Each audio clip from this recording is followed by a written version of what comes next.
Hello, happy Friday.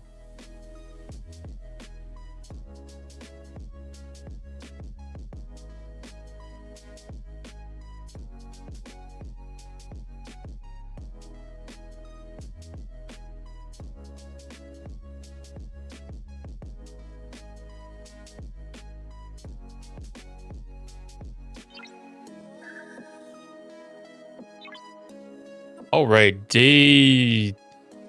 what do we have? Day 3 now of the Alliance tournaments. I knocked out a couple of them during lunch.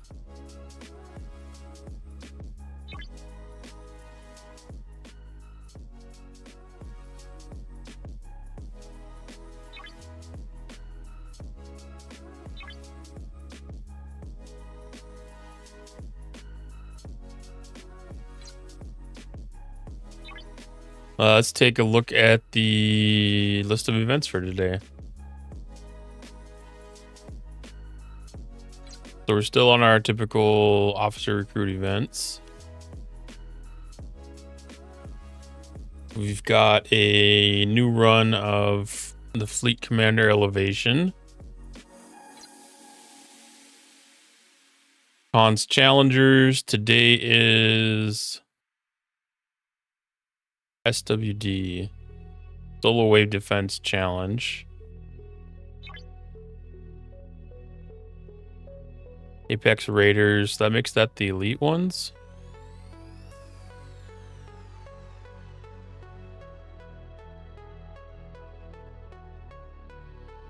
I don't remember if that's the elite or the regulars. So Giorgio, Riker, NT Riker, and Rathamacon McCoy. Giorgio, Riker, McCoy.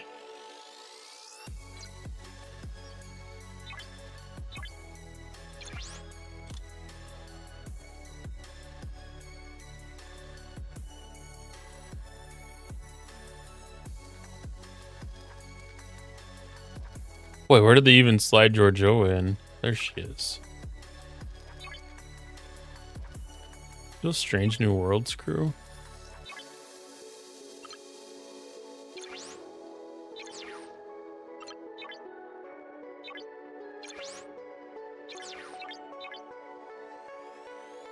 Okay, yeah, Riker's the only one that's got an ability.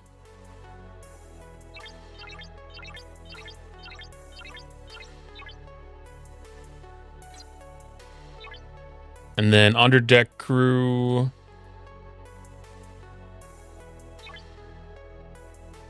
We need Zeph, Alox, and Quasi.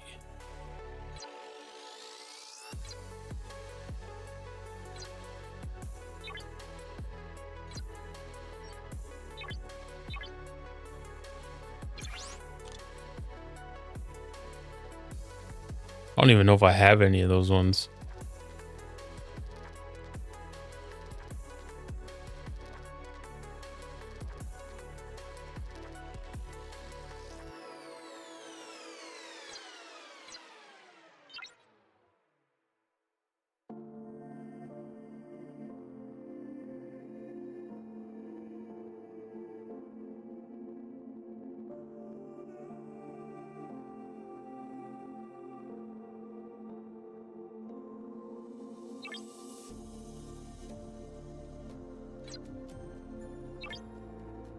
Okay, they're both in section 31 officer group.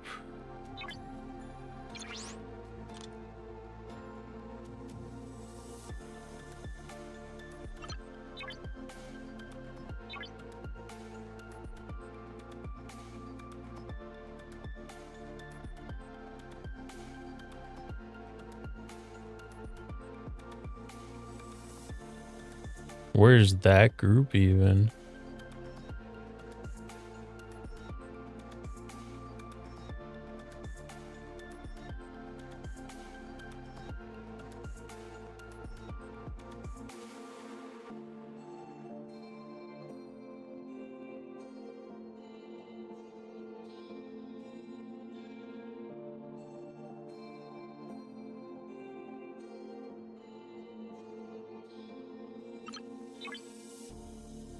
Okay, I was wondering if it was going to be Marcus.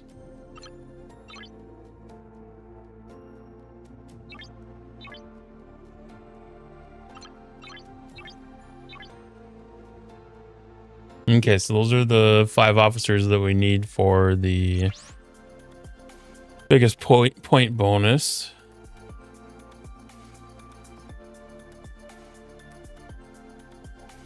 Which this makes sense for my smaller ship to have.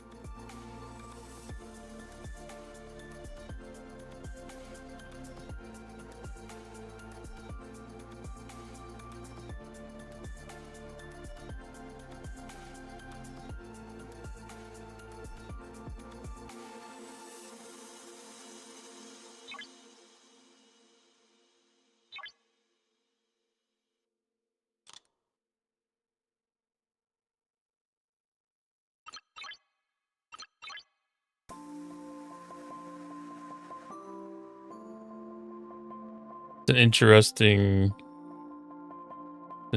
crew.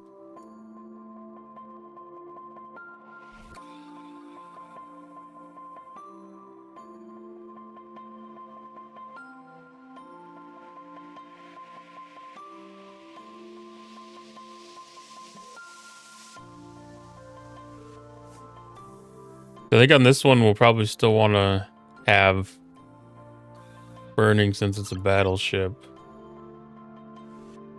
Now, I'm not running any interceptors, so I'll throw hull breach on here. And we'll still get pretty good damage output that way.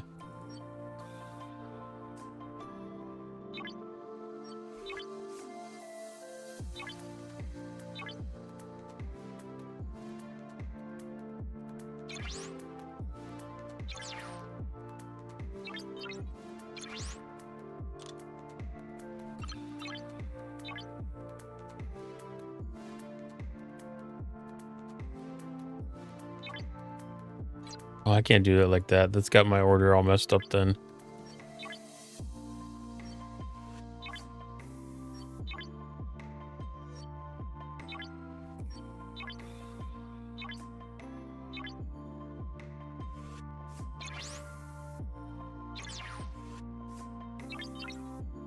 I've got a little bit of a set order that I like to follow.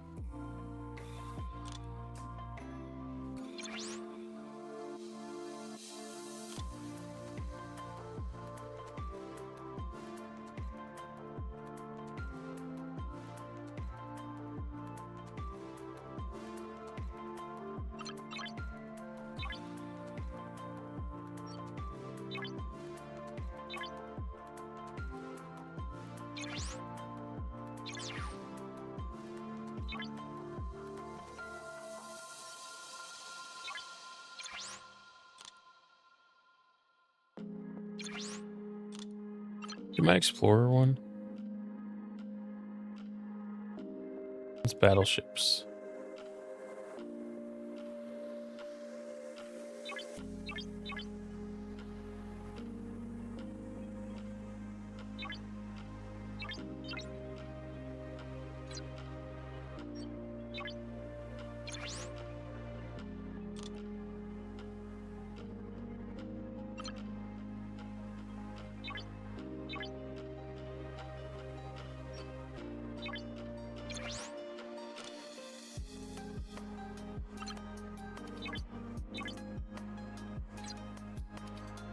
Disrupting the normal flow of things is going to be a little bit difficult, but I think that should be fine. And I had done some solo waves the other night.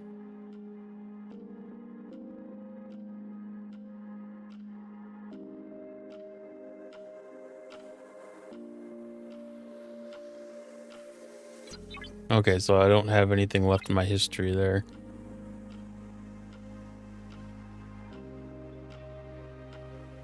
Ah, somebody's in my system that I always use.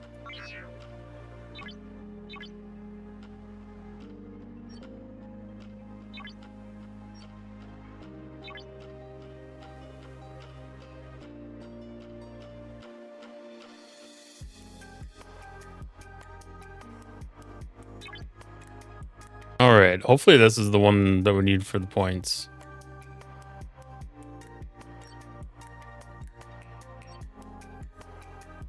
Did it give us some extra directives to be able to get in and do some more of these, but still might need to use all of them to be able to get the mission done. We'll see. With how grindy the rest of the events have been this arc, I wouldn't be surprised if I got to use every single bit of it.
I attempted to wait until this one gets closer to the center.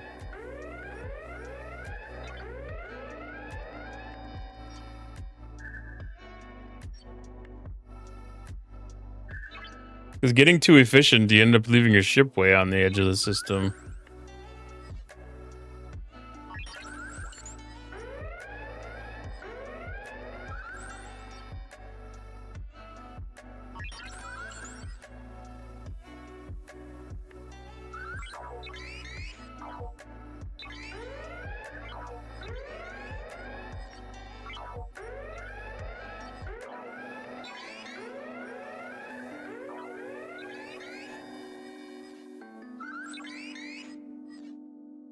I haven't noticed that this was giving me any points or not.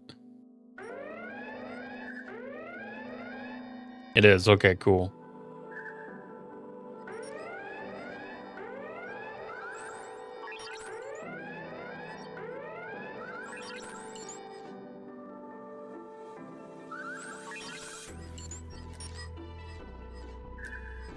That's always the biggest fear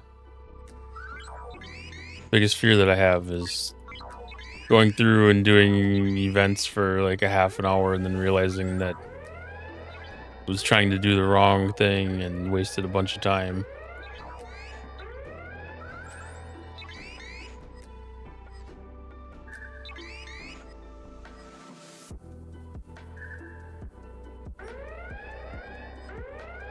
Unfortunately, it's very easy to have that happen.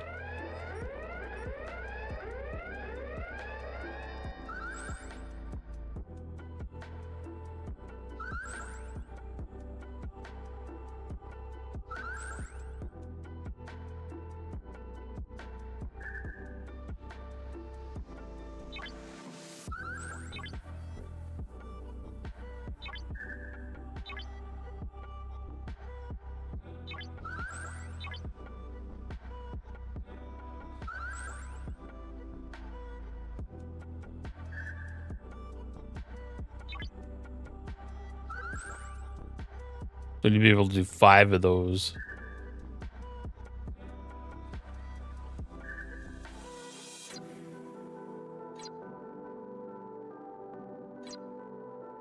I think I'll have enough directives with what they gave out for bonus.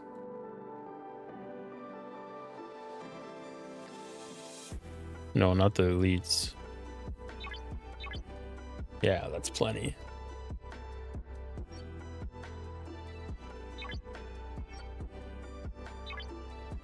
Great opportunity to build up some credits at least. I always like to have an event that does that so you don't have to spend just random time doing it.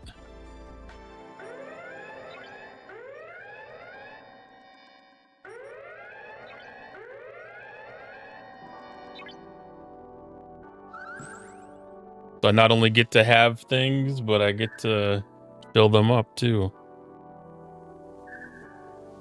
Fill up the coffers a little bit.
I might be able to memorize this by the end of this.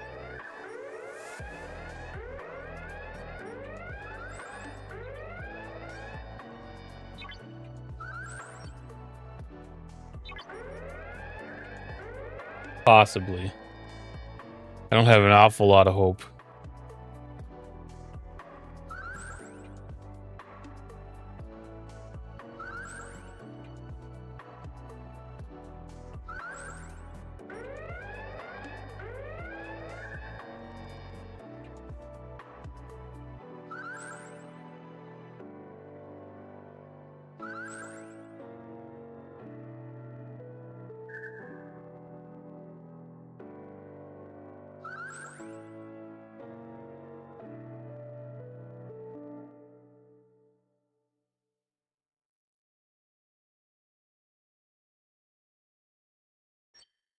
Oh, nice. Ships are not changing.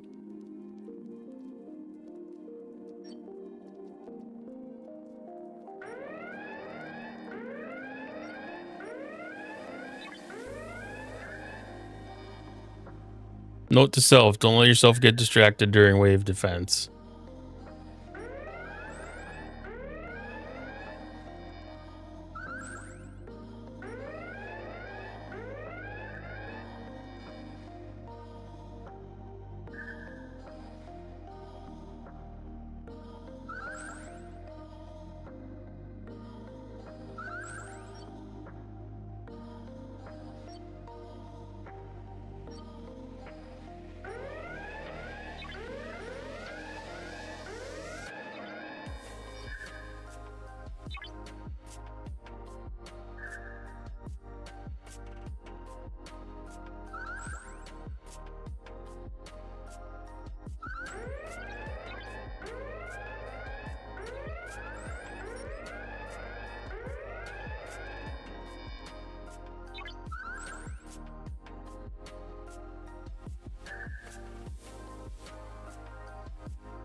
Man, I've been waiting for so long for an event that did the Section 31 Armadas.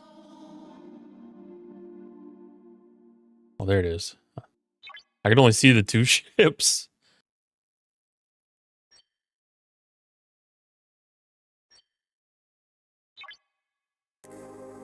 I've always really enjoyed these solo defenses. The lag and stuff that you'd encounter with the regular wave defenses was always so tough to deal with.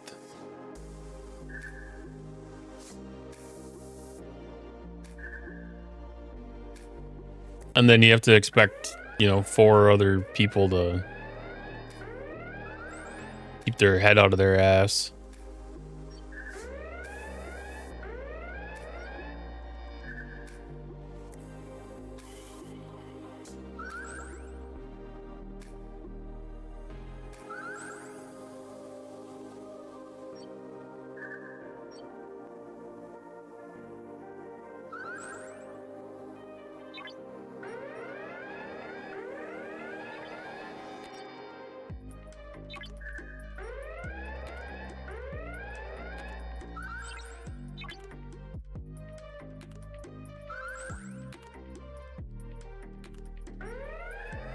I don't know if anybody ever actually uses the refresh tokens outside of like anybody in their leadership or anything, but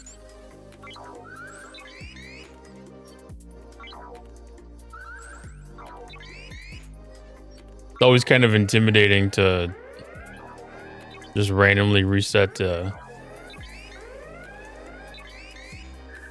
one of the alliance tasks without having absolute certainty that nobody else can take care of them.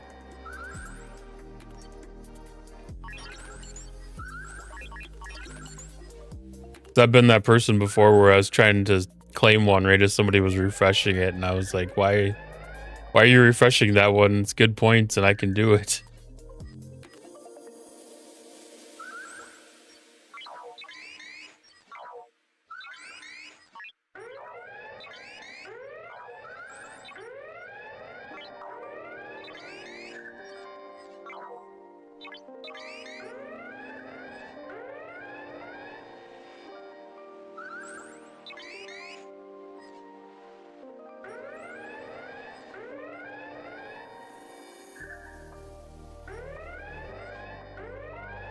I may have claimed one of the ones that I can't do too. I'm gonna be a little disappointed if I can't finish out all my tasks for today, but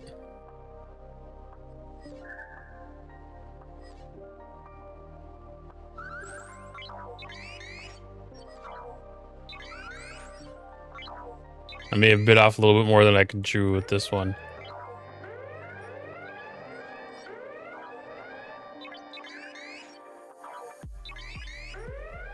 Getting the one for doing 20 defense waves too would be a real good one for today with this event.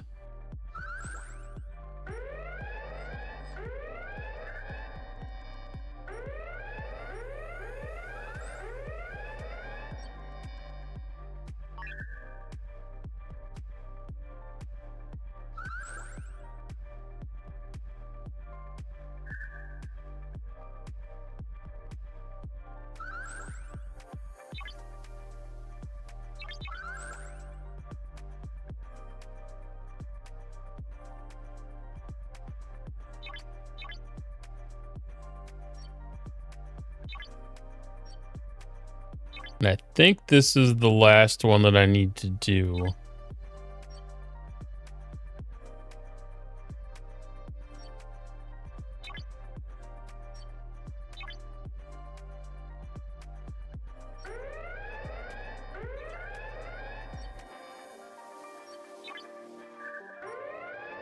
Because 200 points a pop out, having to do 5 of these is pretty reasonable.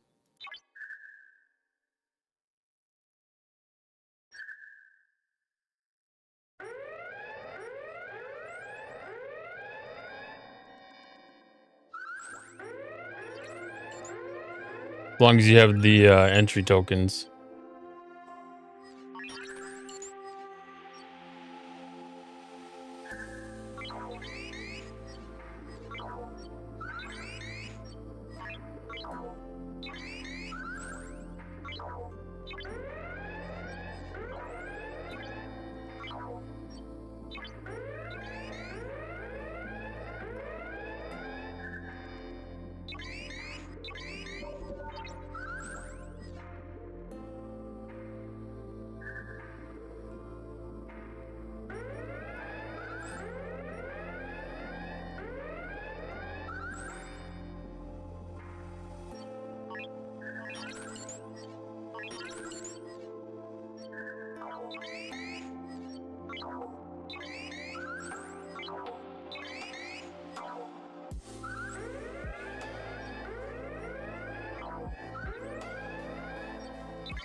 I feel like maybe there's a few more.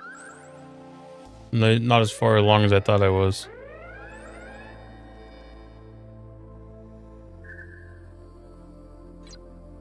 Yeah, I'll have one more to do after this one.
There we go. More awesome progress.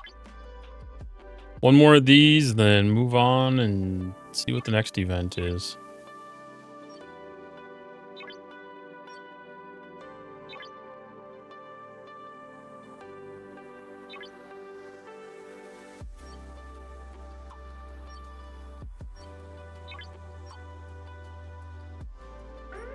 Yeah, in a way, I kind of almost wish that there was a way to just kind of like auto-complete this.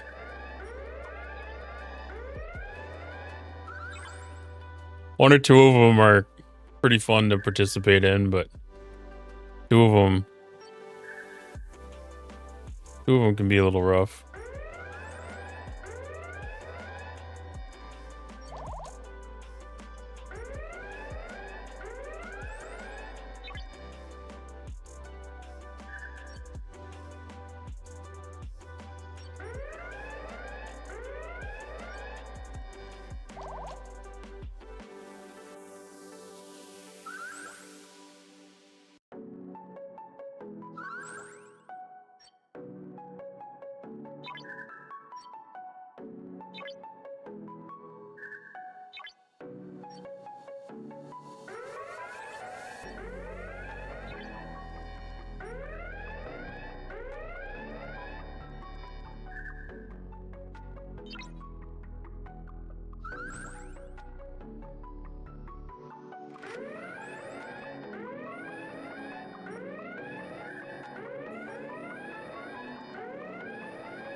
I got my order messed up, but we'll take it.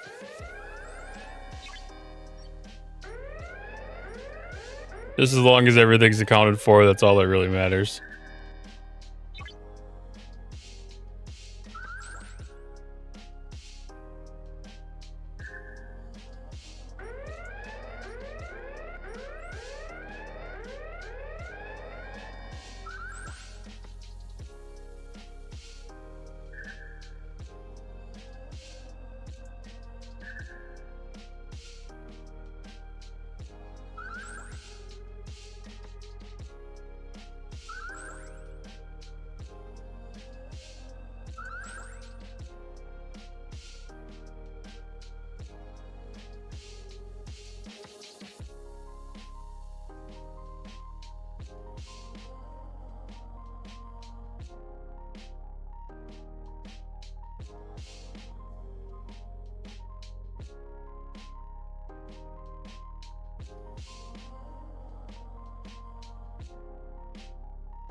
Oh, that was kind of a weird bottom.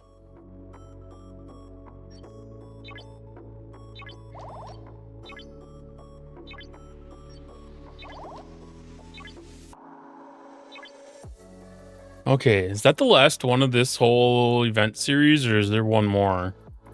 There might be two more. Well, there's one here, and then one more day's event. We also need to get more officer shards.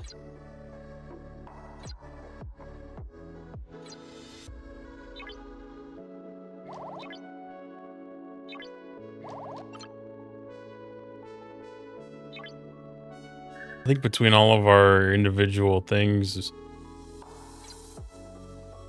all of our little event things, that'll come naturally. I don't remember if I got my recruit token.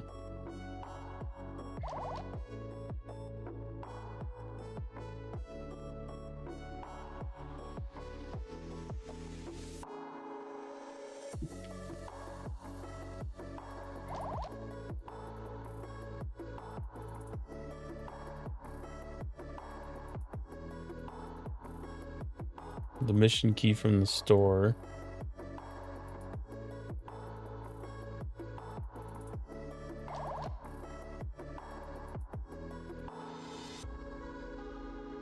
That's available in an hour.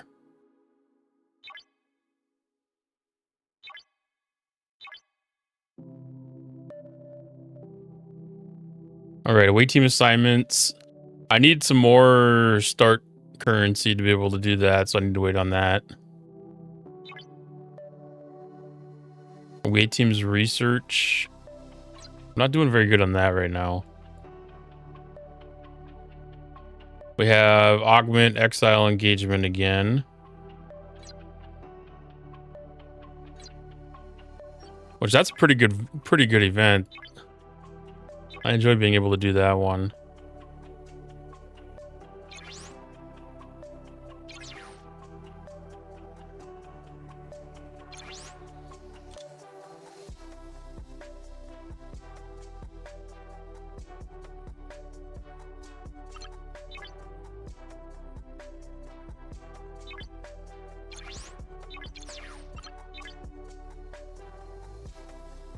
That guy's the interceptors.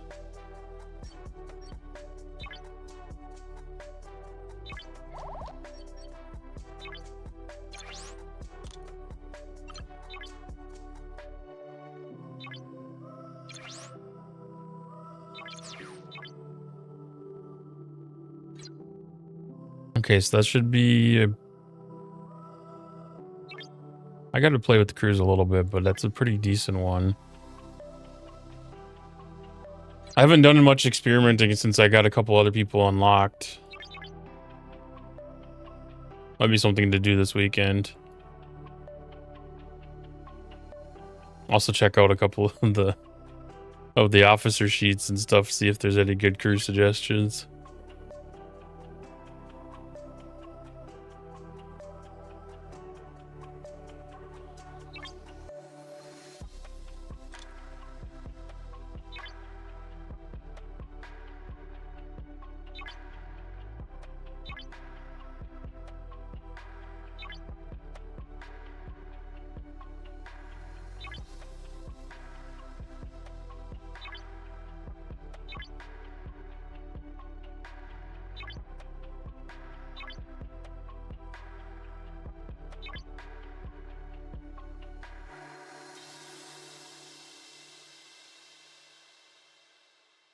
Thank you for the gift scub, Stream Elements.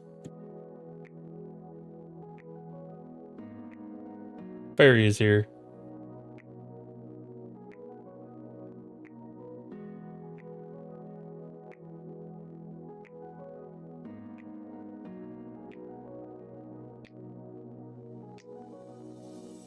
It is a cute little animation with the fairy.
Do I fall for that trick again?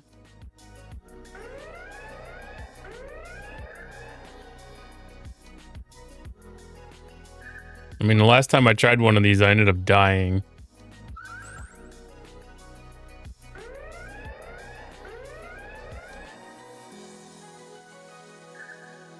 Ooh, I got by lucky on that one.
we deked the hostile hunter already.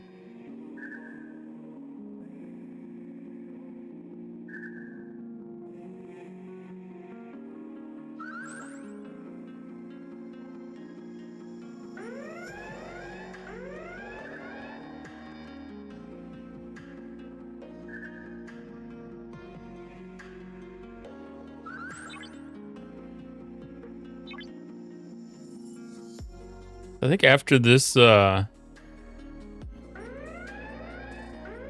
hull expires, I'm gonna come back and try the 62 system.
Yeah, they got pretty good they got really good spawn rates in these systems, at least, because the systems never run out of the one type of hostile. They're really good about keeping a good mix here.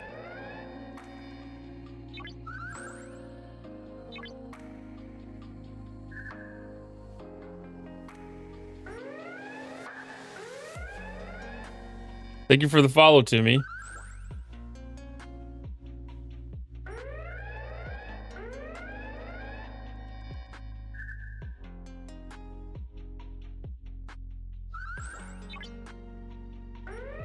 Yeah, I'll take a peek at that after stream.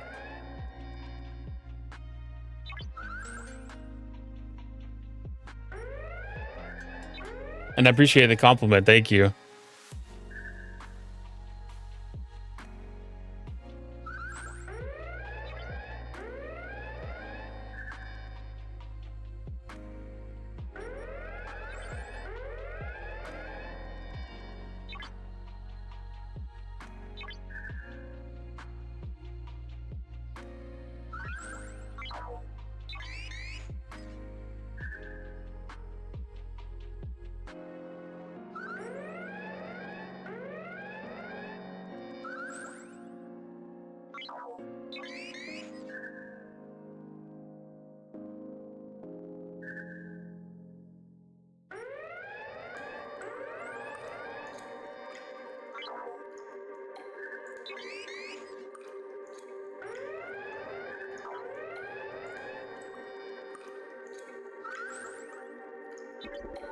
It's like the one thing about the Kishara, once you get the hull down so far, it loses faith that you're going to survive the battle, and it just causes you to kill the chain and the Kirshara.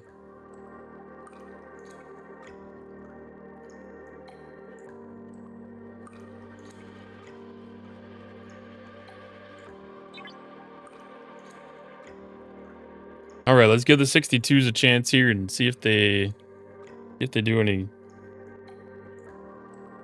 less damage than last time. I think the last time I was up there, I was able to get 4 of them on one hull.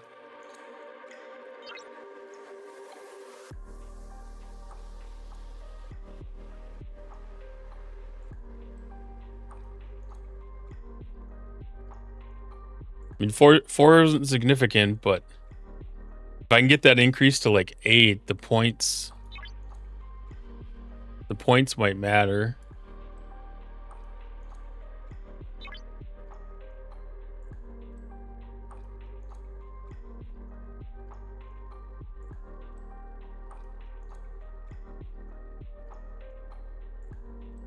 Cause yeah, it's like almost double the points.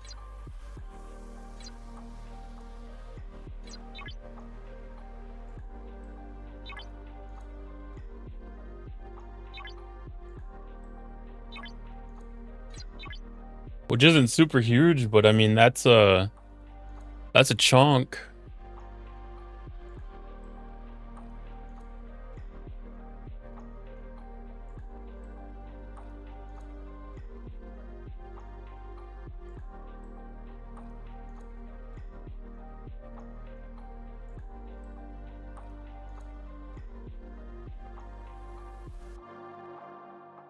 I save the warp, the instant warp tokens for it, that can probably net some pretty decent time savings and make the elite version of the event pretty realistic.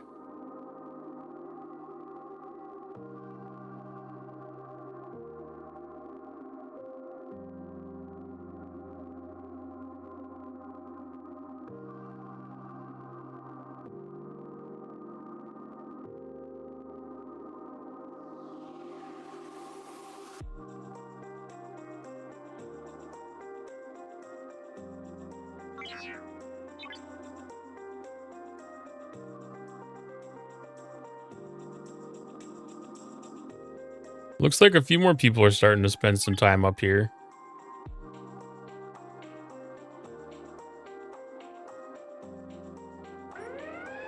Oh, that might be only one player, I guess. Ooh, 2 is not realistic. Maybe it wasn't even 4.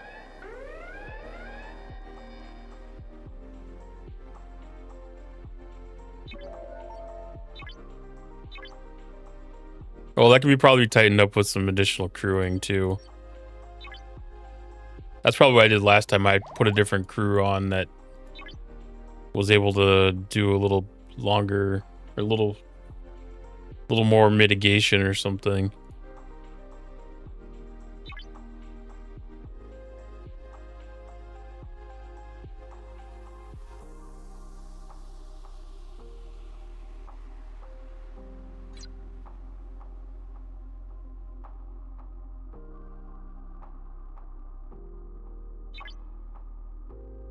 That's almost half the event.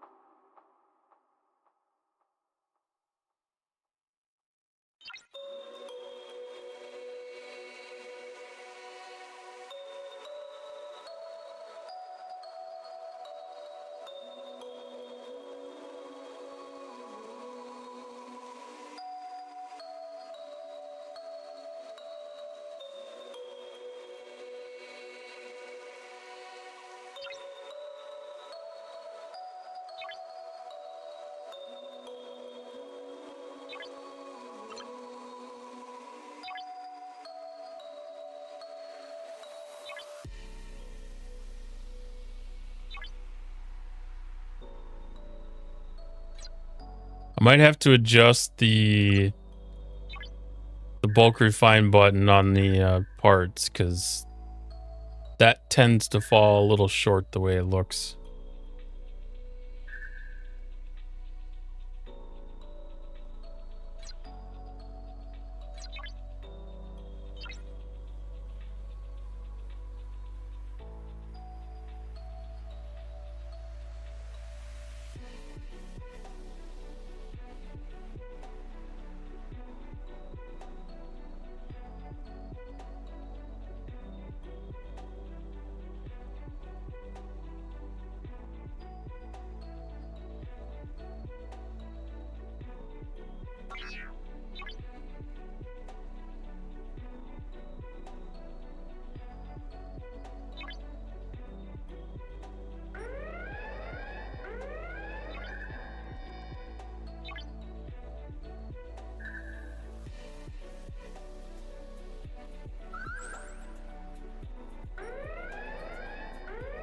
That the same person that was staying up here and tried to go after the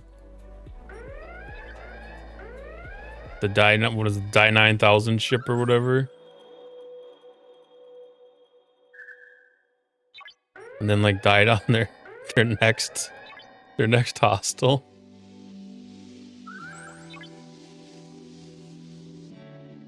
I definitely did not understand the point of that.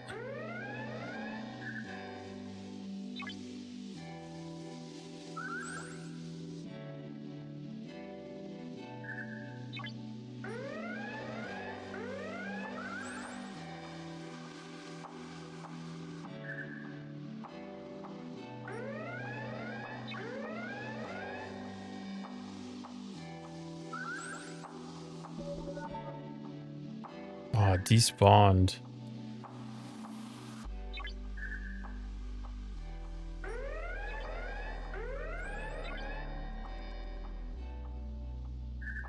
That was just that was just horrible timing.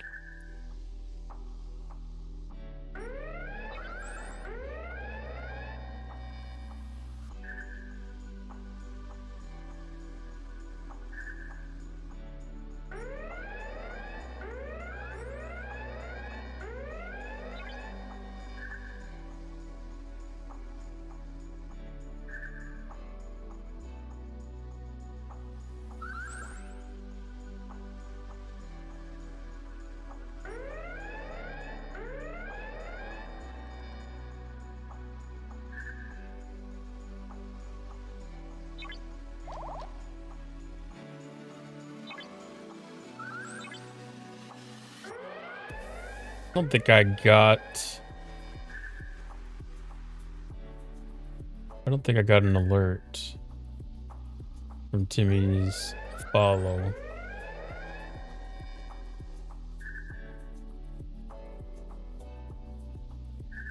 Hello. Hey, oh, catch up aquí. Sí, sí. There we go.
Oh man, Tushara jacked up again.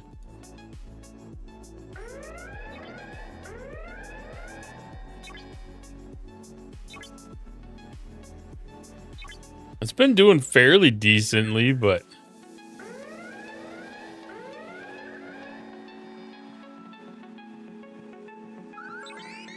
it gets a little bit rougher and a little bit rougher, it seems like.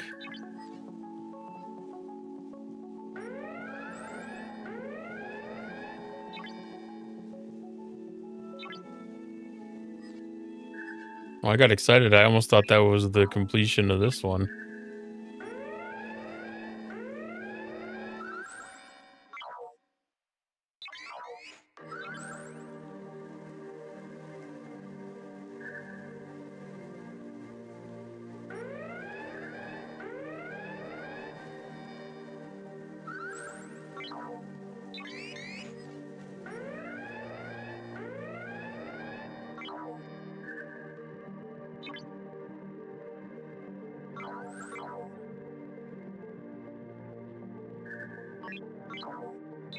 Try that again.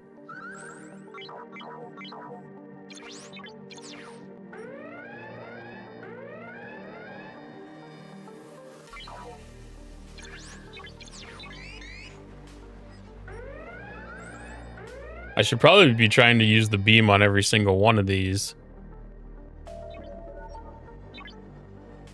Because if it can get me one extra hostile kill, it's still worth it.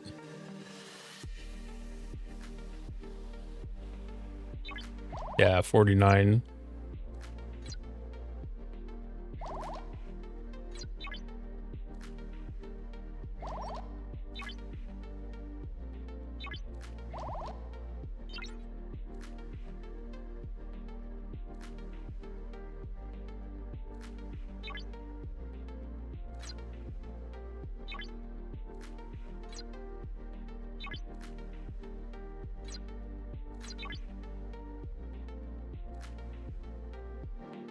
Being as we didn't have a heck of a lot of them left, I was wondering if it was worthwhile to look at going to a lower system and stocking up on commons or uncommons.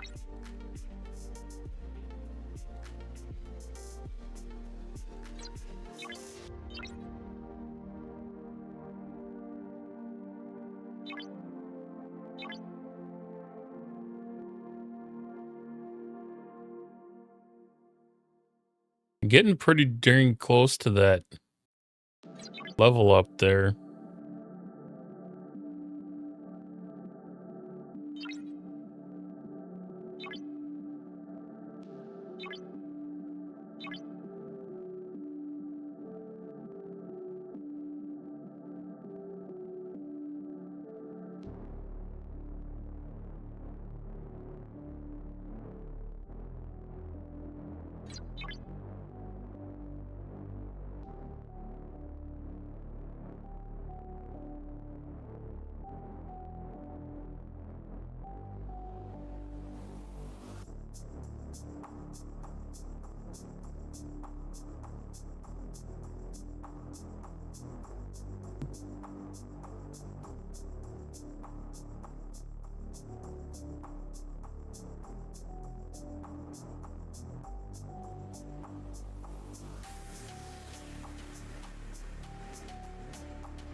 I don't know what the respawn rate is on those surveys that come through here, but it's been a minute since we got one.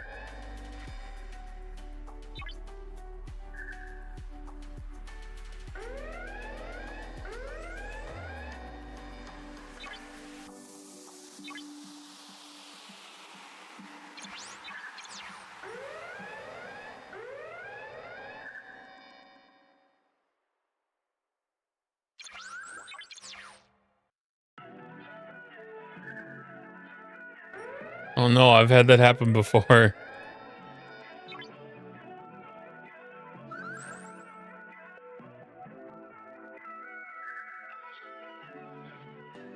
It's like for whatever reason, the cutting beam ends up causing it to divert away from it.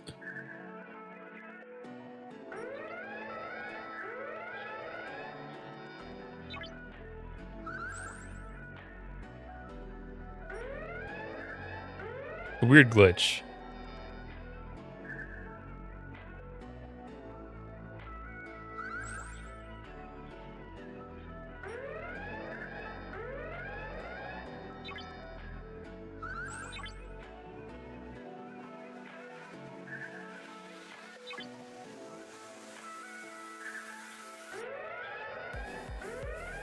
But then I guess pretty much all glitches are weird.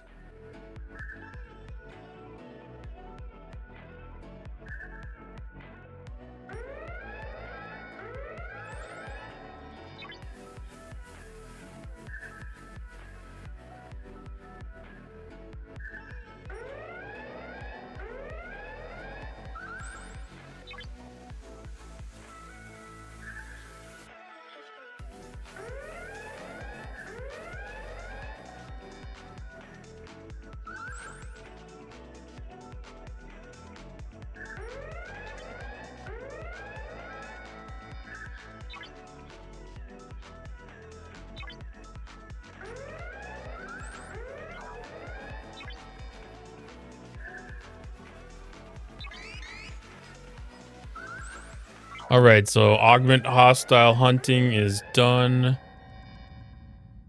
What all health do we have here? Yeah, that's enough.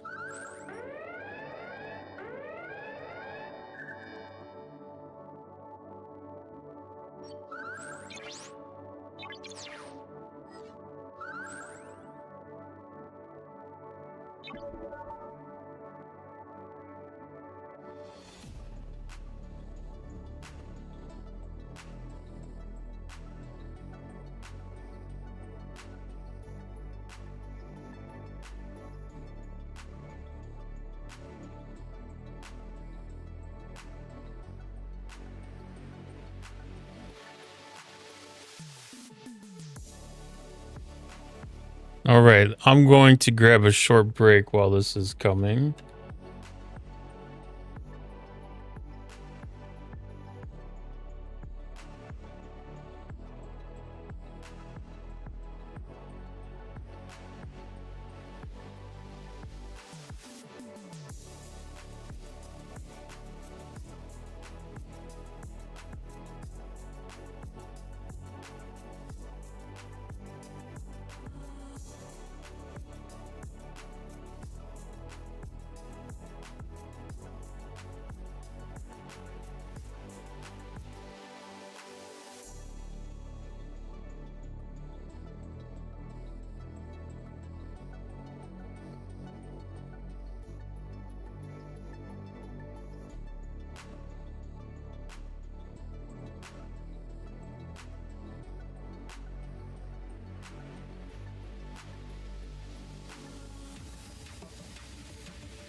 All right, back.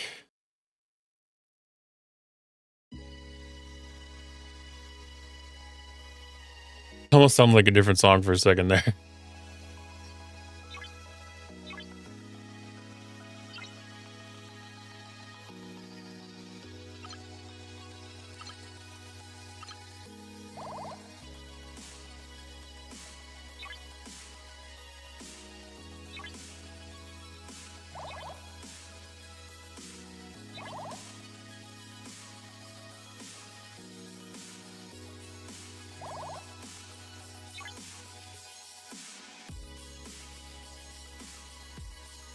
That number is super consistent.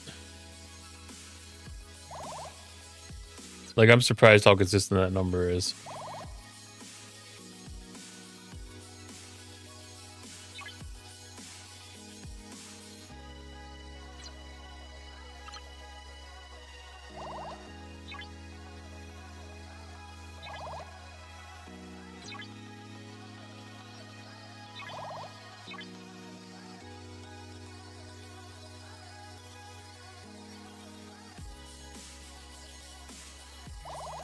Hi, Let's Game. The vibe's immaculate. The gameplay cracked. The energy lit. I'll definitely love to support your streams if you don't mind reaching out on Discord.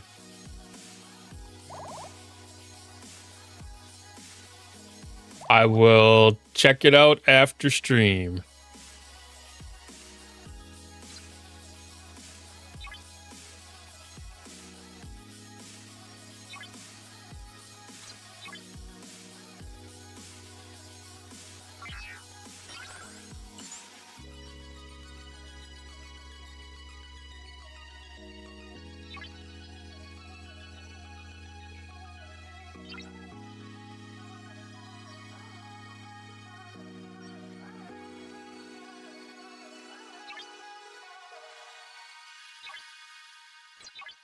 Fortification.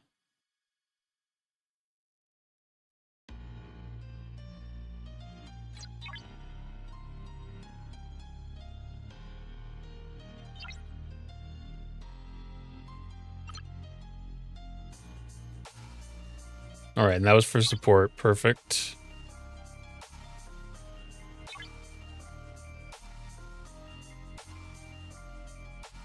I feel like that Discovery Refinery went really quick this week. Gotta do freebooters still. Let's knock that out quick.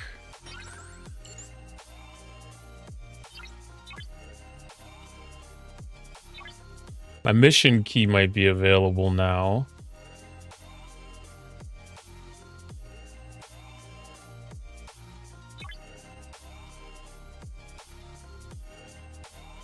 No, 20 more minutes.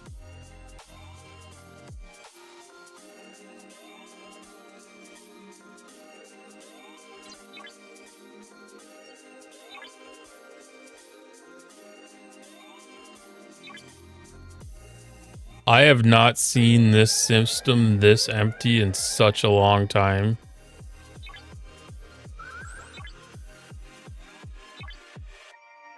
There's usually like 12 or 15 ships floating around. Does that mean that there's alliances at war?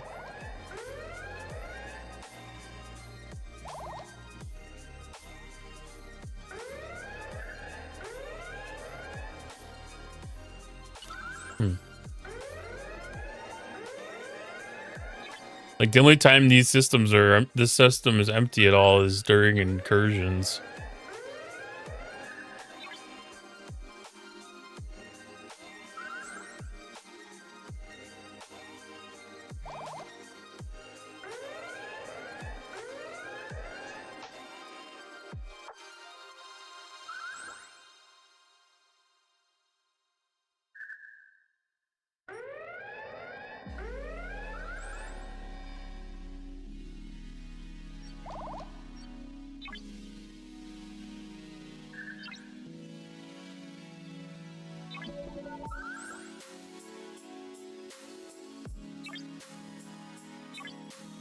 All right, got those back. So in the refinery, we can do our resources.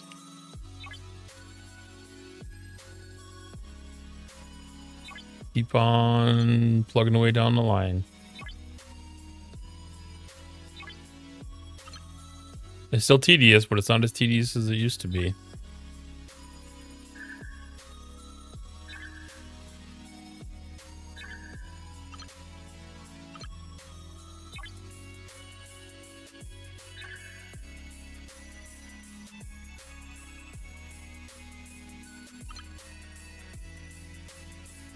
I don't remember the last time that I spent one of these tokens.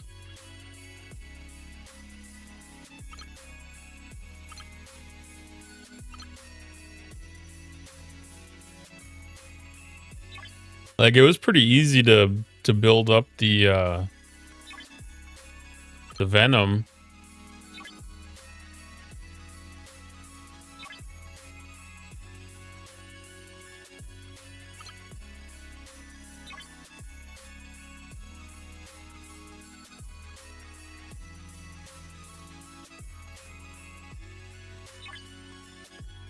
Wasn't a bad pull.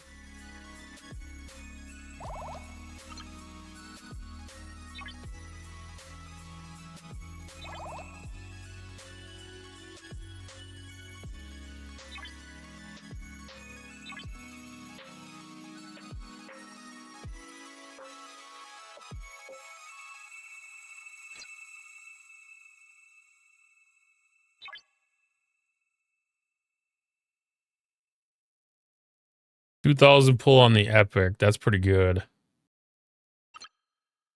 Very, very happy with that one.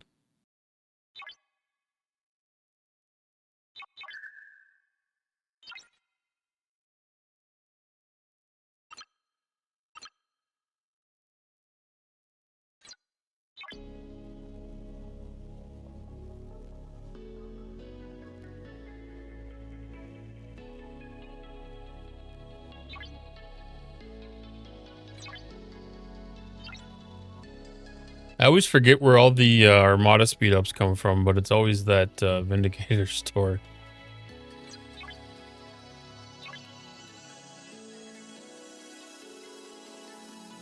Okay, Wrath credits. I might be able to get some of those spent tonight. Shining Syndicate. Officer Depot meta.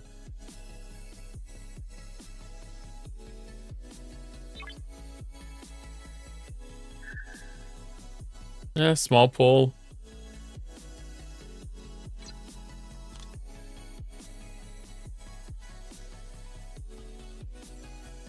That completes all of our milestones, though. Or, well, they're completed, even if it wasn't just from that one, I guess. Let's see. The Chaos Tech thing. I don't think I'm going to do any of the tickets.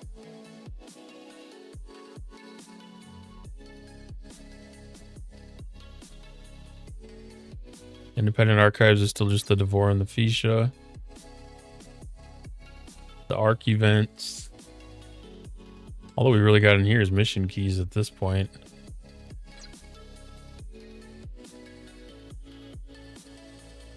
March of Madness, that's going to come on its own time. Should probably join my faction events.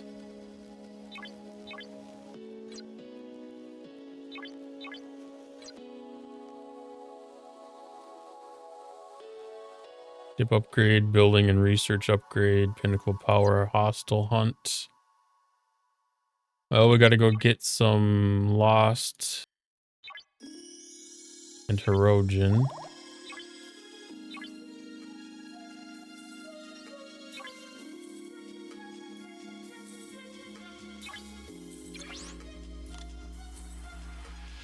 Put trip on below deck.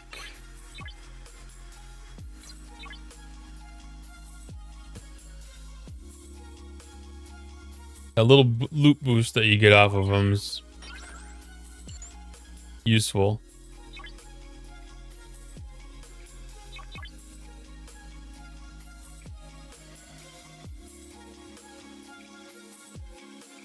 Okay, so that event did clear the officer meta. Khan's Depot meta.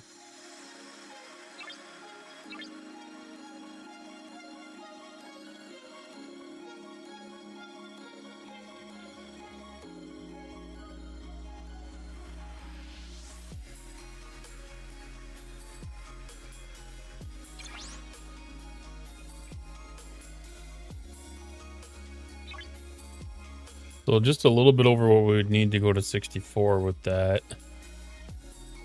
So 63 to 64 doesn't require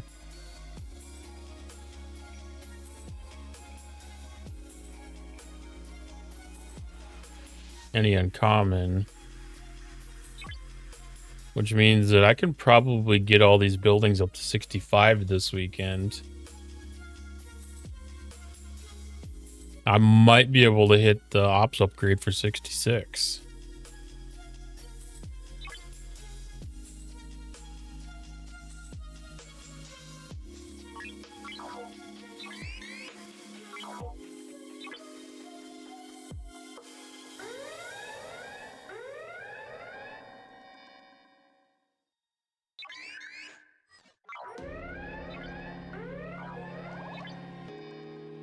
Which means next month could be target month for next ship.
And I think if I remember correctly, the signal that we're done with this event is getting Janeway Shard.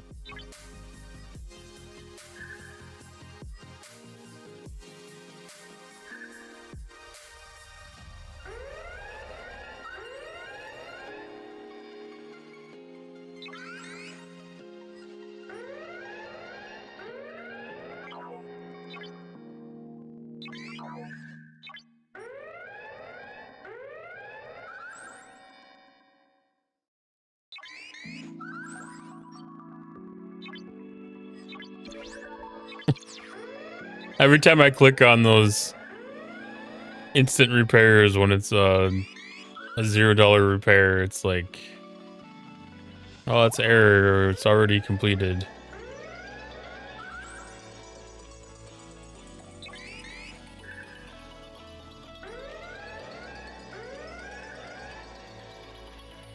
When it gets to that point, it's just kind of like, well, why didn't you just not charge time for it then?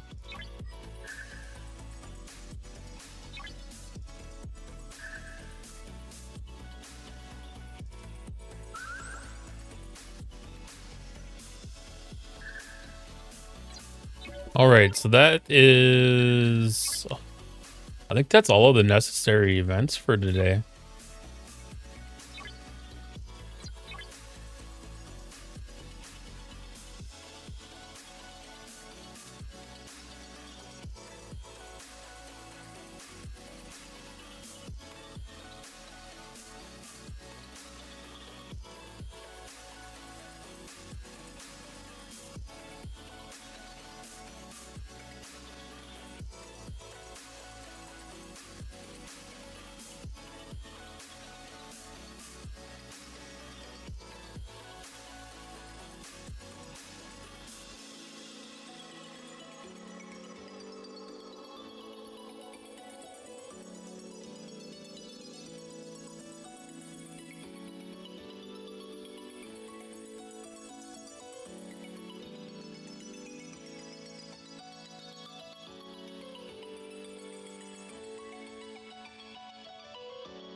Oh, that reminds me. I wanted to set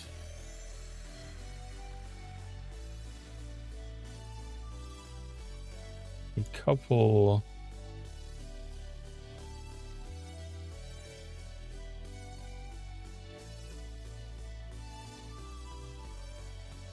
well, at least one alert to be free.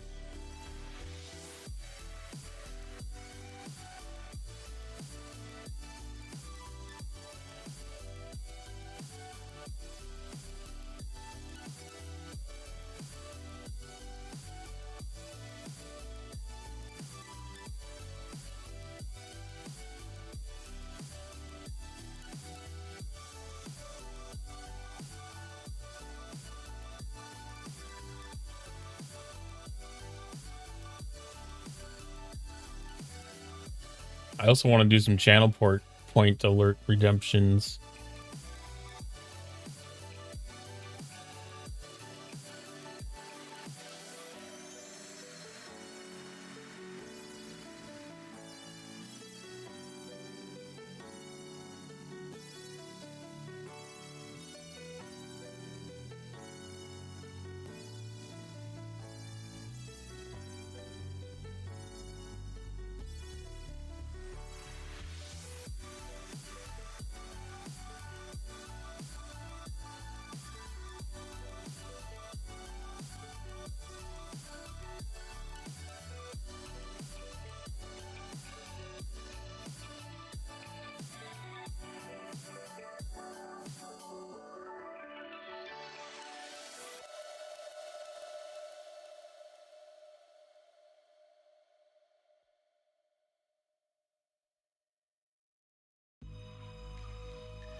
Okay, so text to speech one.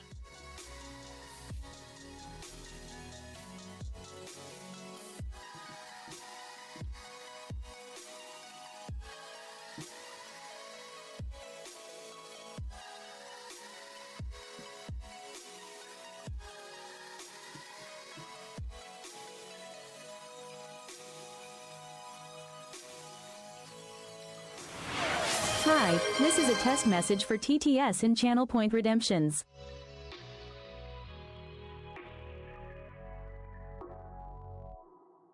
Double alerts.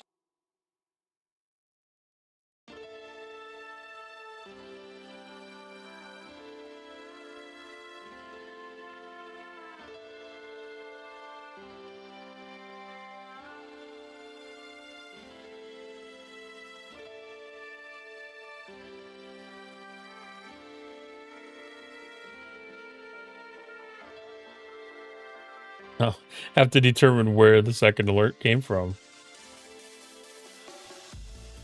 Was that Stream Elements or was that Twitch?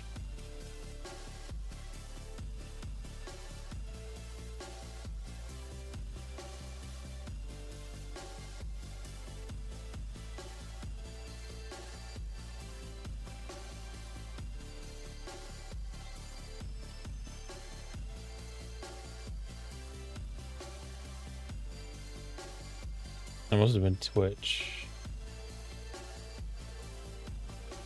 It looked like it was Twitch.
Never had to worry about them before.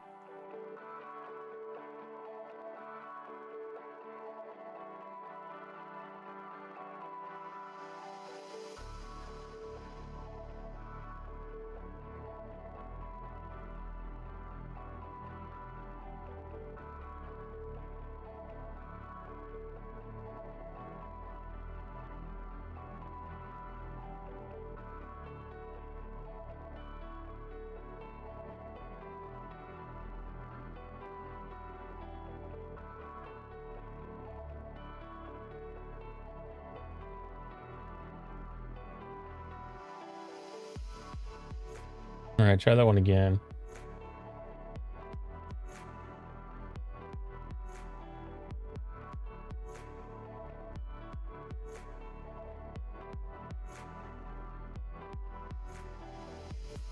We gotta wait for the cooldown.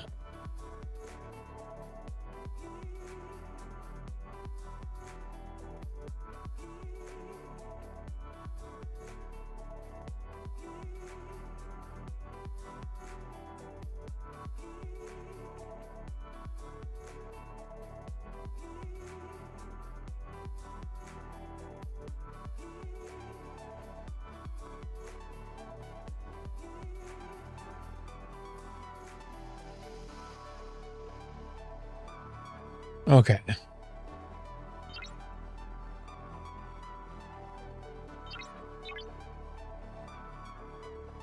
There's gonna be a lot of that over the next few streams.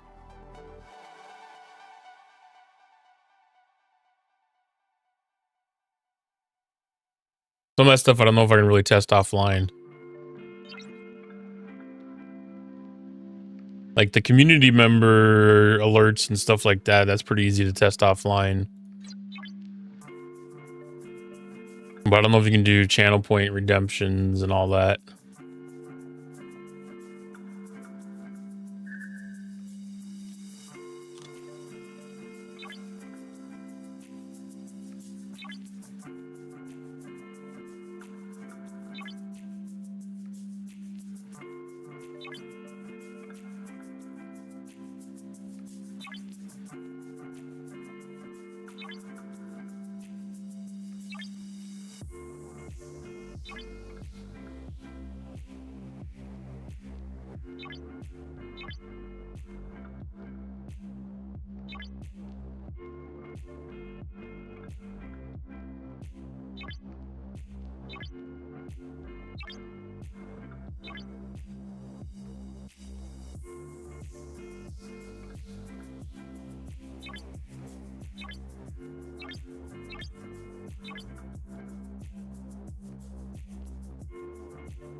Okay, Q's hostiles for the day.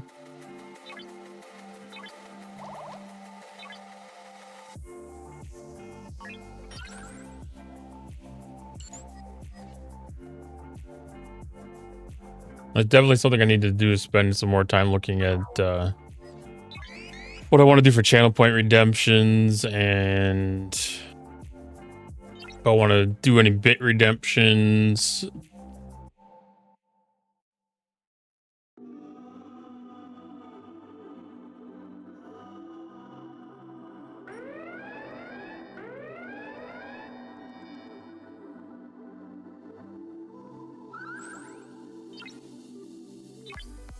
Maybe attempt to draw a couple of emotes.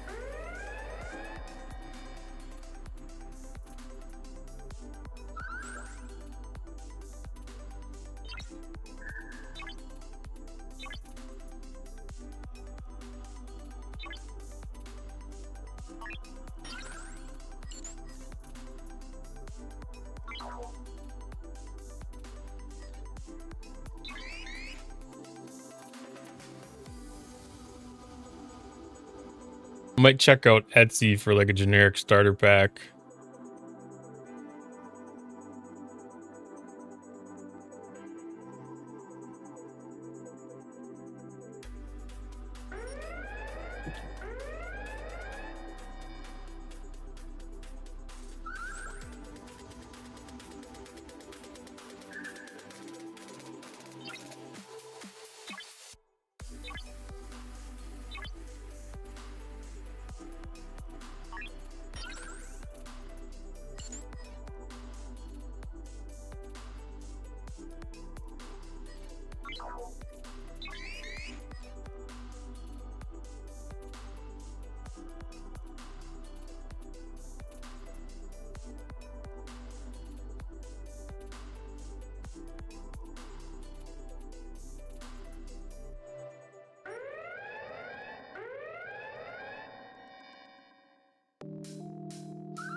%40 beam isn't worth too much anyways.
Mission key time.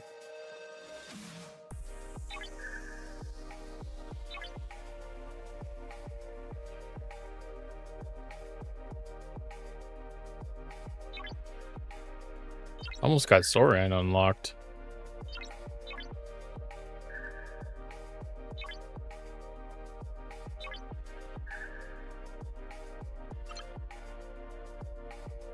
So I need to go kill some hostiles in the silent system.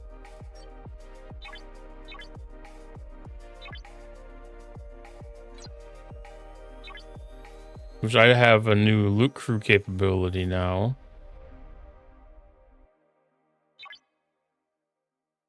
Because I have Torah unlocked.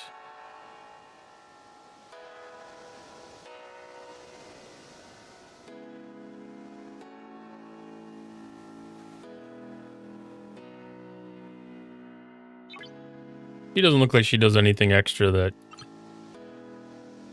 Picard doesn't do, though.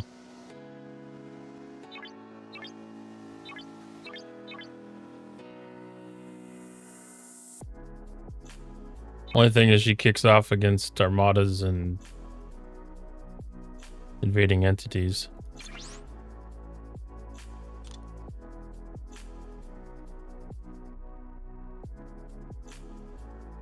She's part of Picard's.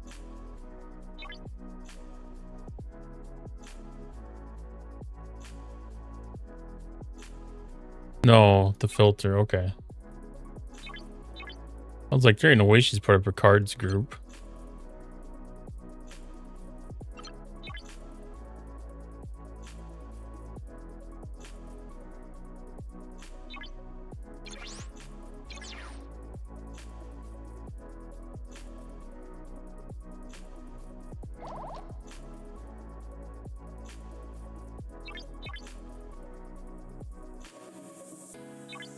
Oh, she does double duty.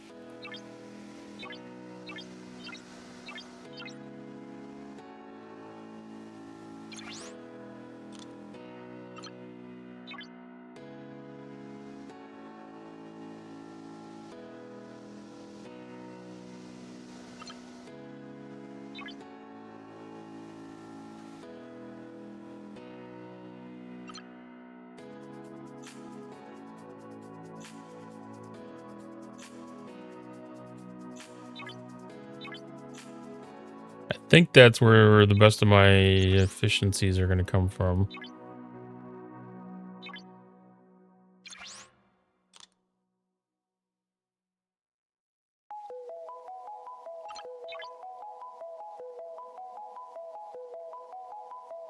It's 100%.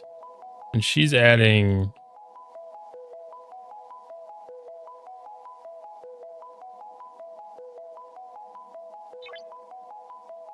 %70%, so that's not enough.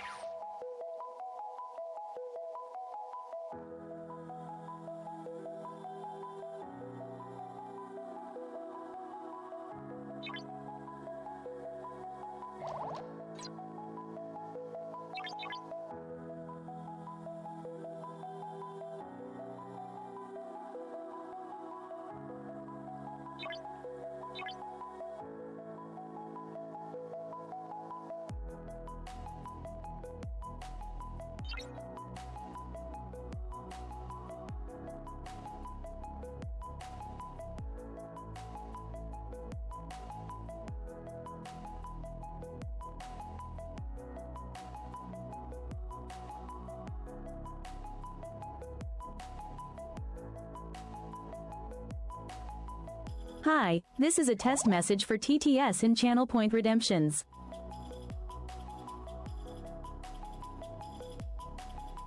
Perfect. That works as intended.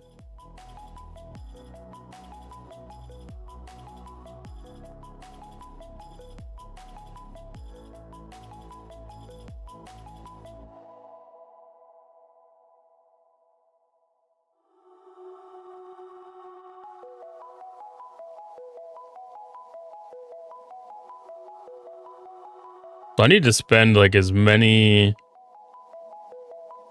uncommon credits as I can.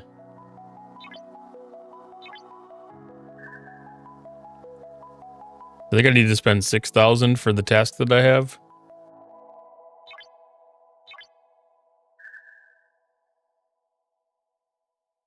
I thought I had a couple of favors that would use it, but I do not.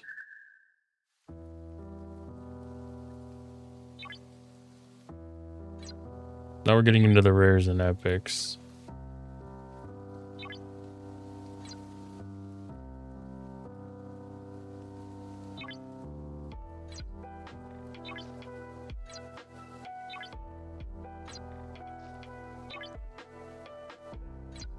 That's common.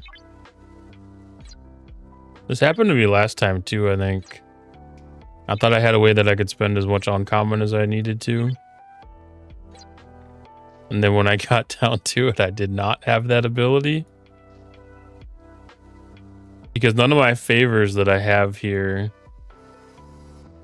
do uncommon, take uncommon.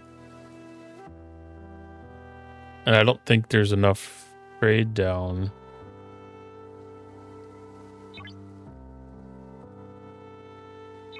That'd be close.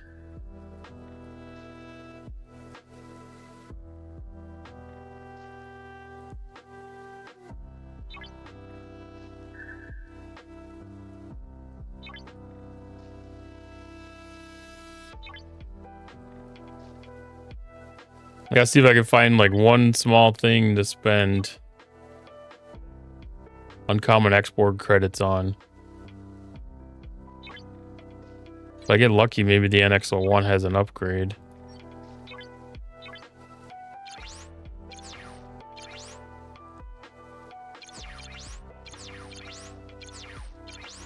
Not lucky, but I think I can get some of the ceramics in the tournament store. So 7,600. 7,600 is the lightest.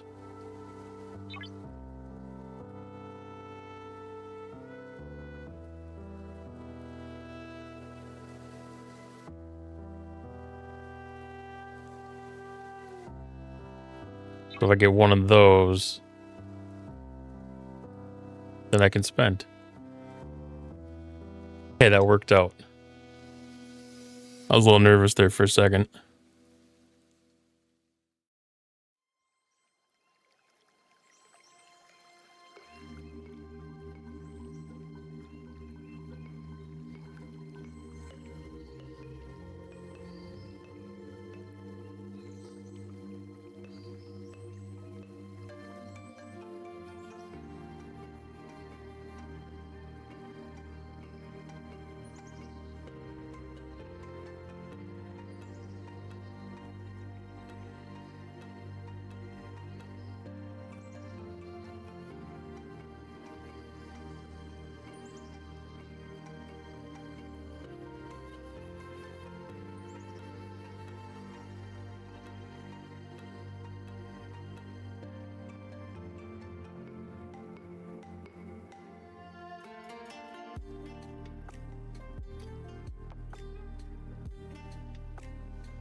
Okay, upgrade.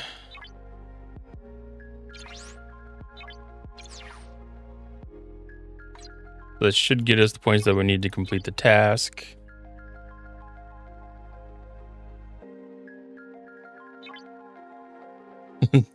That thing's so trippy.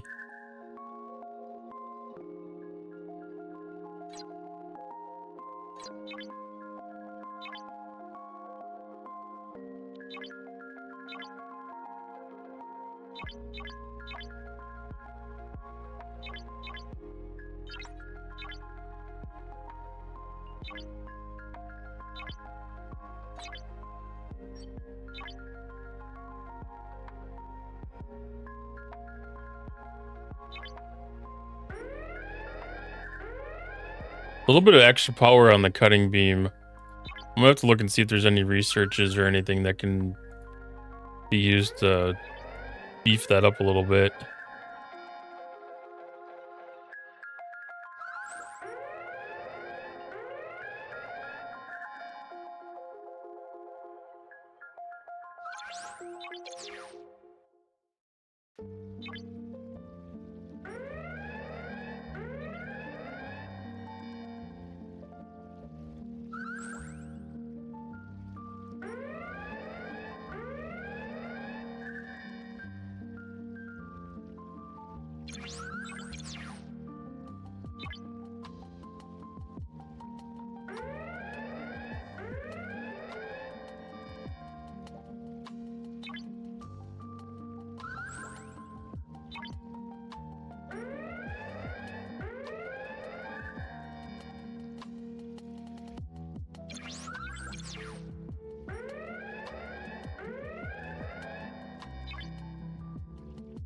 It's one of those ships that's turning out to be a phantom now.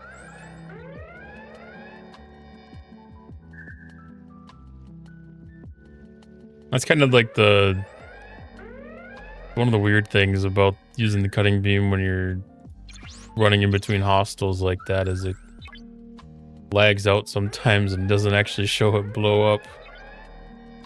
So it just stops on the next spawn point.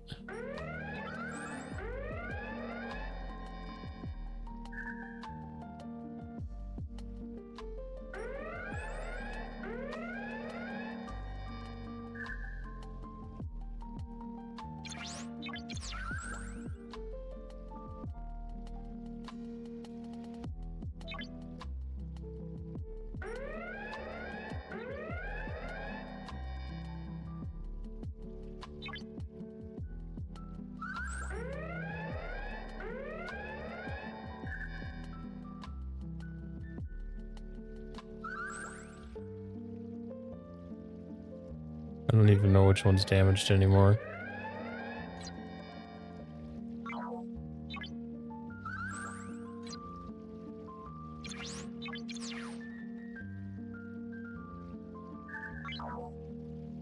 That's so hard to keep track of.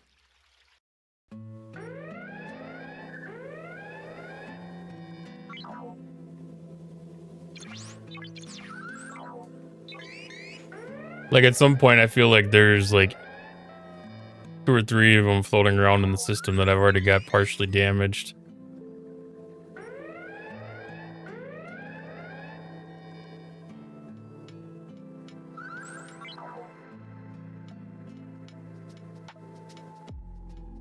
Which I guess I don't even know for sure why I'm bothering with that, but...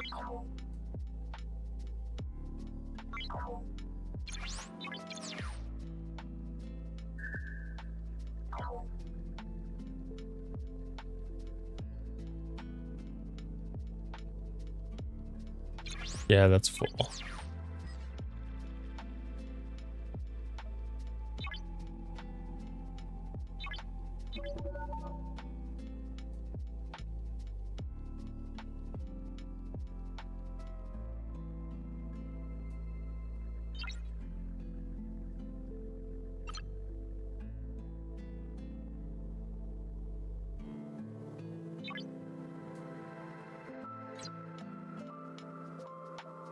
I've always got to go back and get that one G5 survey thing.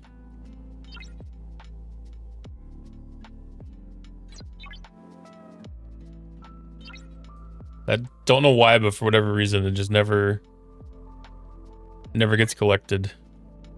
It's got to be from the freebooters or something. I've never really tracked it down though.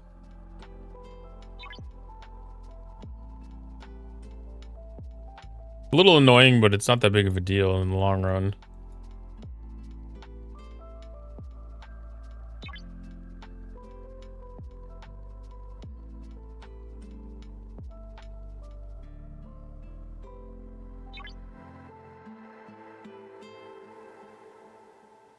And it would never never bother me if it didn't give the alert that there's a, you know, the pip that shows that there's one item to claim in that bucket.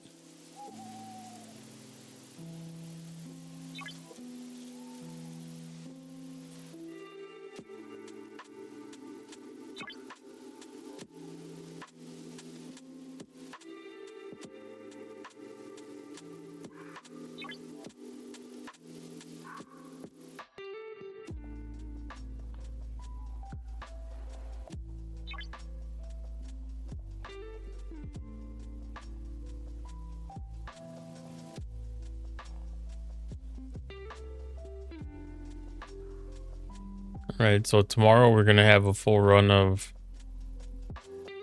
all the chest redemptions. It's a little unfortunate because the Wraith spend is happening today and ends tomorrow.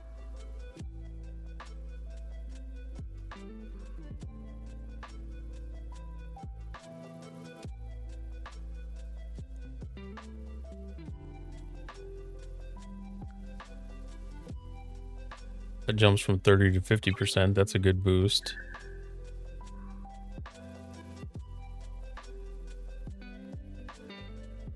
So that's maxed out for our reputation now.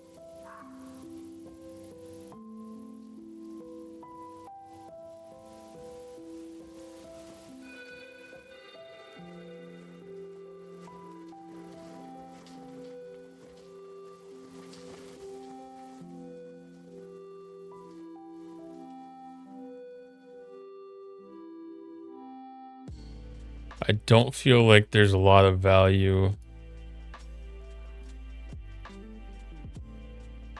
in the ship repair one.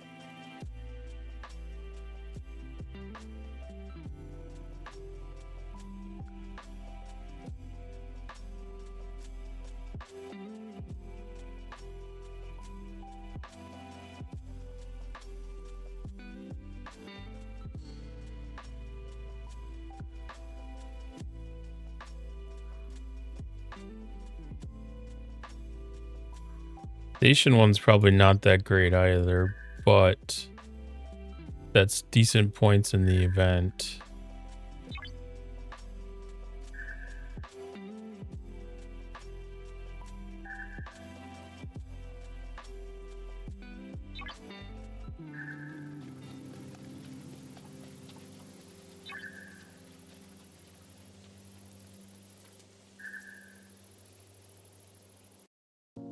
And I feel like the event's probably worth it.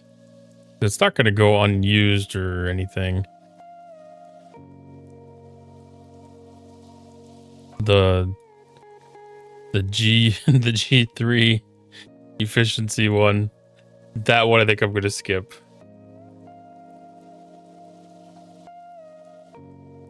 I might have like an item or two in G3 research stuff.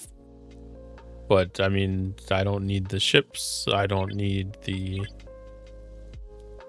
buildings for the most part. If I do, it's just to cruise through for prerequisite for something else. It's of no actual relevance. I feel like that's higher than normal.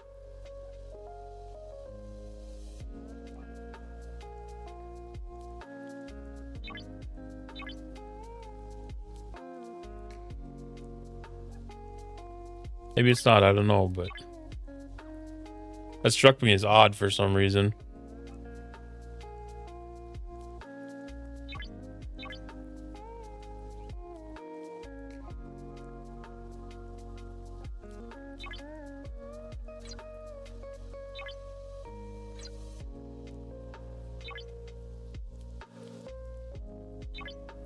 Oh, I did it again. I'm gonna have this Valka's auto defense shard unlocked before too long, just auto misclicks. Zero intent to actually unlock it, but it's gonna happen.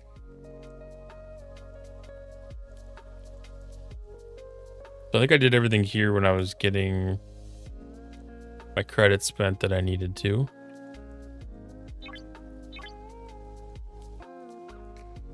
Made up some good credits here tonight. Wow.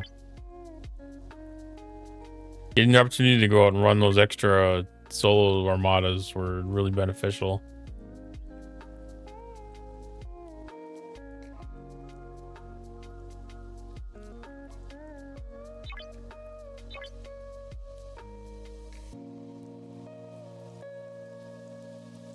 And it seemed like I was just getting enough to keep it going. So those extra 300 entry tokens really helped.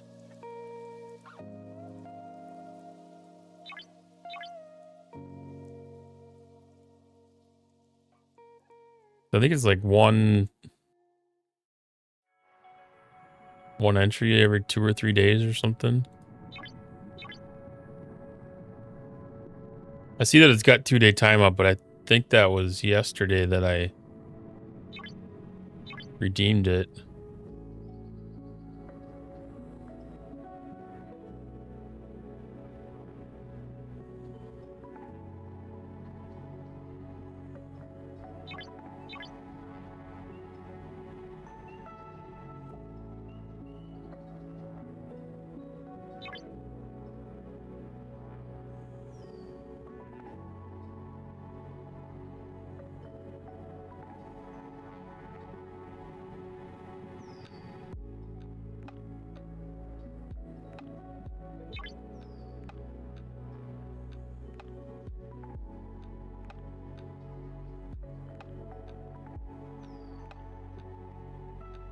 So I was wondering if I'm getting close.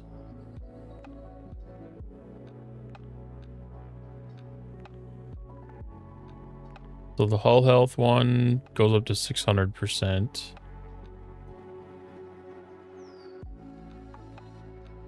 That goes up to 5% crit chance. 160% damage. The critical hit damage is absolute trash.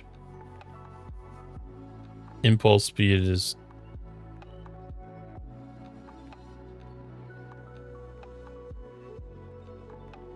I'm not going to call it trash, but I'm going to say it might be less than useful.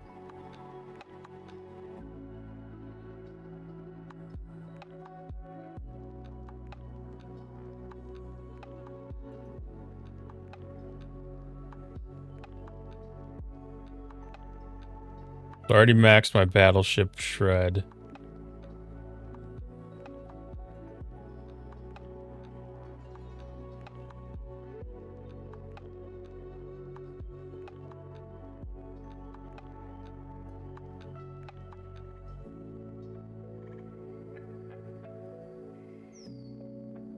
Kind of not focusing on the refinery overhaul items.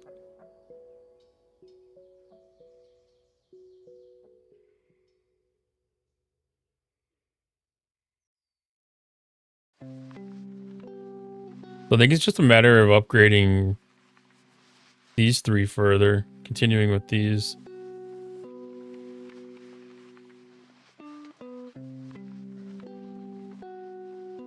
And the hull health one's probably the one that I'm going to focus on the most.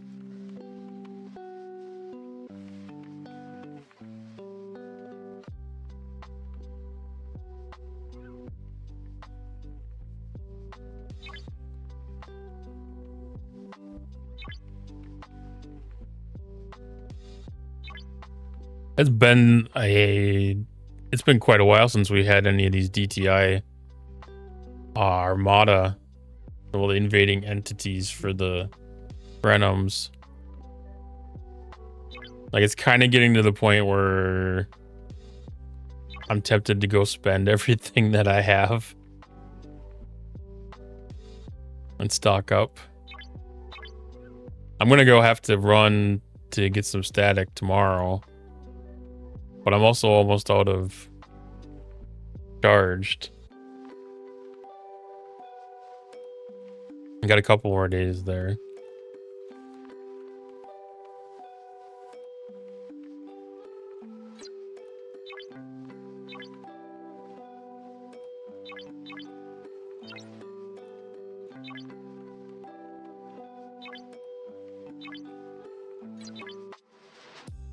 All right, let's continue opening up boxes.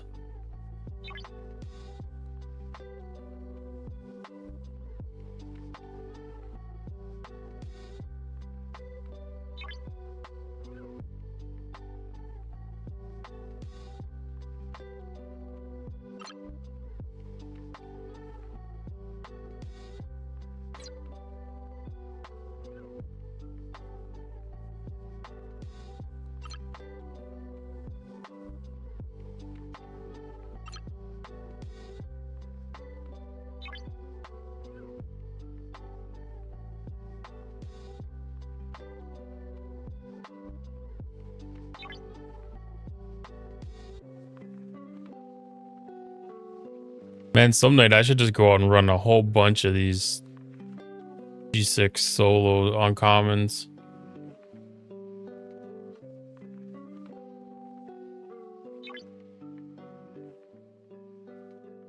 Hi, Blue Meanie. Wow, there's so many directives. I just have an amazing amount of surplus. It's fun having all those chests to pull. I can imagine it's a lot of stuff to be able to get. And it's only a couple minutes of time.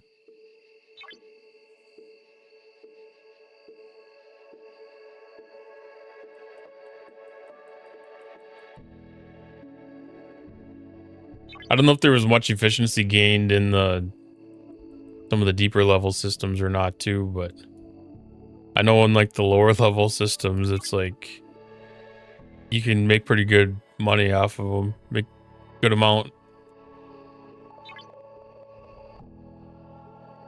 And the warp's not that far either.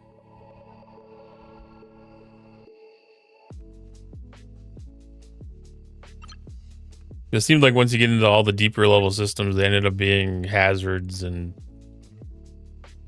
then time becomes an issue more than in the lower ones when you're not in hazards.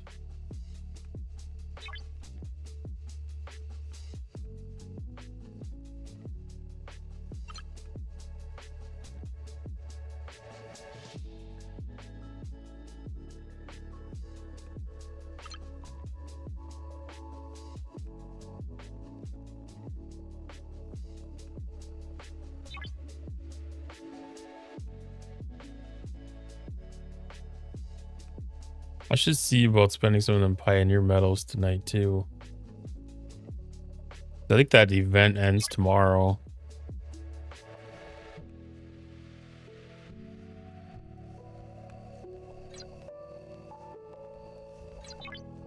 But how are you doing tonight, Blue Meanie?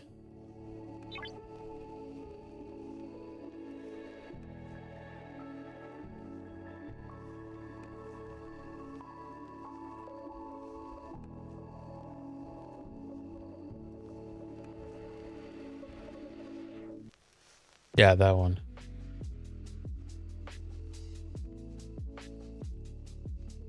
Oh, long school year?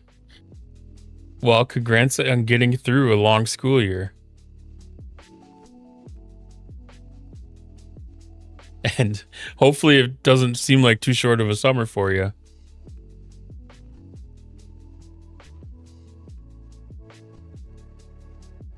You're 16. That must mean you're getting pretty close to, you know, real ad break.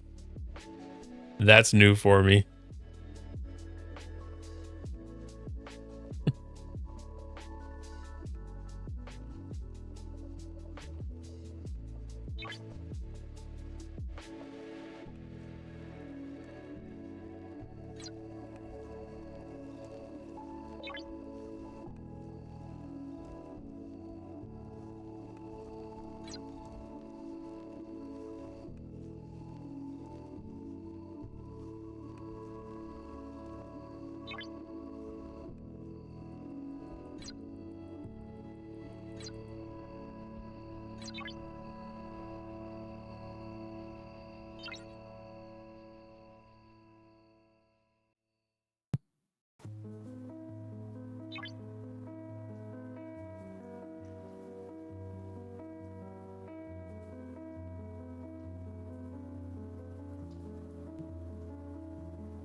Back.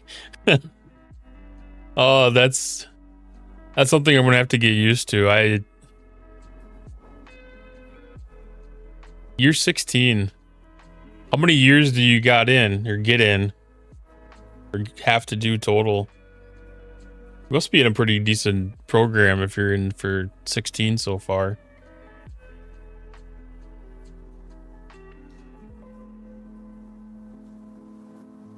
Oh, just, yeah, that's fair. Just go till you're done.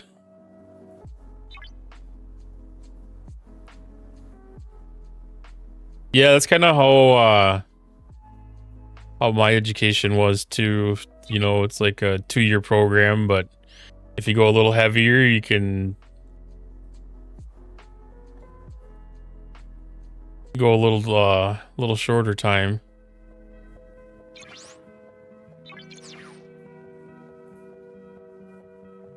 I just got that when you said a lot of teachers leave. I was like, oh, wait a minute. I'm thinking about this from the wrong perspective. So 16 years as a teacher. I get it. That makes more sense. Well, W for being a teacher.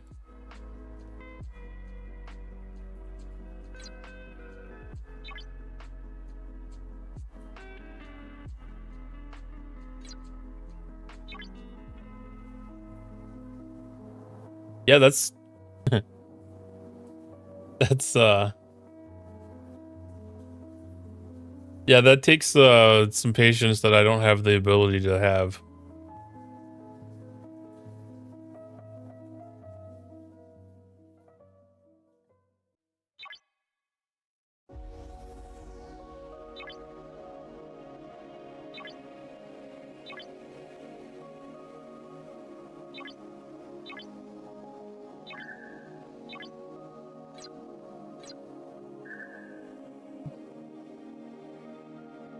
I mean, I'm sure that there's aspects of your job that you find extremely rewarding and everything like that, and there's probably aspects of it that are trying.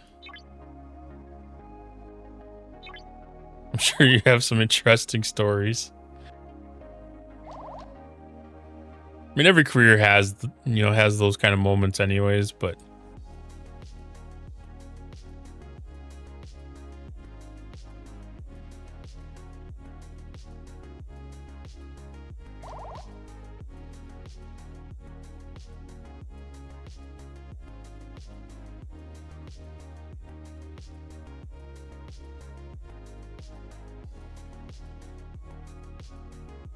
I was wondering what the heck the other building was that I had upgrading.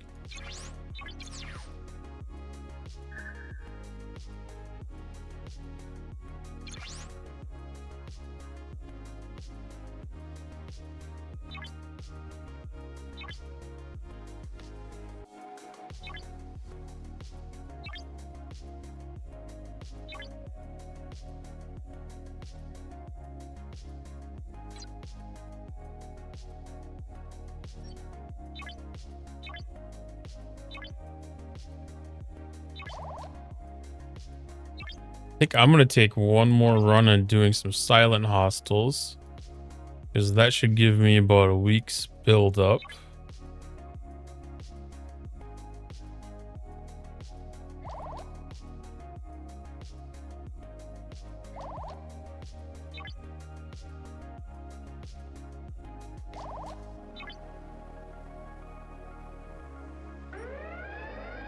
So,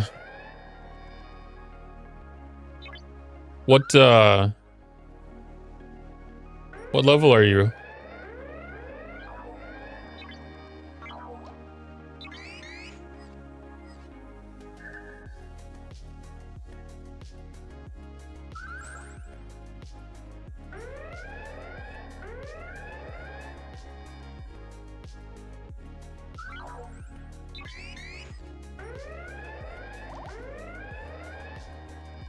Ops 52, very close to Ops 53.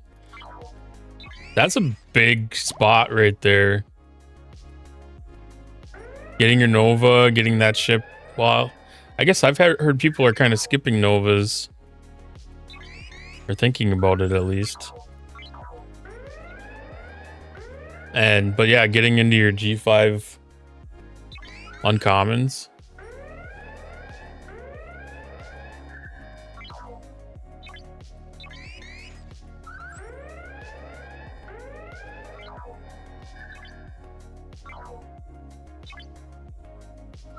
The heck was that? But yeah, that's a big step up into G5 for sure.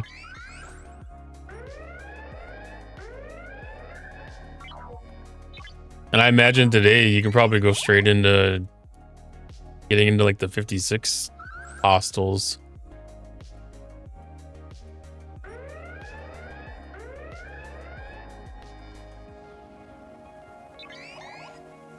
Faction grind accelerates so much.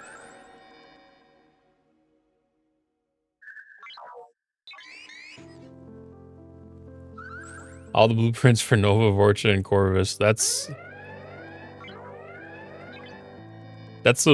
a good jump start, that's for sure.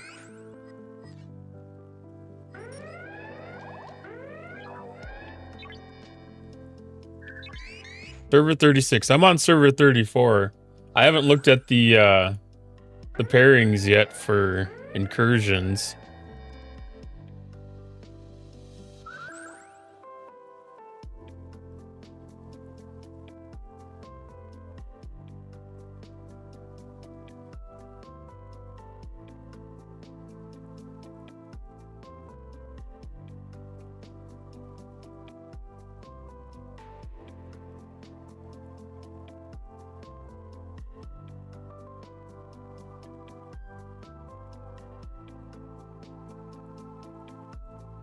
Nemesis, the server? No, we are Jaeger. 36s versus 38.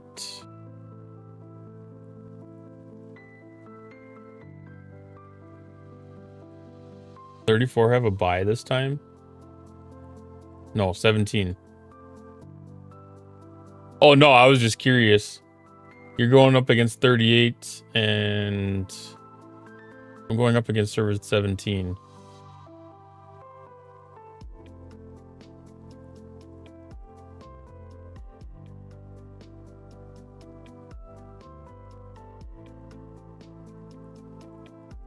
I don't remember 17.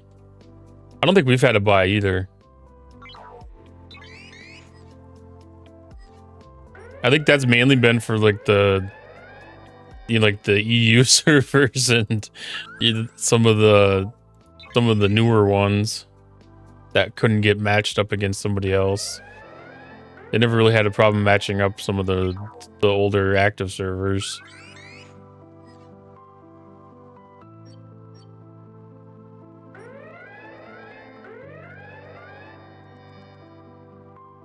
Yeah, I know they had they kind of used it as like a matching.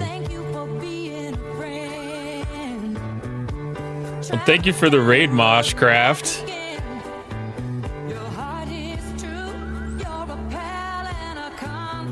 Thank you for the follow, Divine One Divinity. Hello, More. Hello, Red. Hello.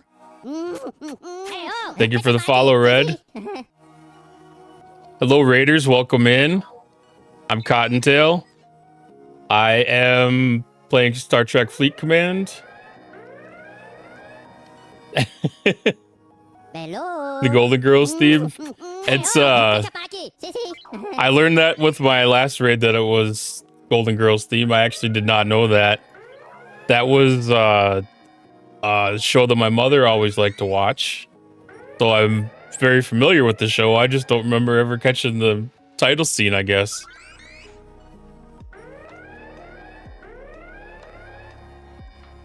So yeah, welcome in, Washcraft. So what were you doing tonight?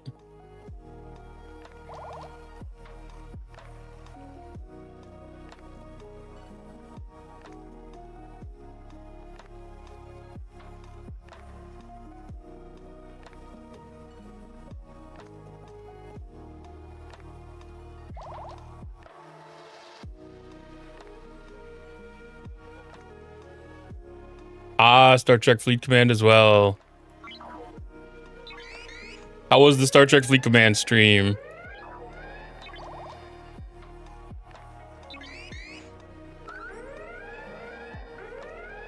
And thanks to everyone that followed. If I didn't get a chance to say hello, Brett Day.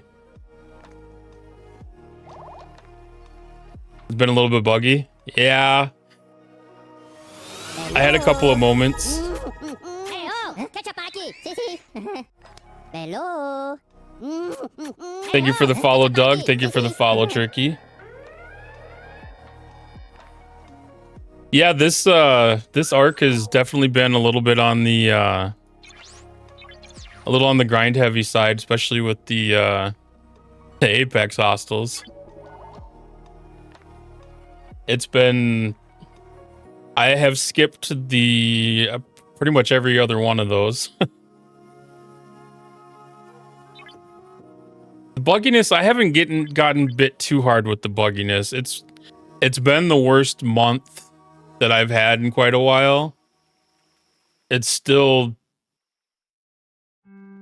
better than some of the really bad times that they've had.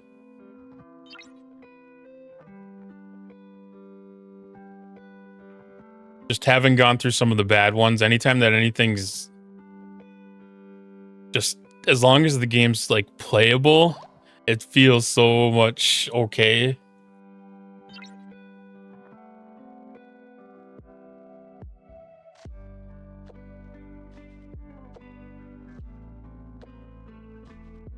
Same as normal. Yeah, it's different arc, new grind. No servers reset to level 1. Man, when I heard that some of those servers got hit with that boggled my mind. Yeah, the start day problems were always been a problem at some degree. Like, there's been a couple of times where they've had like just a really clean launch, but for the most time there's always something. And a lot of, well, this arc has been like just the perpetuation of all the start day problems, it seems like.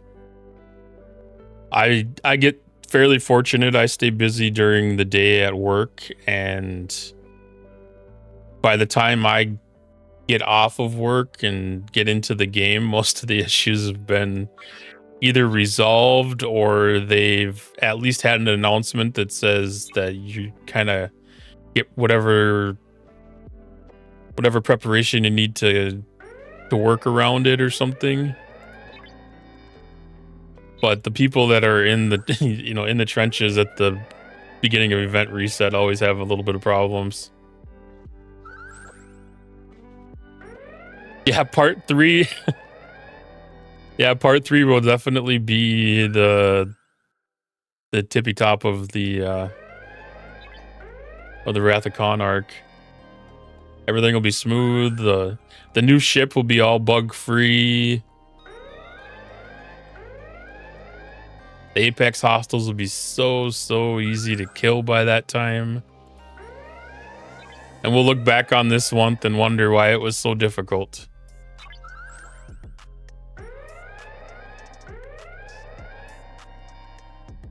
Borg week next week? Yeah. It feels a little bit like there's a little bit of an opportunity for them to have a little bit more time in between the arcs here. Seems like we're almost going to be at like one of them 3-week windows.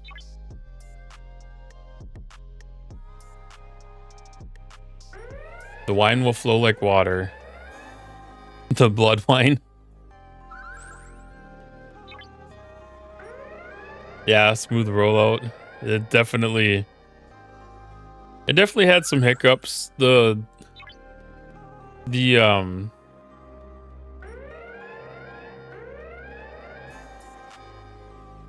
rewards. I haven't done the Borg stuff in a couple of runs now.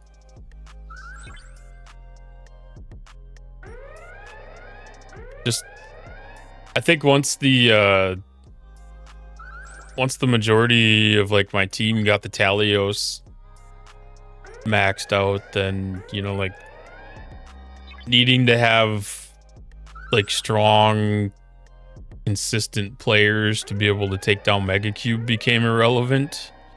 So now pretty much everybody can take care of everything they need to.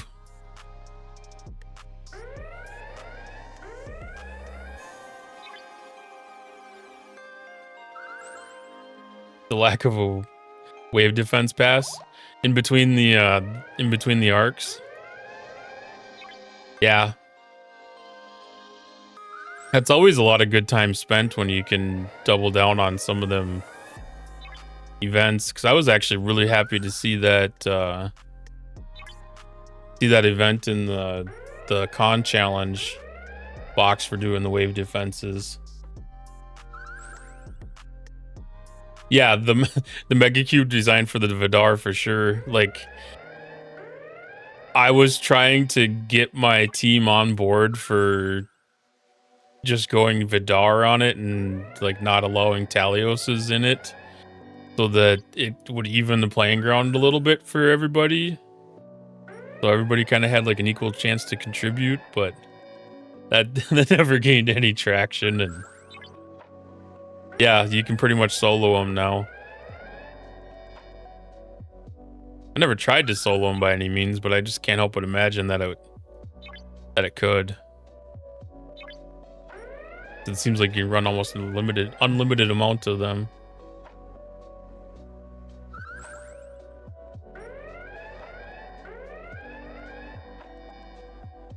Cons challenges has been good design, really, and mostly work.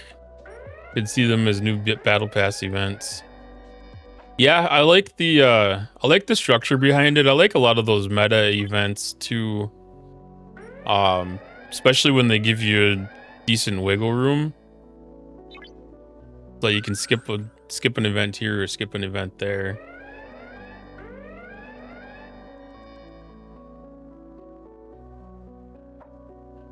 Yeah, I kind of expected that it wouldn't scratch the paint.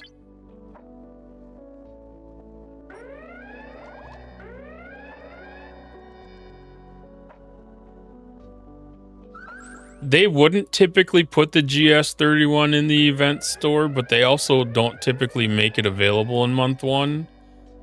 So the fact that it is available, I wouldn't be surprised if they would have a partial. They're gonna edge you though, because I don't know like how much progress is so far. You might even have ships by the end of that.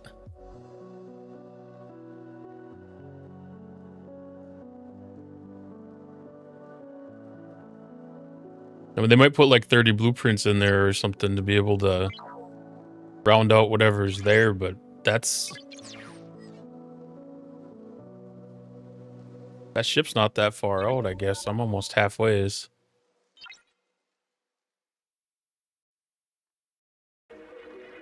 I don't remember how many came in the missions and anything else here, but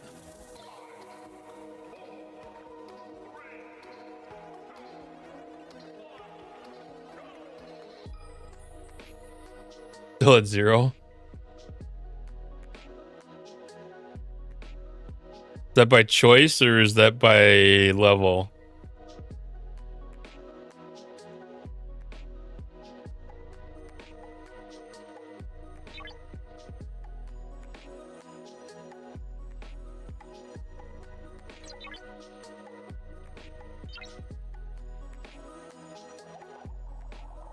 Well, there's going to be a kind of a weird spot where trying to do the level 45 waves is going to be difficult for some people for sure.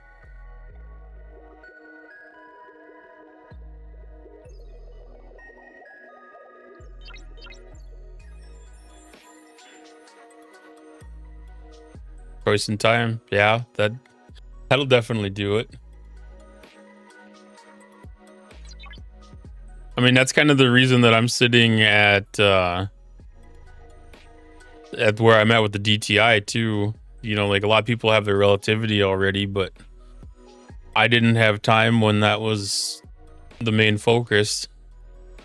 And Hello? yeah, Hey, oh, just a matter of catching up at that point. Hi, Ryan. Thank you for the follow.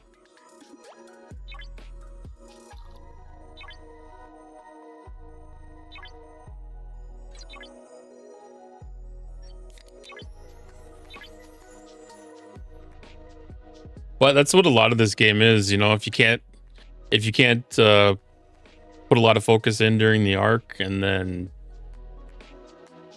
yeah, the rest of it's just a matter of catch up in your own time. It's self-paced. Yeah, like the relativity. I mean, the refinery would be awesome, but you know, like anything else related to the ship with it, it's not really important. The way that the game is right now with its economy, like I'm not hurting. I know I'm not getting some of the benefits, but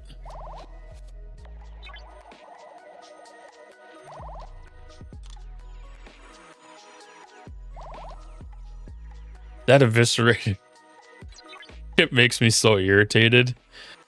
It's I'm level 65. That ship's never been really relevant for me at all.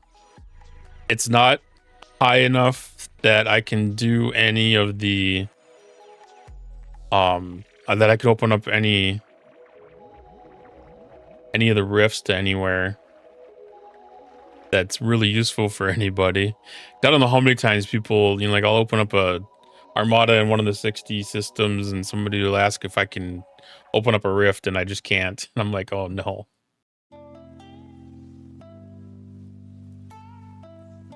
Yeah, I mean that's what a lot of the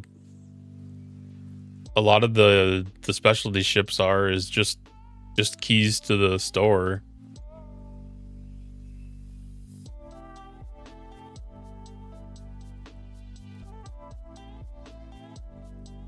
And I haven't done any of the research related to it at all either. I've just been 100% focused on getting all the credits into the ship for doing upgrades that I can. I think it doesn't even have that much of a warp boost here. Because even if we max it out, it's 145 bonus. You know, in the grand scheme of things, that's not a lot.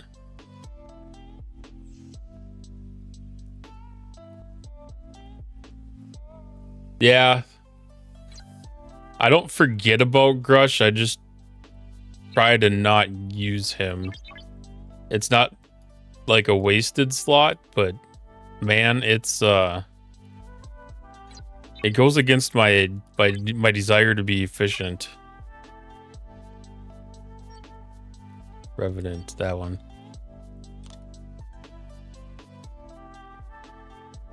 So like right now, my warp range is at 412.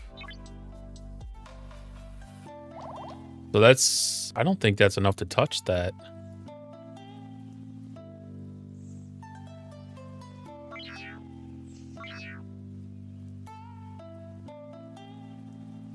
I didn't switch the ship. I was like, there ain't no way that it can get out that far. But I got to keep on remembering that you don't have to go out this far to have the overall benefit of it either. This where the 60 system is? Yeah. So I'm just on the edge of being able to get there myself. I mean, I'm just getting really comfortable with getting the level 56 hostiles.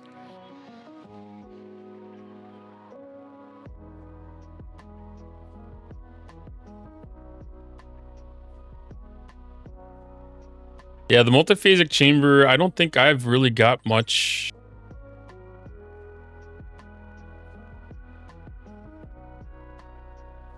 I don't know if you can.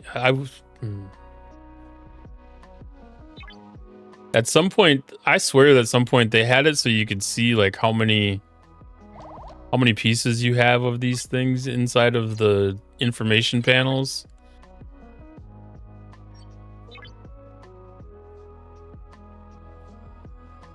Then they got rid of it. I don't think I did really much of anything with that. Yeah.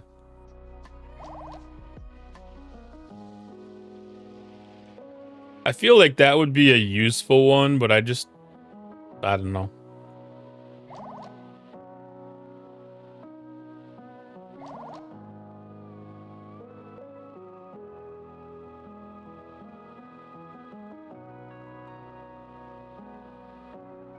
I've been focusing on some of the other forbidden texts and stuff in there. Or the artifacts, I should say. Kind of like the ones that apply to all ships.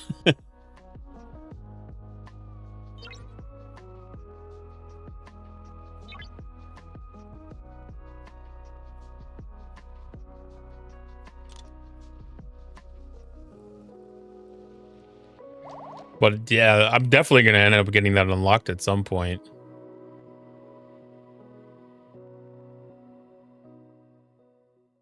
Yeah, forbidden text that's a very tough one. I mean, I've got 2 unlocked, I think it was. Yeah, and that's just because I got a lucky pull with the loot one day.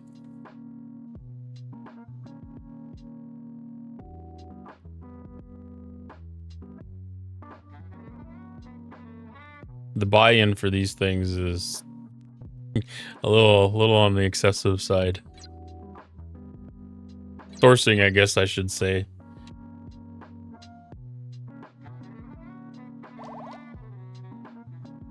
Or maybe I'm just not ambitious enough to keep the Revenant pulls going full.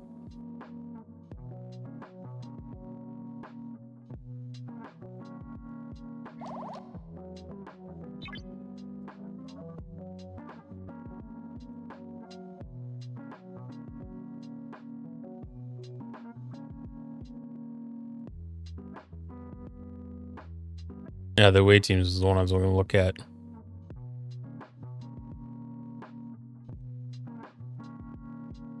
Which that reminds me, the shuttle bay is something I need to actually do upgrades on too.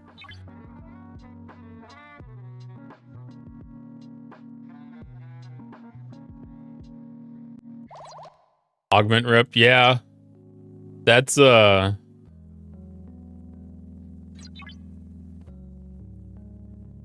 going to be a very nice area to move along in the game for sure.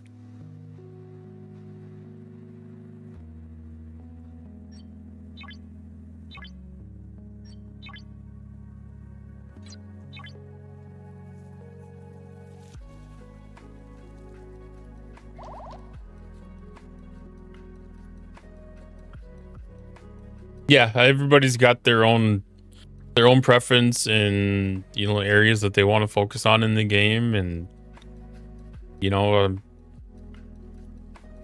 somebody like me, like I don't mind clicking on a few hostels now and then, but I don't want to do the, you know, 300-400 a day. Like I don't know how many people I've heard say like they hit their max hostels, and I'm like, that ain't for me.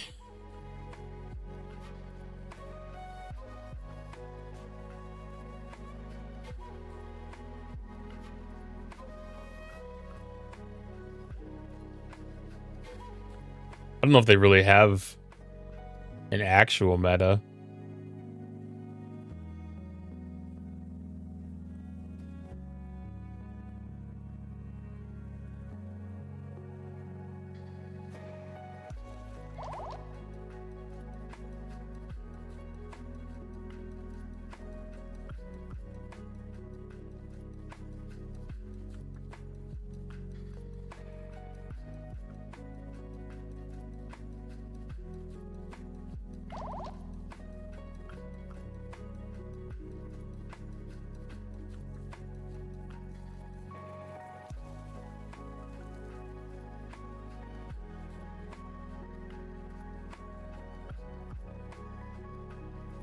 Well, I think some of the people that do like that hit that do like a lot of the auto grinding stuff too.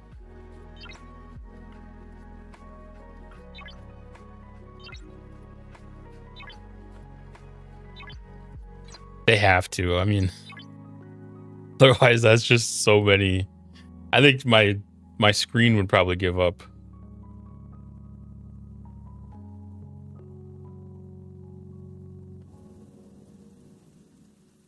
Like 400 or 500 is kind of where I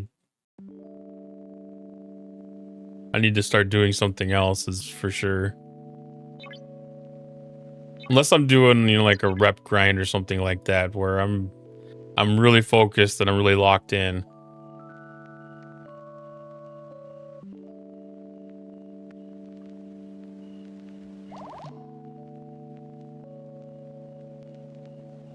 I don't know if I really did the math on how many of the heroic ones were.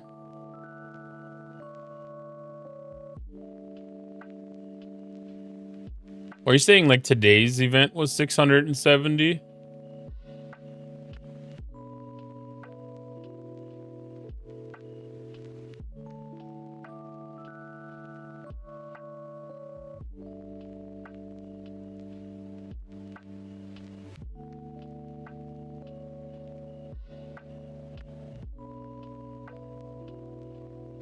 Oof.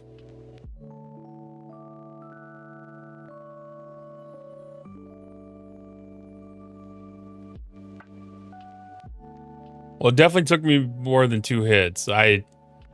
Took me 3 hauls. I probably could have got it done in 2 hauls, but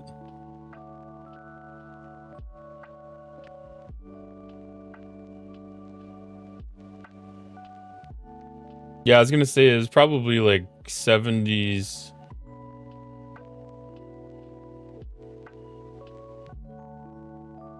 Around 70 ships is about what I've seen on like the lighter day, like today. The other ones were like 220 or something for me.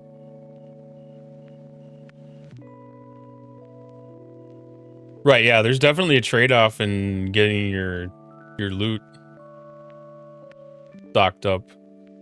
Because I've done that a couple of times. Like, it takes me 2.25 hauls. So like I'll do the 2 hauls at like my level of system, and then I'll do 1 haul in the common or the uncommon, just to, since I'm going to end up hitting them anyways, to be able to stock up. And then if I need to go do any remainder after that, then I can go do 1 or 2 quick hostels after it.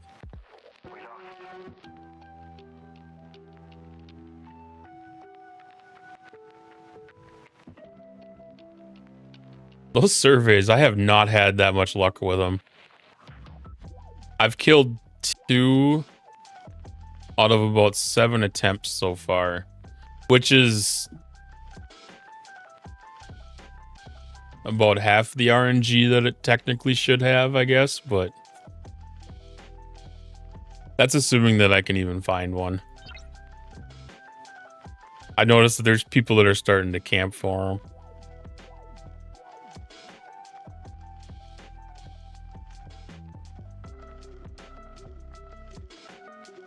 Yeah, I've definitely seen that. I kind of love being able to go down to those lower systems and throw a good loot crew on, and you know, just stock up and fill up and fill up and fill up. It adds up real fast.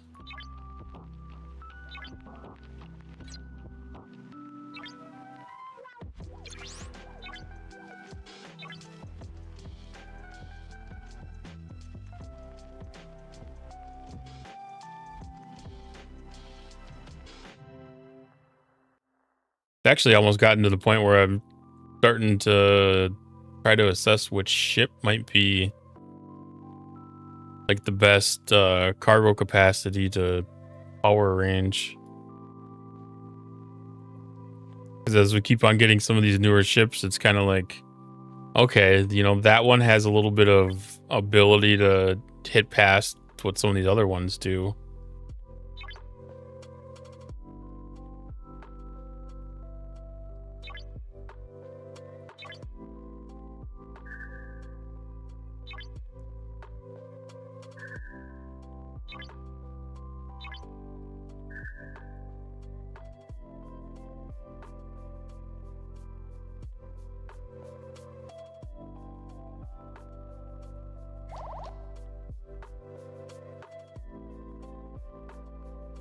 Only loot goblins at the moment.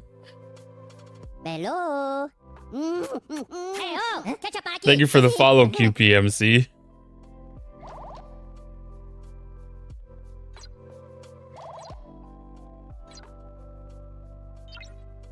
Yeah, I had to take a look at that earlier because tomorrow all my chests are redeemable. I wanted to make sure that I had everything stocked up a little bit at least. The uncommon and the rares are staying pretty well in stocked for me. The common's been a little bit rough because just the way that the loot's distributed there. I kind of am thinking that if I get a chance to hit up a little bit, I might be able to have that balance shift again and maybe not have to drop down for the commons so much. I know there were a couple of alliance mates that were, you know, not complaining, but they were just kind of surprised to see, you know, level 70 players in the same system as them grinding.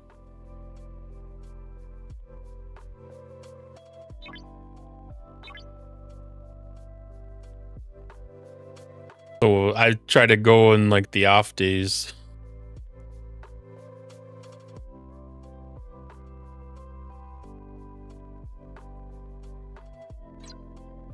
Oh, they take them out completely in the... Okay.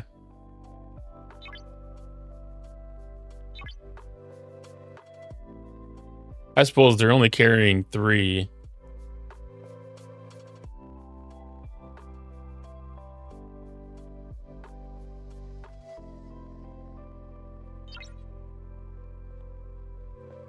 Yeah, I figured it out pretty quick, but I get a little analytical when it comes to some of these new loops, and you know, I was kind of comparing, trying to figure out where the sweet spot was for, you know, loot per hull, and then I noticed that there was a pretty large disparity between the different level systems and what loot was in which ones. I think it's kind of a good structure. It's almost like the way that they did the silent hostile systems, but it's in a way that every level of player benefits from a particular grade of currency instead of, you know, only certain ops levels benefit from a specific grade. Because that one took a couple of days to really sink in too, that, you know, hitting ships in a lower system netted 0 benefit.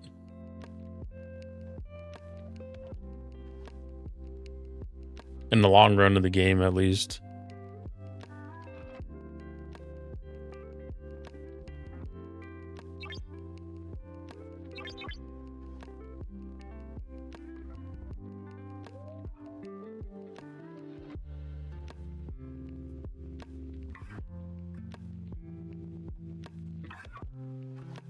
Speaking of silence, I'm still gonna make one more haul out of there.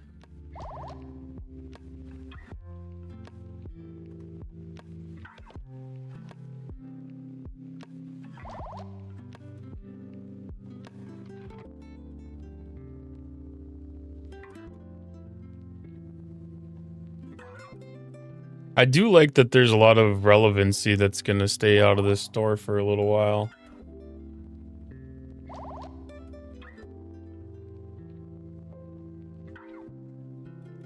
And it is kind of amazing, like, how far somebody can take it already, too. Like, I didn't realize you could almost max it out.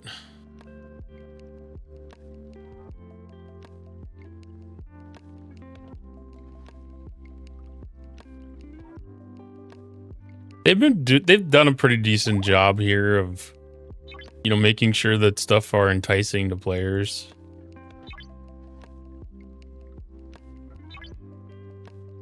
They usually put a decent amount of thought behind it, even if the result isn't right. You know, they have reason for the way that they put things out.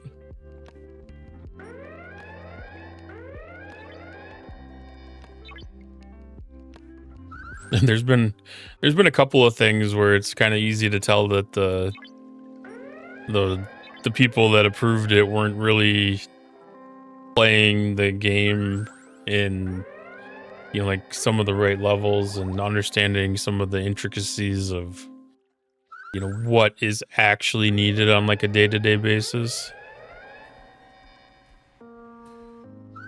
Yeah, I mean, day one out of this arc, the full grind path was laid out clearly in front of you.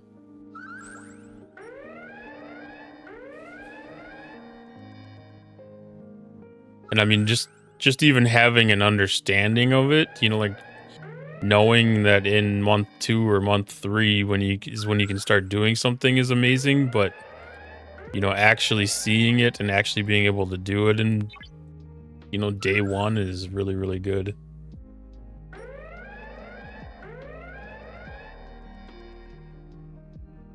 No, it's kind of one of those things that can be as long as you want it to be, and you can give it as much attention as you want it to.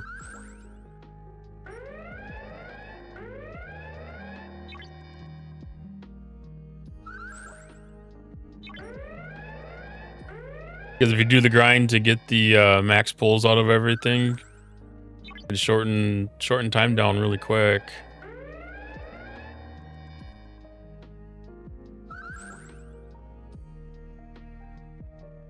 Yeah, I had no idea that Fleet Commander could be unlocked in already. And then I joined Major Samo's stream on like Tuesday or something like that. She said that she had it ground out already, and I was like, oh my.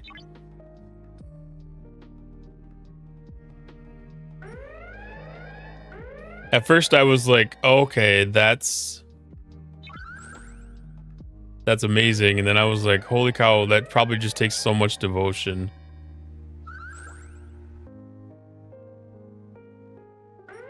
Two days.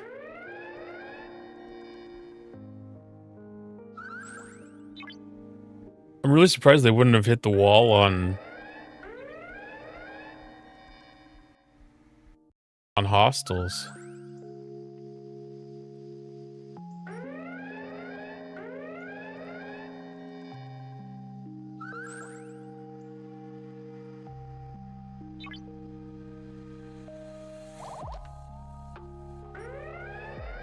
Well, I suppose if you're up in those larger systems, you're not going to have the competition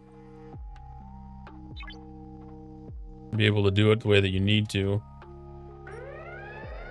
Did those come with 4 times rep too then? I never looked at them that close.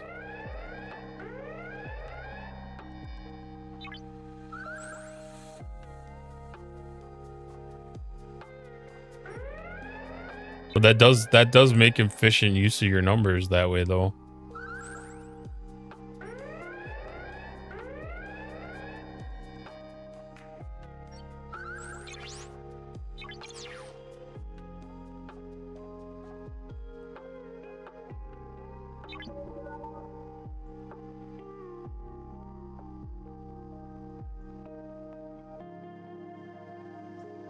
And I imagine once you get the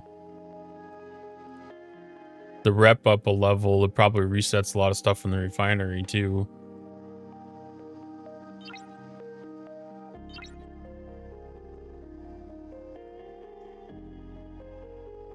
Because those moments always really make it beneficial. Well, maybe not.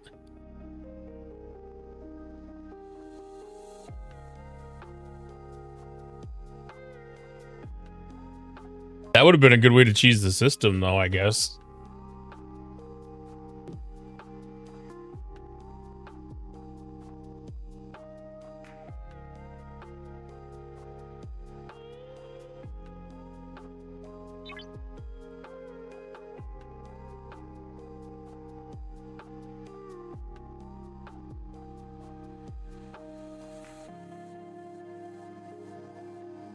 A lot of things that have to happen correctly to be able to do it, but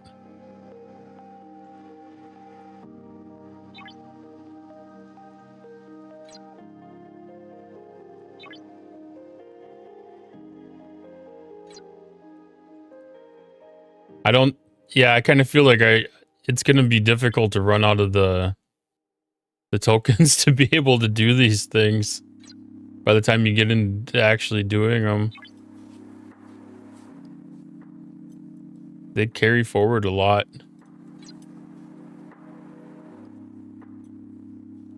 Max pull is 50 with no cooldown.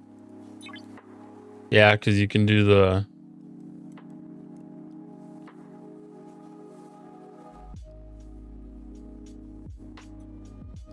I suppose that'll be changed by the time I get there.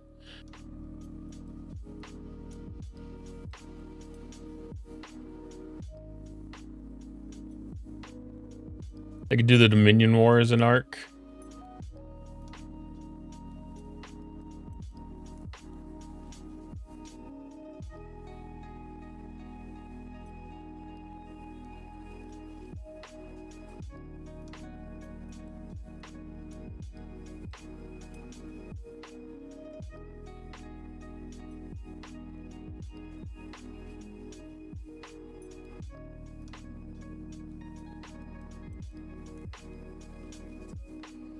It's definitely been long enough that DS9 could use a revisit.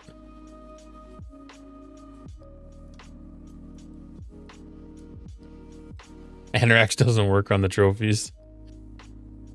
That's fair.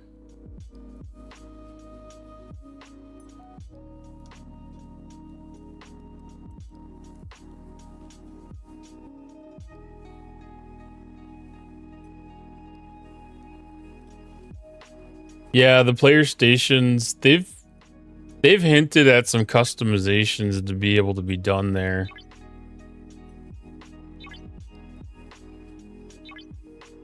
I know it's something that's on their radar. When they came out with the star bases, we kind of thought we were going to get station customizations at that point.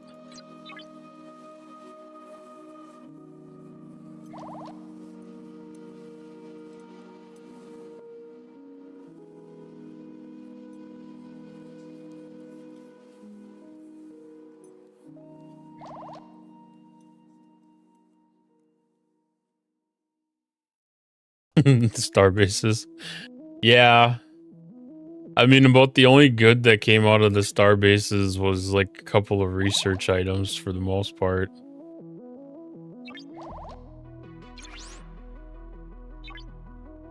And even then, that's kind of arguable. Because like the Armada credit boost. I mean, the exchange one is, eh.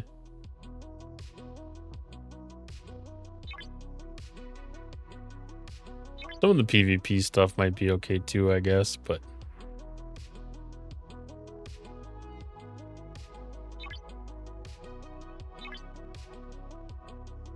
a lot of stuff here that's pretty meh.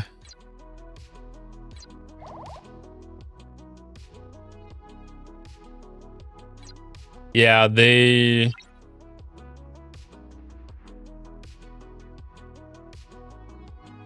concept is great, you know, like it was a great item that they could use to, you know, to create conflict, which furthers people's desire to spend to increase and become stronger.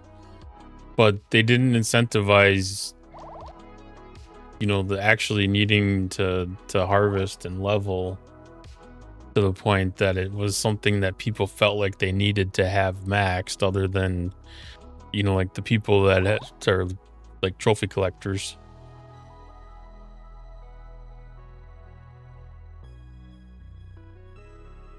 Like our alliance, we had ours parked for a long time. We're at 25 now. Good morning, Meat Bicycle.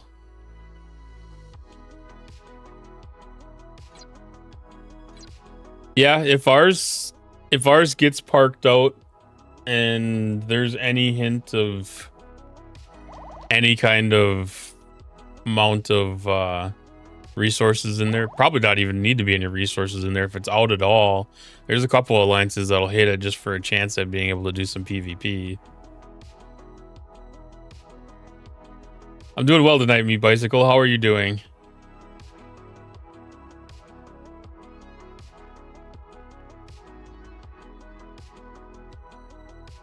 Yeah, I used to be able to do the research events with it.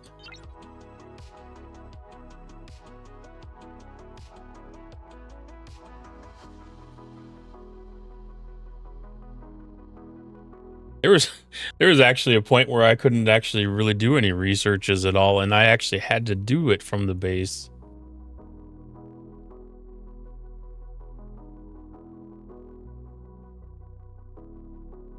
Oh, that's right. That was counting as an armada.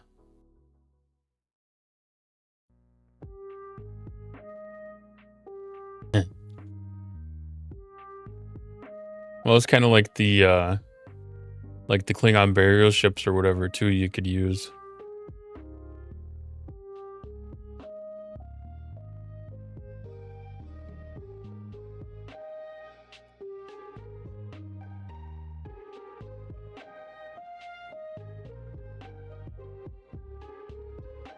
End of a 12-hour shift. Oof. Well, I assume that means that you are done for your work week and you are on the weekend now.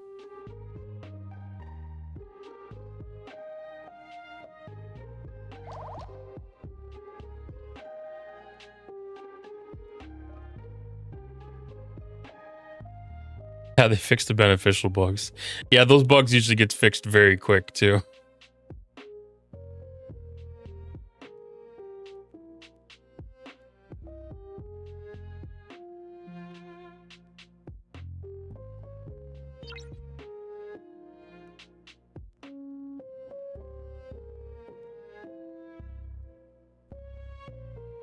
I remember when I got passed on the Klingon burial ships by one of the, I remember if it was level 50 or level 60 players, whatever the max cap was at the time. He was like, yeah, these work great. The timer's shorter on them and everything like that. One more night to go. Well, here's to one more night. The Con Solo Wave event, if they had not given me those 3 starts, I would not have been able to complete that one. I guess I never looked to see. Yeah, because there wasn't anything that said, you know, going up to a higher level system or doing the elites or anything like that would have been better. And the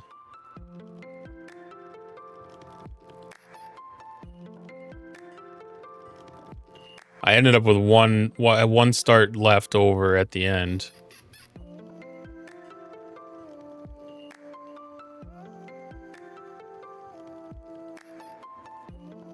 Yeah, I did mine in the 50s, and it's just about having the correct officers on the ship, so the smallest one you can do would work fine. Or whatever one you're normally doing.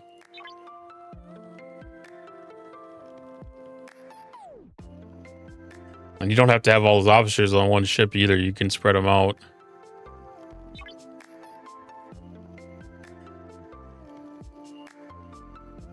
Yeah, there might be I never looked if the balance was in. It calls out specific ships. I just don't remember if it was tied to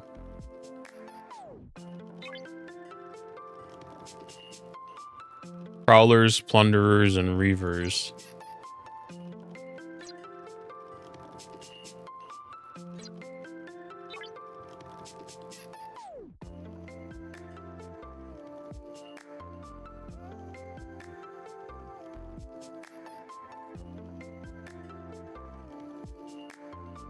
I might not be able to see back that far. Yeah, Prowlers and Plunderers. Yeah, so all of the ones that were in that system counted.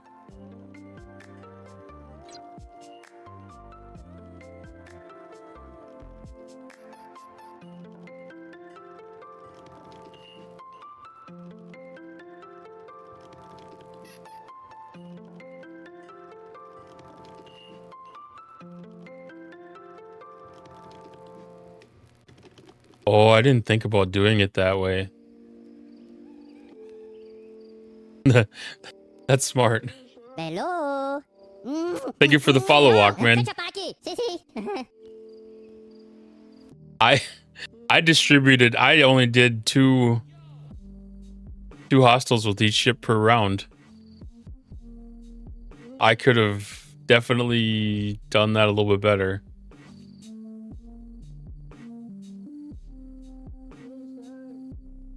That's okay. I was also stocking up on things, so I've been kind of holding off a little bit because I knew that we'd be seeing something coming up here.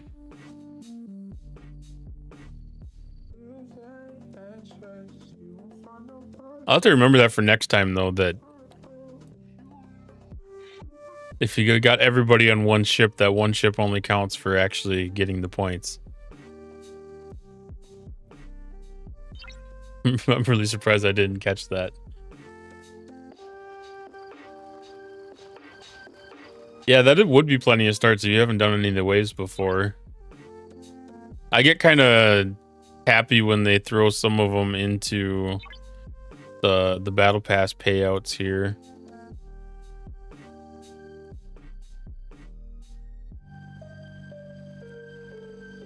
Yeah, I could definitely see the GS31 owners having a good time of it.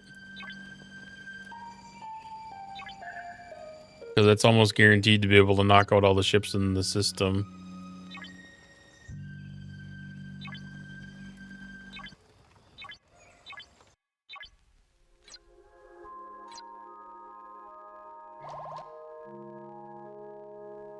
At least from what I saw in the demos. I know there's been a lot of problems with people actually being able to use the ship in an effective manner.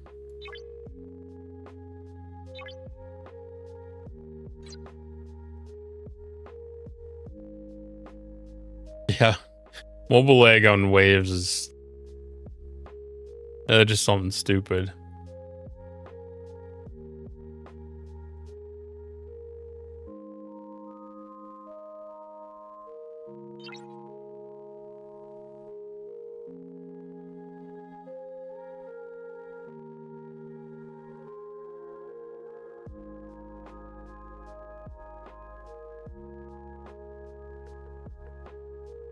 I can see why you've never done one then.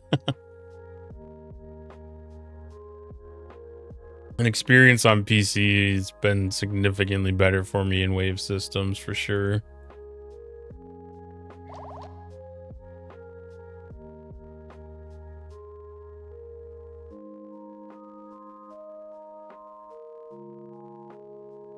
I know I always got to remind myself that it is a mobile game. It's a mobile game with ambitions, but it's still a mobile game. They want to turn it into a platformer, but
it's a mobile game. That means it's going places.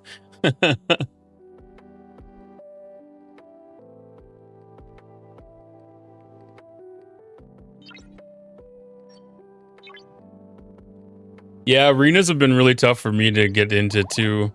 The very limited window that they have has been a true struggle for me to actually get time involved in them.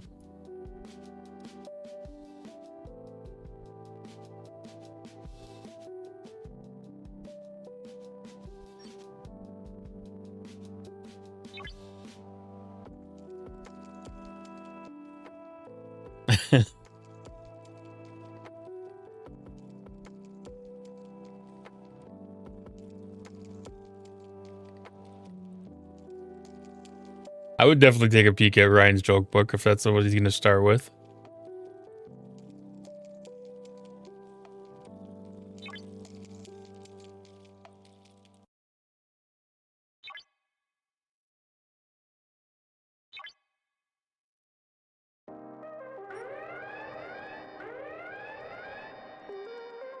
Yeah, this past Monday was the first time I actually played in arenas, and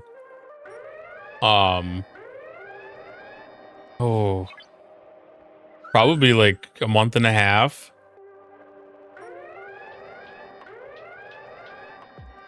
How you like the random thoughts too?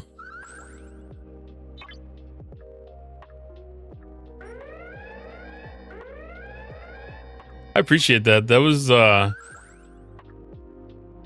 was kind of like one of my first little projects of, you know, like my stream setup was, you know, like just trying to get something unique to keep chat rolling so I could make sure that I got familiar with keeping an eye on it.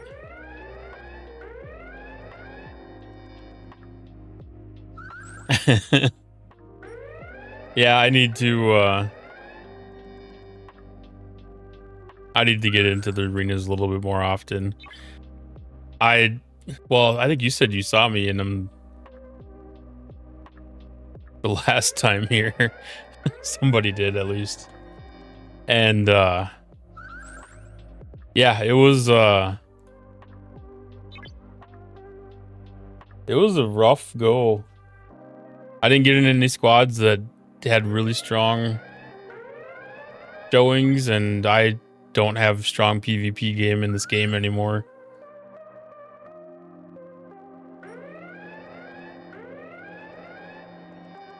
I'm about in the bottom that you can be now.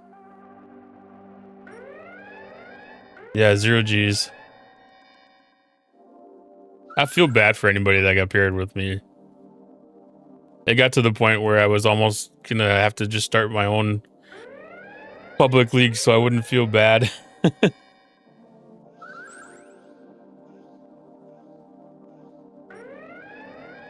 Well, you still end up getting the credits. Like, it was working pretty good. Like, our alliance would start one, and you know, like, you'd go into 2 of them, get beat out, and then go into like a 3rd one, and you'd have an easy go of it. You know, so you'd have a pretty good balance on points and stuff.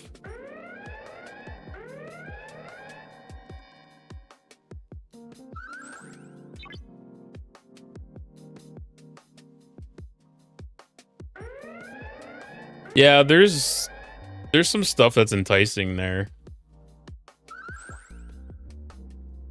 And yeah, no matter what, you still get enough stuff to get a little bit of arena credits, so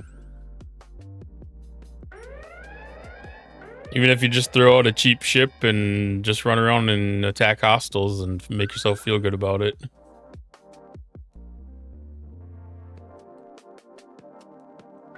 That's what I ended up doing. I just put speed cruise on and just ran around and killed hostiles.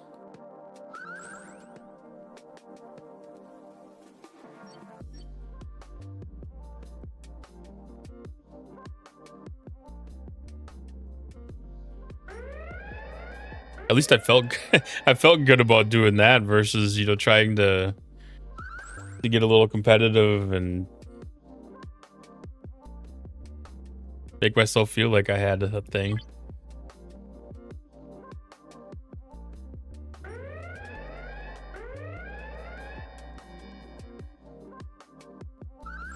Yeah, the speed kind of makes you feel like you outsmart somebody. When they end up just chasing you around the system, it's kind of like, you know, like, what are you doing? You're not even coming close to hitting me, and you're not going to do it like that.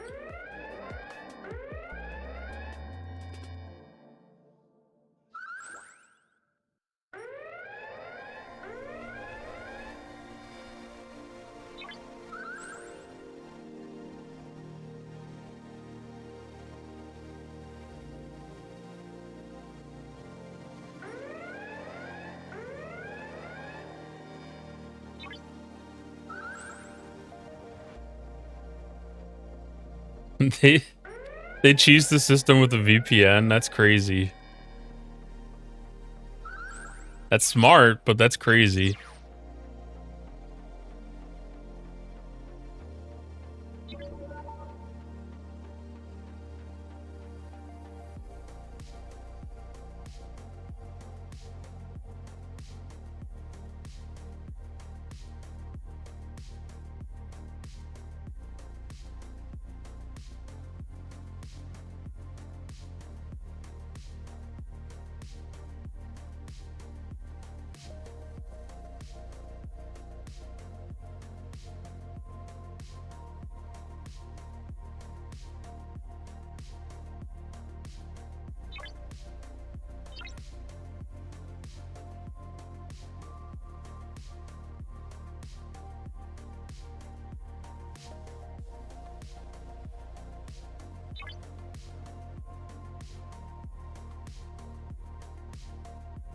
$15.42.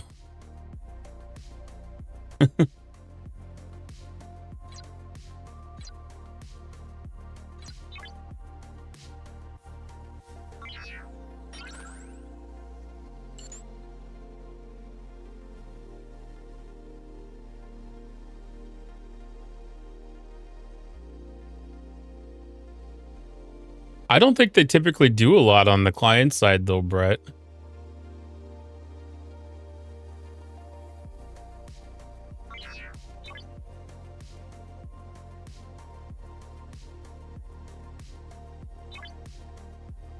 That's always been a lot of the problem with just the general lag with the, like, territory takeovers and everything was the calculations on the server side.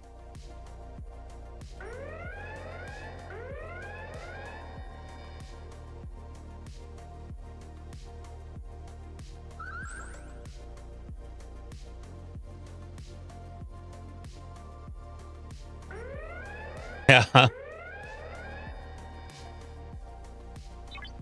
Yeah, there's been a couple of times. Well, this morning it was pretty rough for me. I got disconnected a couple of times for communication timeouts, and I was like, "Oh, this is just crazy." But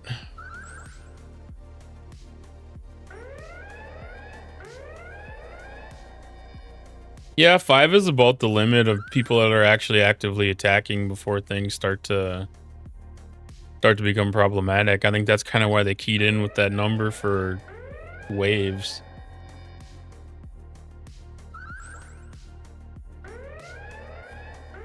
Yeah, that's that's another thing that's crazy about it being a mobile game is that it relies on having a good connection. Because if you're in a wave with somebody that has a really poor ass connection, that wave sucks.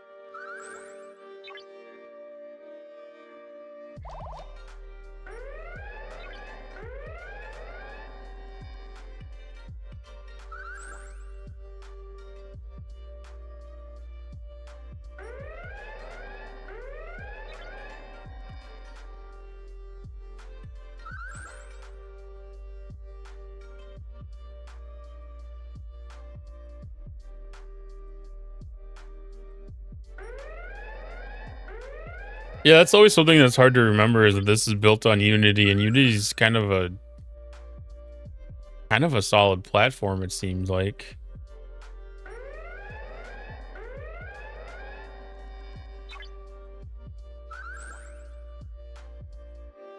I mean, when Digi started things, it probably was set up pretty decent, and it's just been, patched and added on to.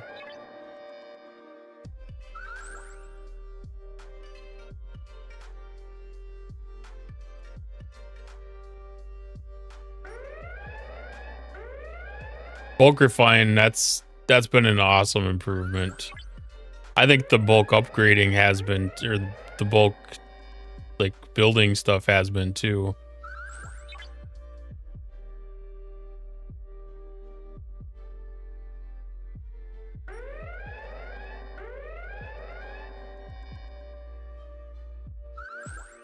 I think AWS was used for their login servers, but I think the actual game engine is running in Redis.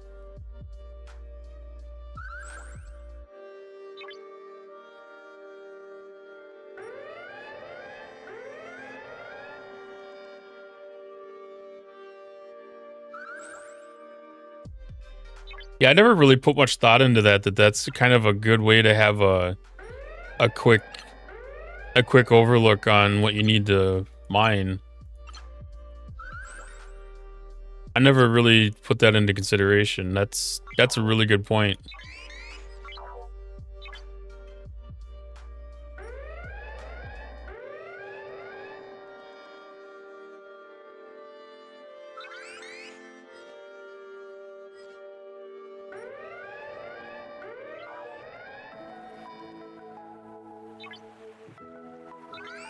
Yeah, getting the currency decreased would be awesome. Like if they could expunge some of the things that are way older and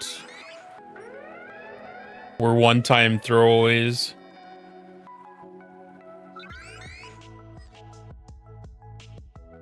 Yeah, the communication that they've been putting out has been really amazing.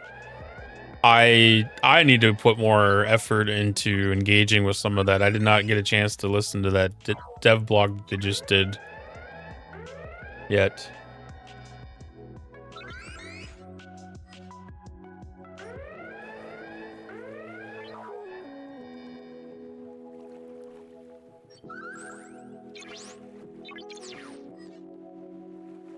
I had kind of hoped too that when they got bought out that they were going to put some refinement back into getting some of the stability on the game improved too.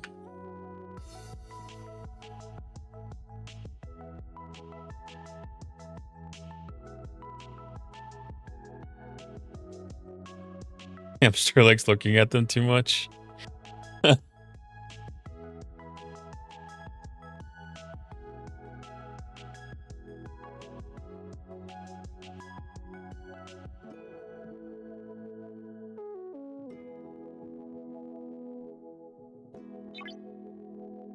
He has admitted that before, hasn't he? Well, he might have been trolling a little bit or something, but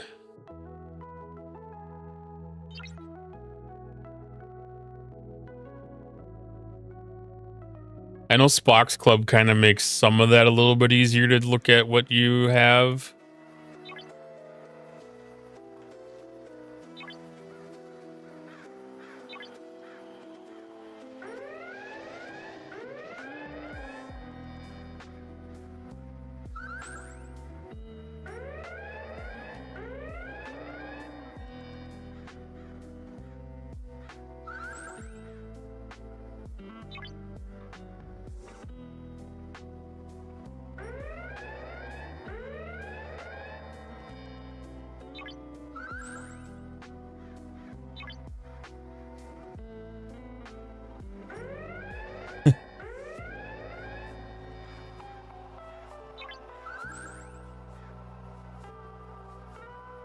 More, I like that endless laughter emote. That's a good one.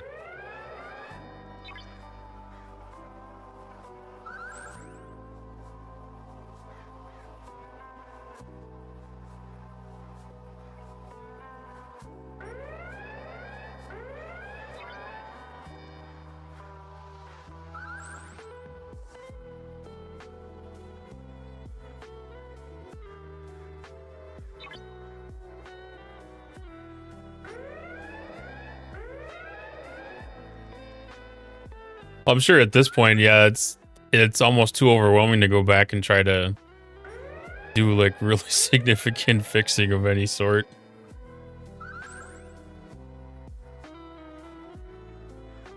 Their change management process has gotten a little bit better. It used to be really bad where they'd reintroduce old bugs and stuff, but it hasn't been too bad lately.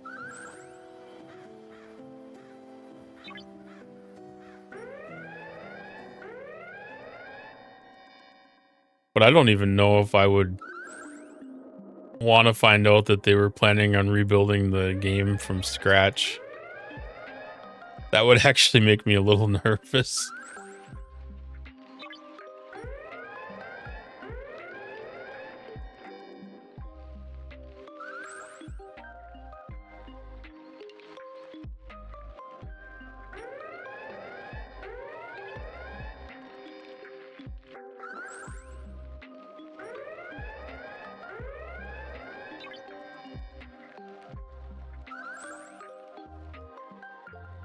You like the game features, always something to be done, but the mess.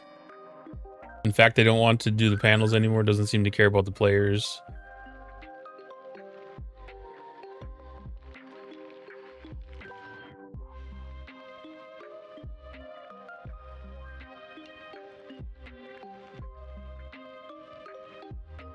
That's what makes me quit. Not the bugs. Yeah, the bugs definitely... The bugs are tolerable. Bugs are understandable.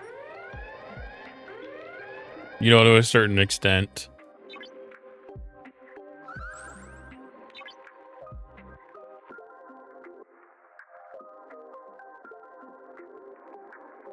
Yeah, you only got 10 more minutes to be able to get your stuff done. Hello. Thank you for the follow, me bicycle. They updated their Unity fairly recently. Hello. Thank you for following, Broken Wolf. I doubt they're on like anything like really recent.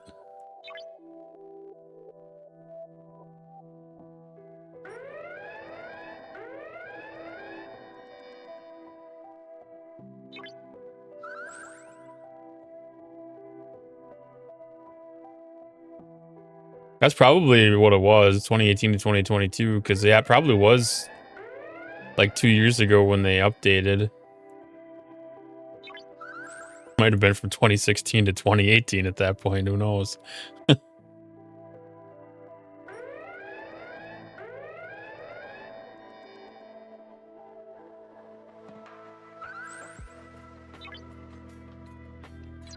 Well, and it never hurts to ask.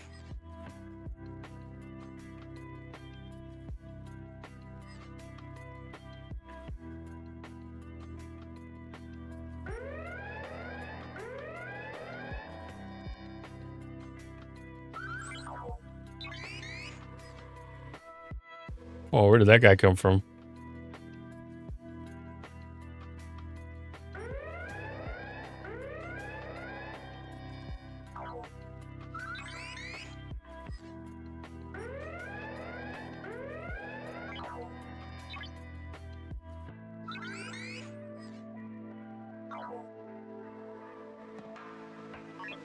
But I was really surprised by that bulk refine option though. They you know, they kind of hinted at it on the roadmap, and as they kept on making some of the changes on the in like the way that the game was handling the refine options and stuff, it felt like it was getting closer and closer and closer. And then they kind of hinted at it on the roadmap, but I kind of figured that was still like another 2 or 3 month down the road thing.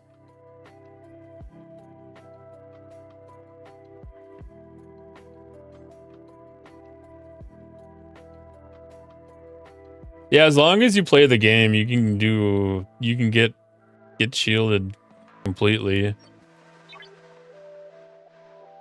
As long as you have time to be able to get into the game, because it's like, what, an 8, a 12, and a 4 or something like that.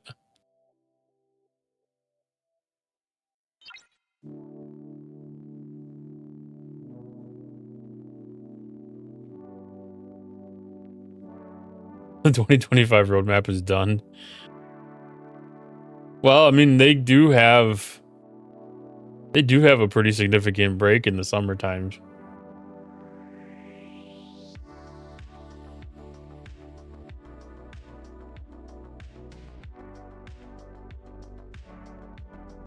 It's healthy for the game, and that's kind of what their whole Discord's built around.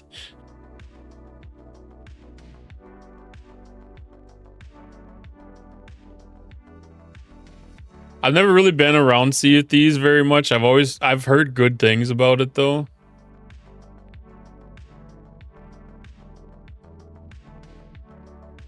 The 2026 roadmap will come out in May of 2026.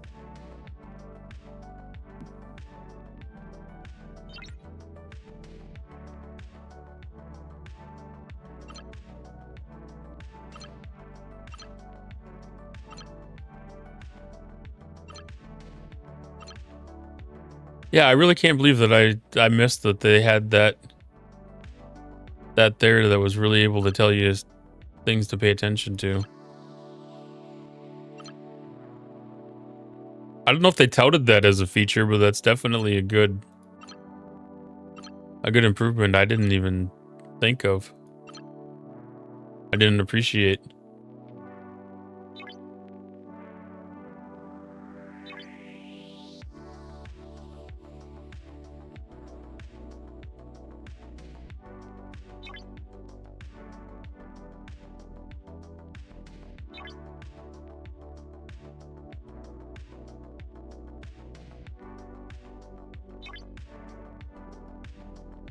Yeah, anything that they're adding into this game that's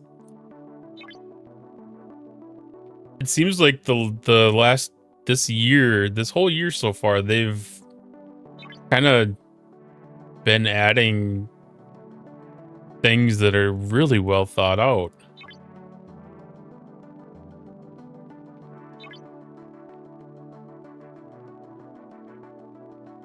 Like I just wanted to have the button to be able to do the things. I didn't even want to have any kind of I didn't know that I wanted to have a indicator that told me what I need to stock up on.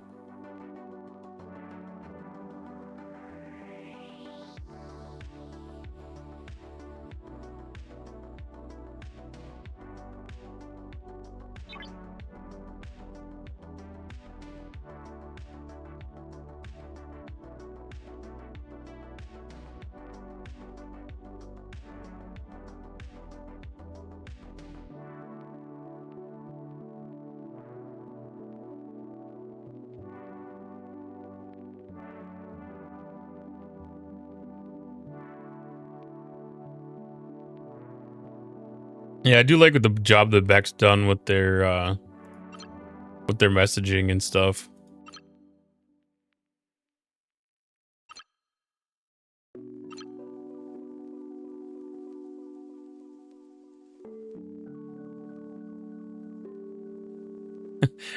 It did feel a little bit cheesy when they did the the lower deck spec though.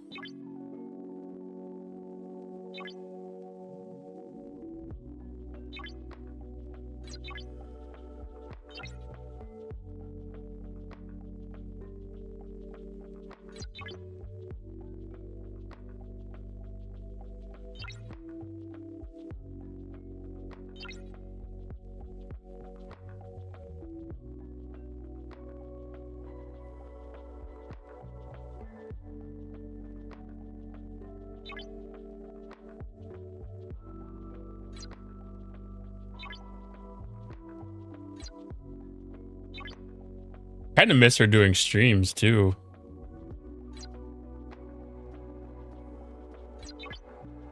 Like I think that'd be cool if every once in a while that they'd have a couple of their people from their team go on and, you know, do some gameplay.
Well, they used to catch back up when Europe went back into daylight savings, but I can't help but imagine they are there.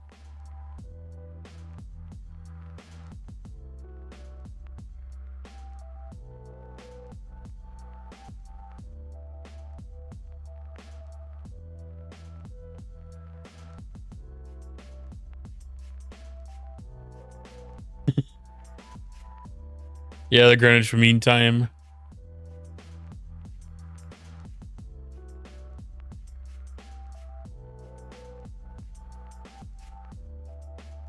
Seven resets during incursions. That's crazy.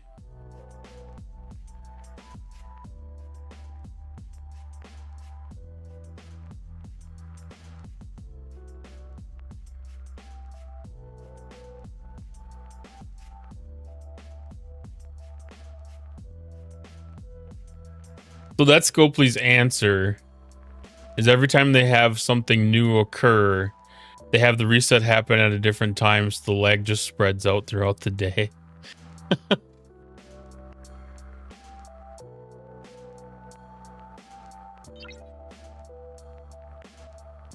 That kind of reminds me of when they had the flash events for the...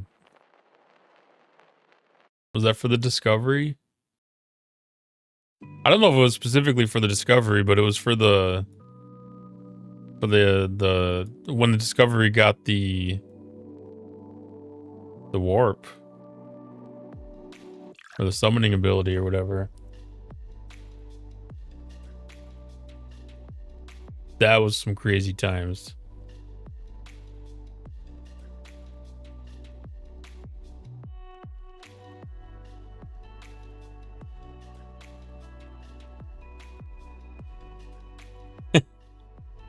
Yeah, they definitely screwed with SLBs a lot.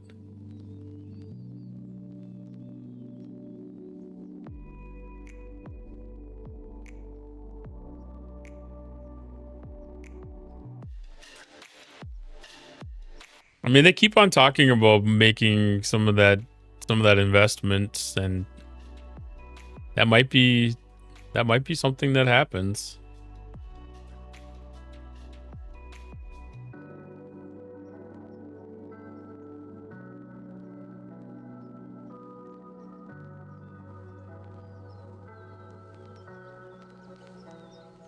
I tried that one time and they didn't have the graphics in the game set up quite right.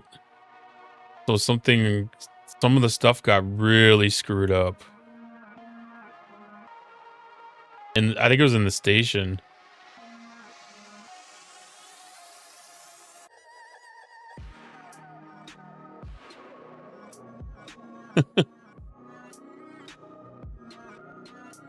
Yeah, there's a lot of optimism.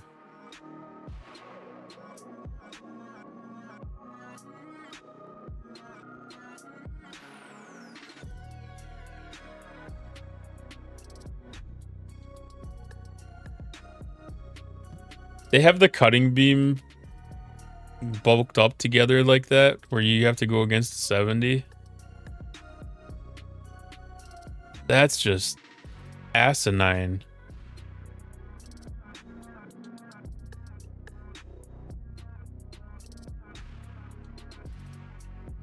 Like, even at 65, I can't compete against a 70 with something like that.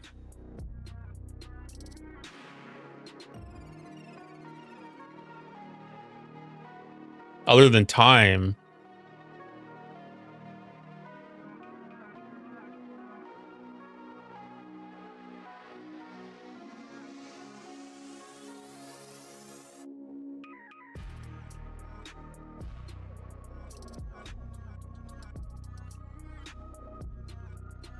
That's probably why I've been having such a good time. Because by the time they get everything fixed from the event reset at noon, it's about the time I'm getting off of work and I'm starting to play the game.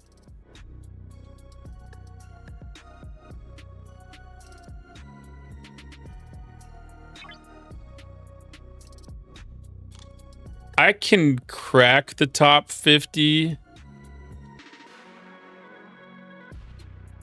but staying in there can be a problem.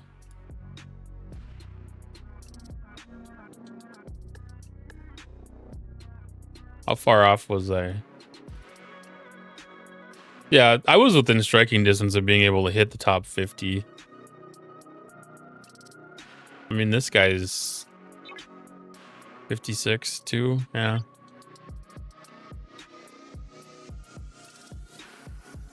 Some of our whales are lazy on our server though too. Well, and that's the thing too. Yeah, when I look at this event, it's kind of like that's not even a good pull in the refinery. You know, turning in your queues hostile stuff. I mean, you can exceed that pretty easily.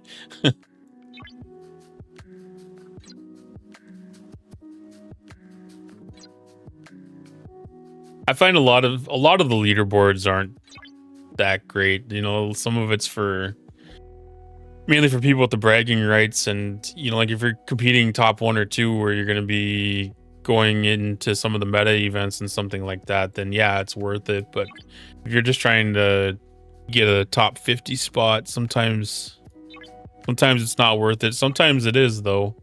Like when they have the premium dust for the research in the mirror universe, you know, I try to make sure I put enough effort into that kind of stuff. I've been noticing that a lot of people don't wait for the upgrades. I think a lot of that is just doesn't take as long to accumulate the stuff these days either. I'm still kind of in that habit of only upgrade during an event because it takes so long to save stuff. And then waiting for a decent enough event to spend it on just becomes not worth it. And then you just end up blowing it anyways. Because like me, I'm sitting here like I can advance this building and then do this one and then do this one. And I'm like, okay, when's my next event for it? And honestly, like right now is probably one of the best times because there was a building event that was running with it. And yes, having the spend SMS just being constant, like that's still tripping up my mind a little bit to remind me that I can actually do an upgrade on like a Tuesday or a Wednesday.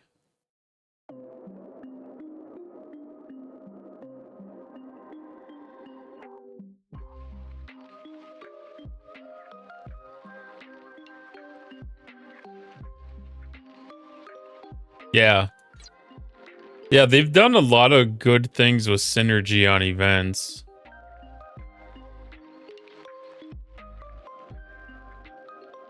Like every once in a while something gets out of sequence, but a lot of times it feels like, you know, 2 or 3 events together on a certain day will actually be working for each other.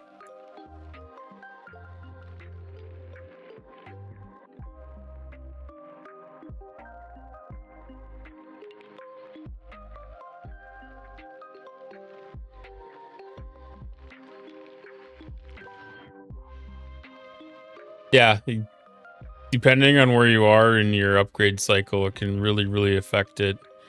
Last month I was doing dry docks, and the amount of crystal and time that it was taking for those upgrades just ran out of speed ups real fast. Getting down to having just the vaults and storage buildings to go right now has been it's been very refreshing because the time on that is short. Yeah, the guns are rough. The guns are very rough. I'm not looking forward to having to do those when I have to go to my next round.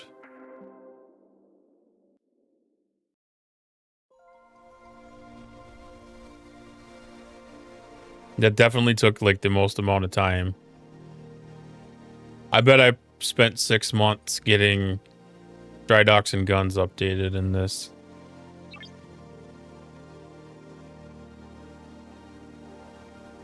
But I mean, that's without buying a battle pass or anything like that to get a little extra tokens.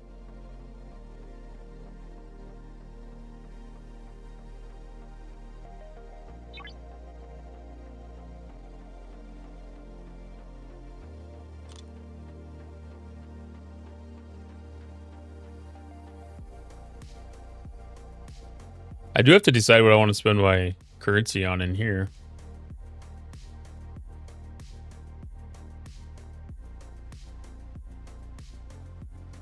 Yeah, the extra tokens are always nice.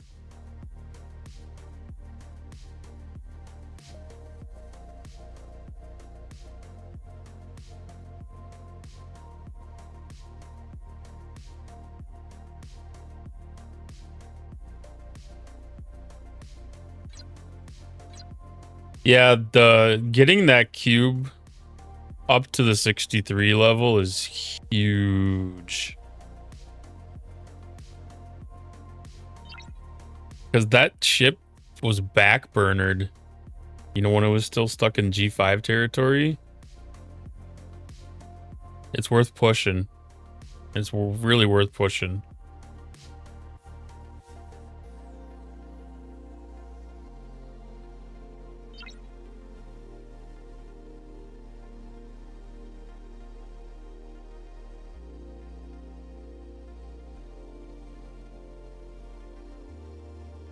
I mean, when you add the ability of having the transwarp conduit on this ship, just being able to insta-warp out to G6 space and knock out your dailies is huge.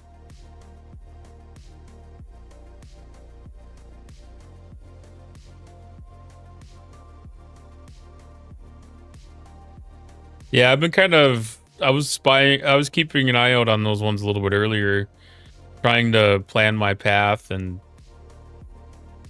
I pulled up the ones that I could at my level.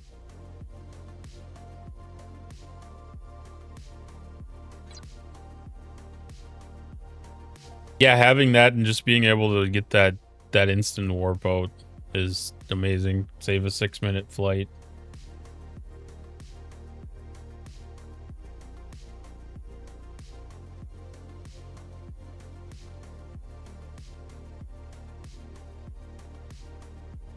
Epic credits. Yeah. They made a pretty good spend on the SLB though.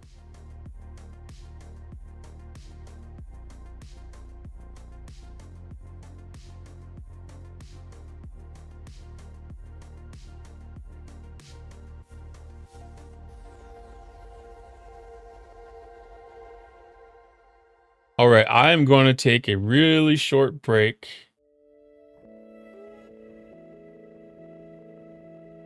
And I'll be back in a couple minutes.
All right, and we back.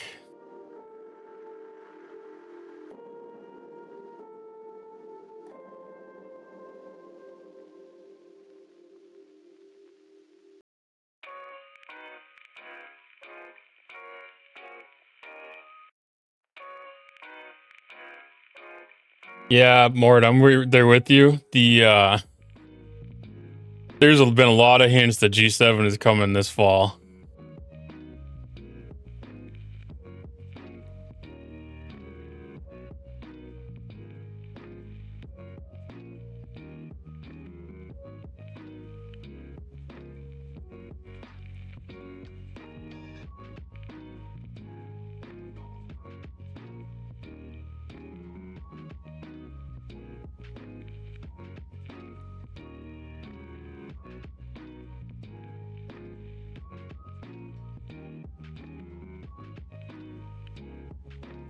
I gotta collect them all.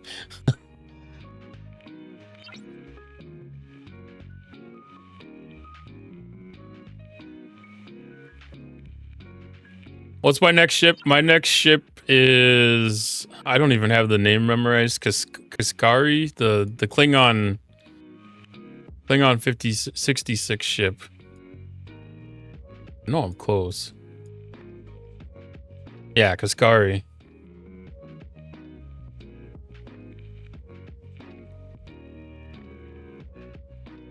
I got the, the credits and stuff that I need for it.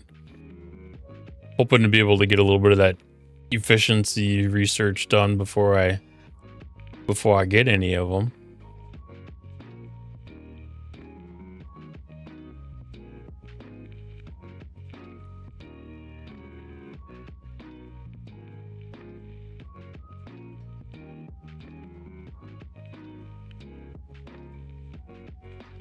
Velox, that's the Romulan one, right?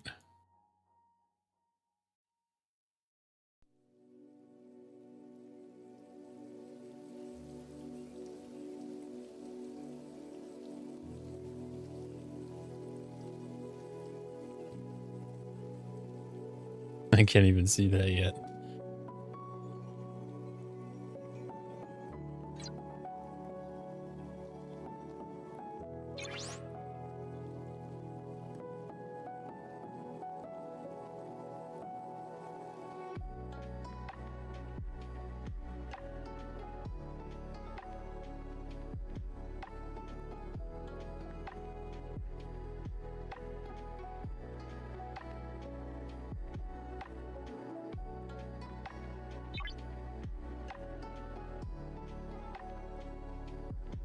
Man, that was the art behind some of these ships is amazing to me.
This is where having a little bit of that research would actually come in handy too.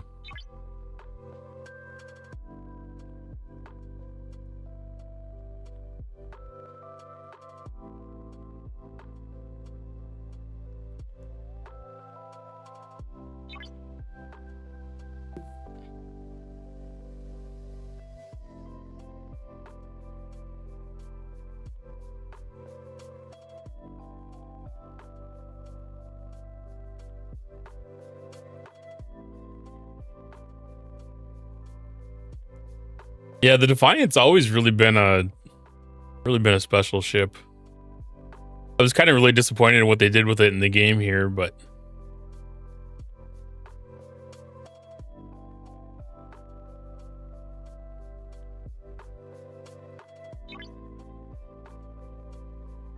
it's still kind of nice that it serves a unique purpose.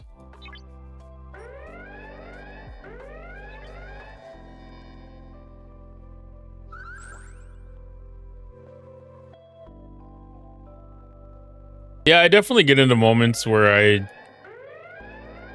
like to use it for buffing too, like, you know, doing Revenant and stuff. That's not a bad spot to use it. Sometimes it just gets to be a little bit hard to remember to use some of them ships, but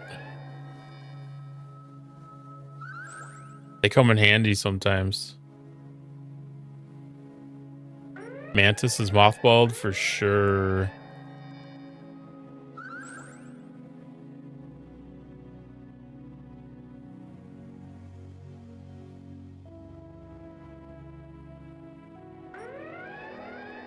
And that's something I need to start doing, is using that for an offensive advantage. Using Mantis to sting people that have bigger ships.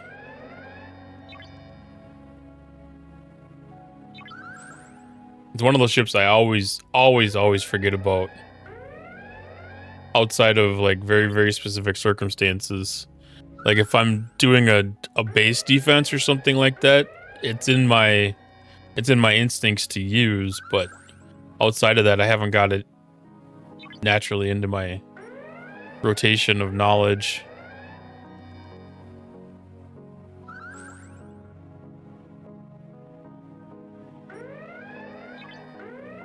Yeah, I've only started getting kind of caught up in some of that stuff here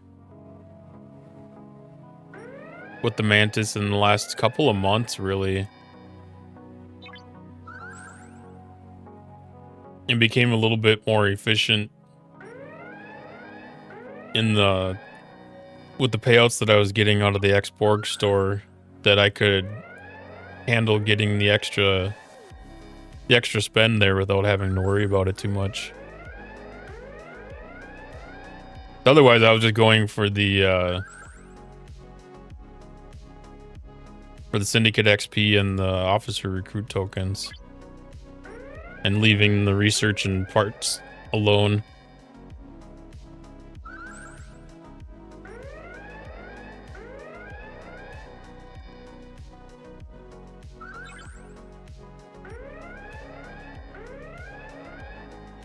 Yeah, yeah, the research for the cube, it's kind of anticlimactic for the like amount of time it takes you to get there. So by the time you have everything there, it's almost an automatic upgrade.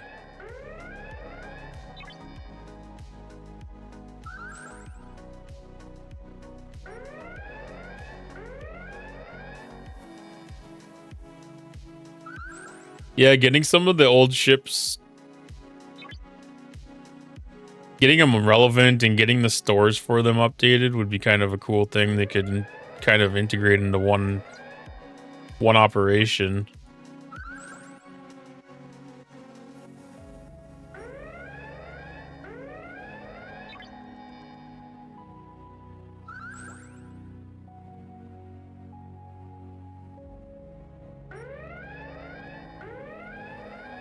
And they kind of started down that path a little bit.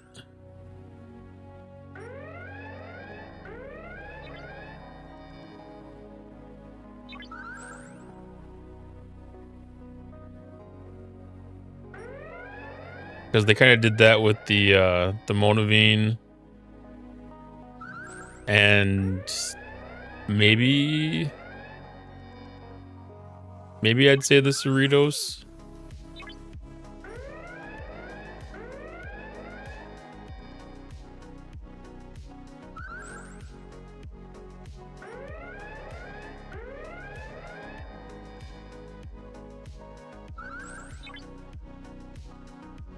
Extra stuff for other ships. Yeah, some of the event stores are definitely places that I've bought stuff for second ships.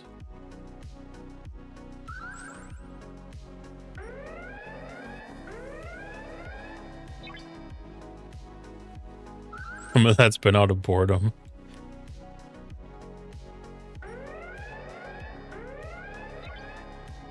That turned my Franklin into a Franklin A. And then, I don't know, there was like some kind of event that made it kind of worthwhile to have a Franklin. So I picked one up in one of the event stores.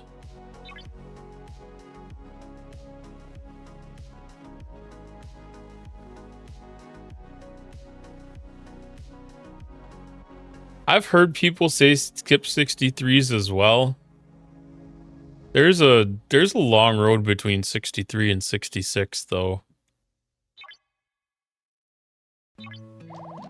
Cuz like you can get your 60 ship pretty far into space and it can hold really, really well.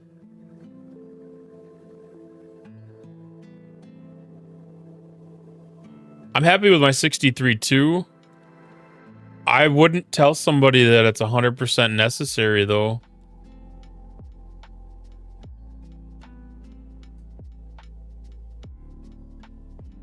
Because your 63 ship will get you to the your 60 ship will get you to the 63 system really easy. That's a new system.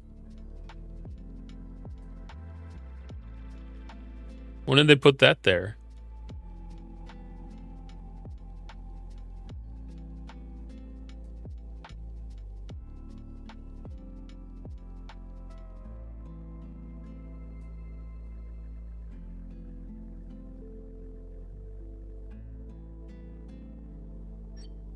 Is that what's in there? It's a trap. I would expect very poor things.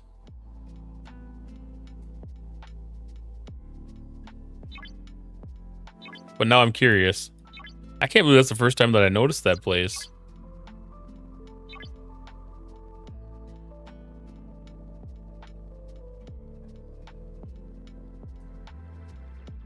So this is almost like capital system.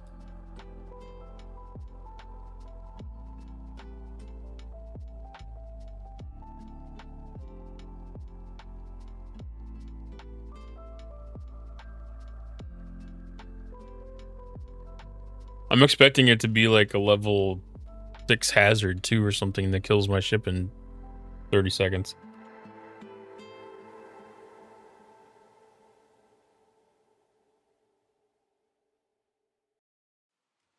I don't remember them even saying anything in the patch notes.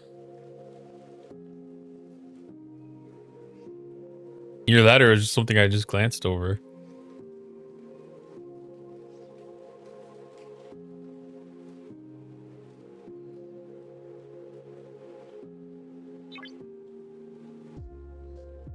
Well, that's all it is surveys.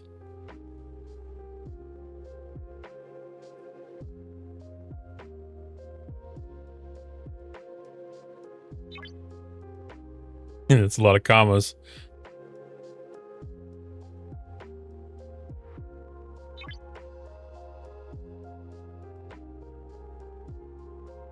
$1.9 trillion damage per round. And I can do 500 million.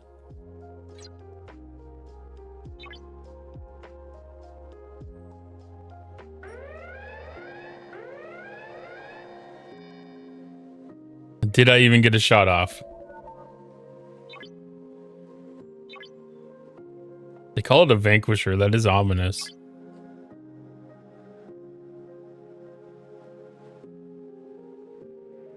That's a lot of shots. That's a lot of shots. I did not get a shot off.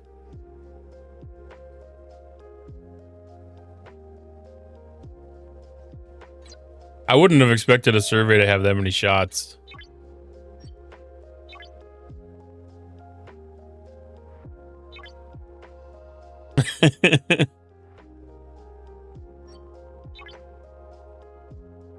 Did that have a ship ability or something stupid for the shots? That didn't even have a ship ability.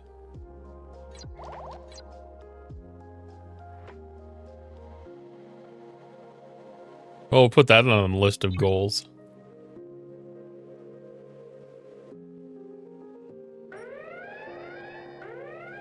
Giant North Star.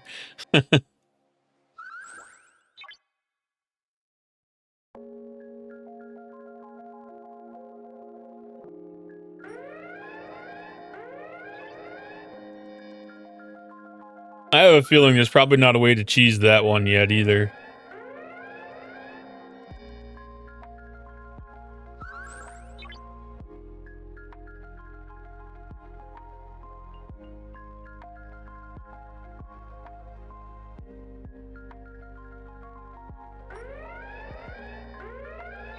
See if one of the punch-up crews works.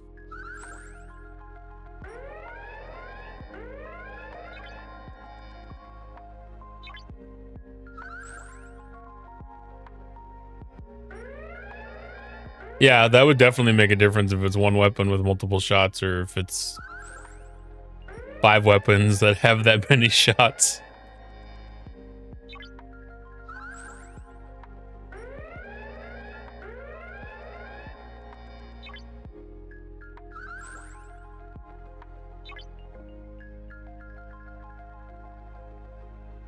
What are the chances they actually have that updated on stfc.space?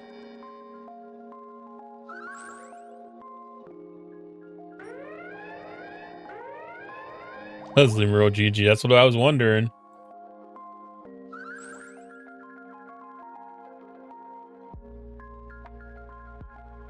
What was the name of that ship again? Vanquisher.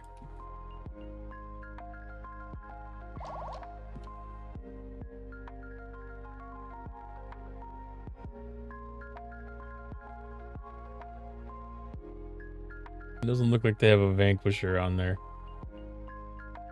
No, I'm not looking in the right area. I'm looking at ships, not hostiles.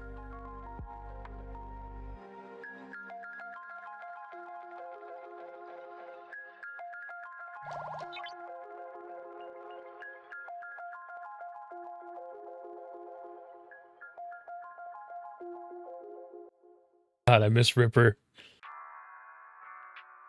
I remember when the site used to be useful.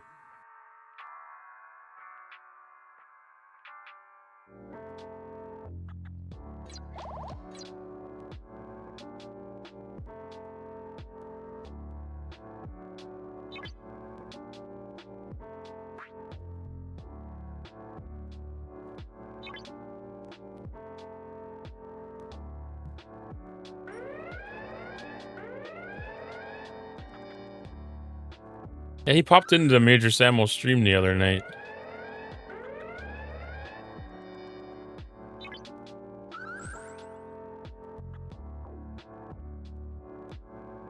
It was kind of nice to read a couple words from him again.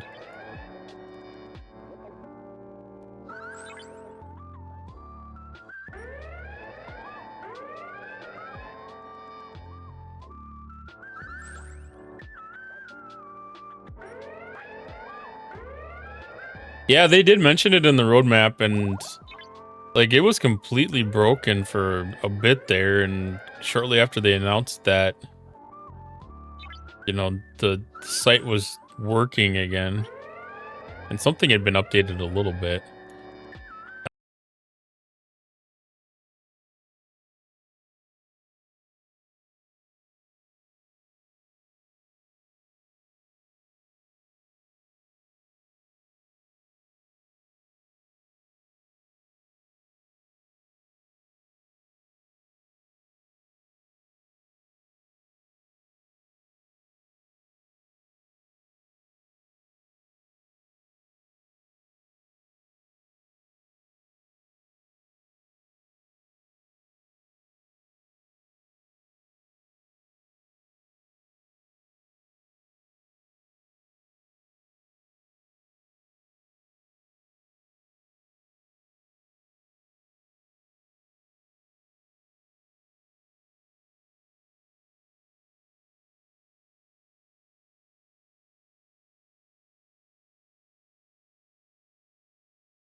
Yeah, there's always a lot of good information that you can get off of that, though. We have a channel in our Alliance's Discord that kind of just goes through battle log summaries from different crew options.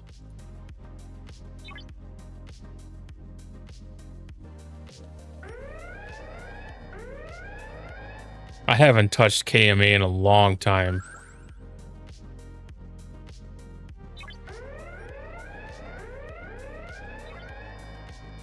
Yeah, like I used that for like 2 months after Alcar shot down.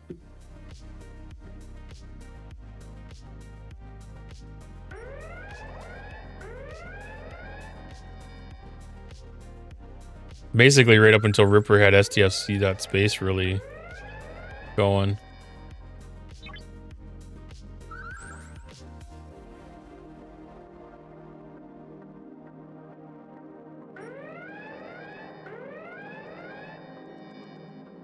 The Battle Pass giveaway.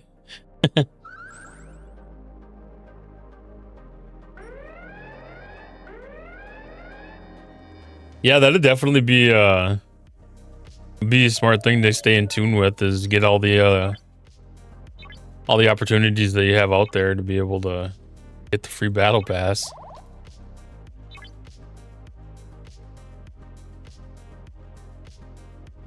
I mean, a lot of times there's only like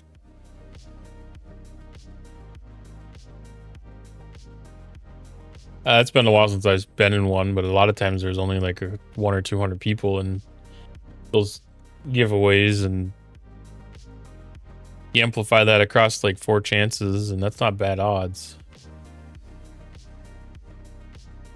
Right, yeah, I could definitely see how they wouldn't be one of the busiest ones.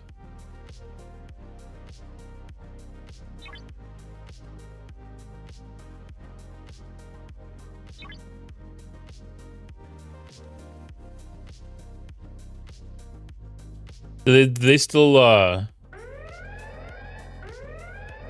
do they do 5 battle passes, or do they do 10?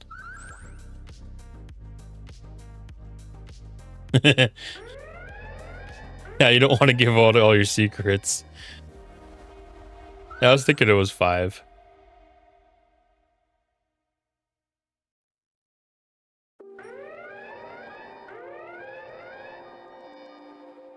I did see that they started doing the quiz room stuff. Sounded. I don't know how this last one was, but the one before sounded like that was a complete shit show.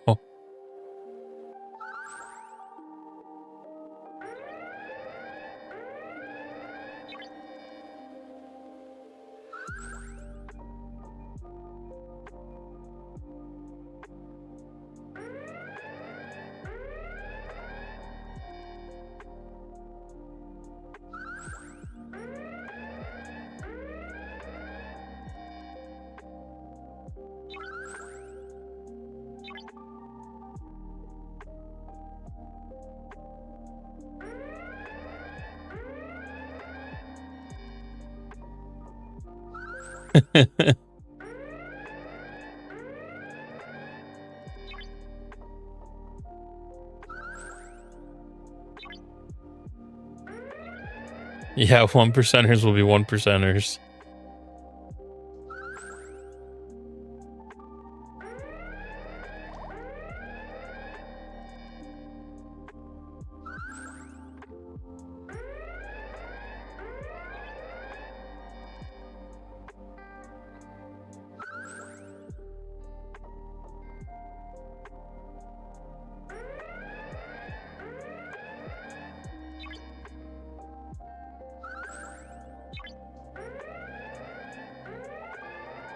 I definitely think that it's good that they do it, and they keep on expanding their presence and their interaction with the community. It's all good things in the long run.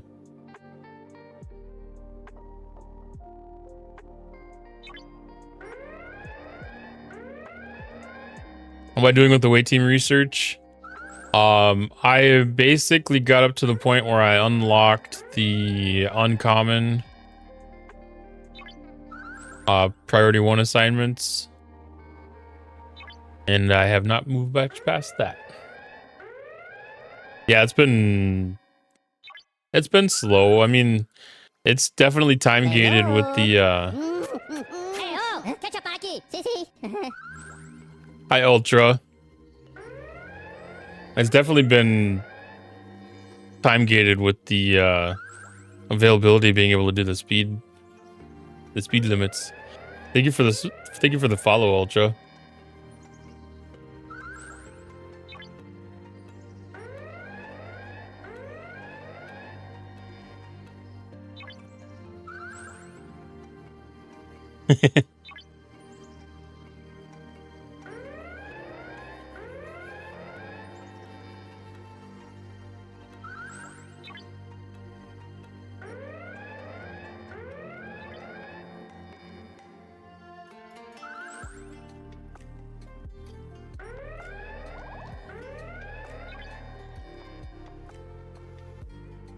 Yeah, Mort definitely bought his way in.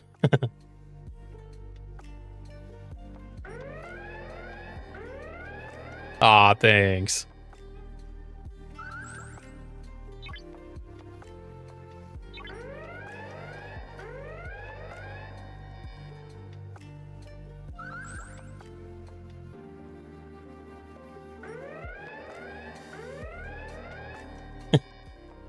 Well, it was bought in with kindness, not with cash.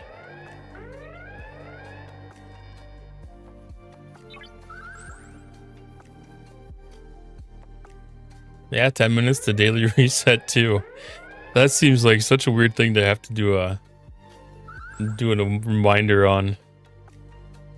Friendly Wabbit? I would like to definitely consider myself a friendly Wabbit.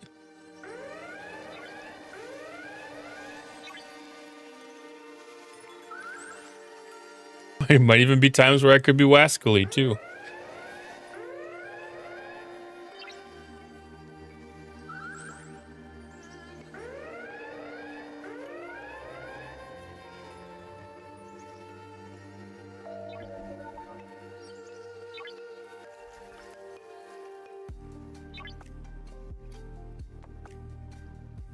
Oh, you guys are on the same server.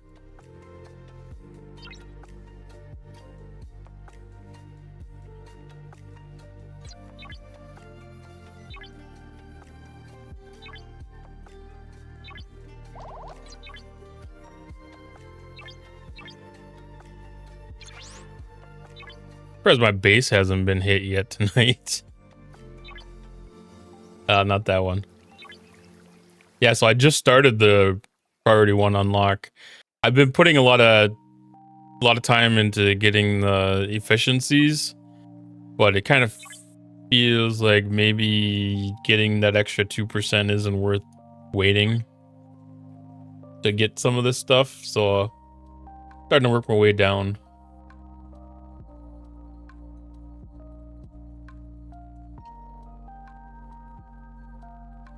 I think after I unlock the uncommon assignments, though, I'm going to come back and work on the apex shredding a little bit more.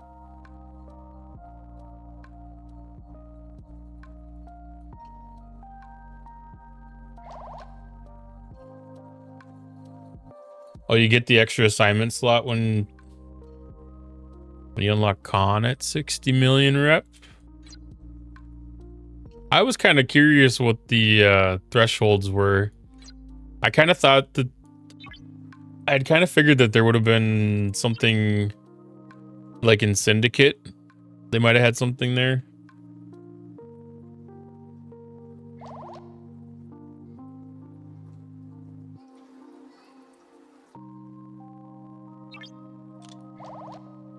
Which that does remind me, I need to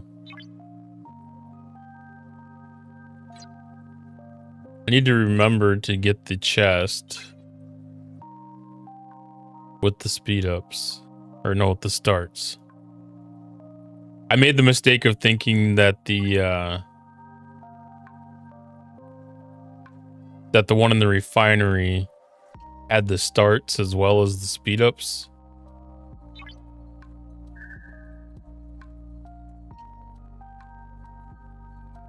So I don't claim that one every time.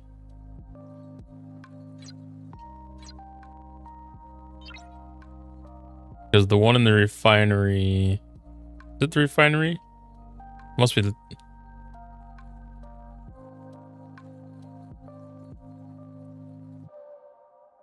No, where is that other one?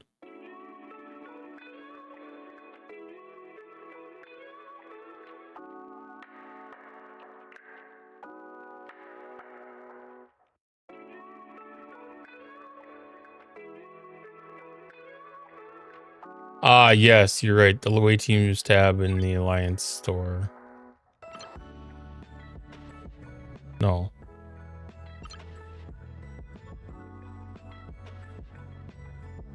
The assignment booster. Yeah. Yeah, I made the mistake of thinking that there was the starts here, but there's not. So I'm running a little behind.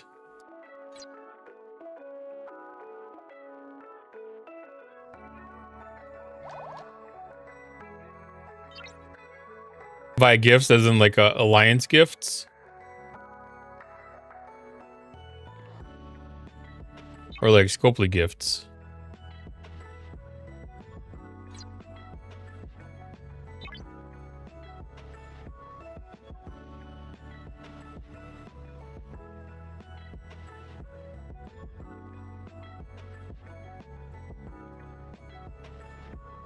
It wouldn't be bad to have a little bit of that in here too, I guess.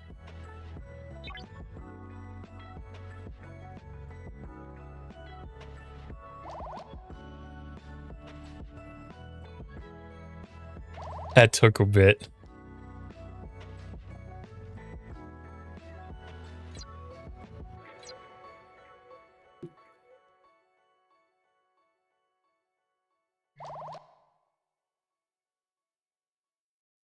Once Max Joaquim will get more commons, make that easier.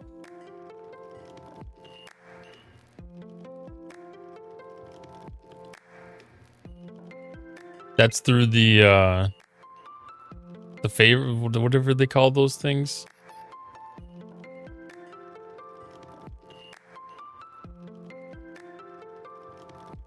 The favor things or whatever. I don't remember what those things were called anymore. Affinity.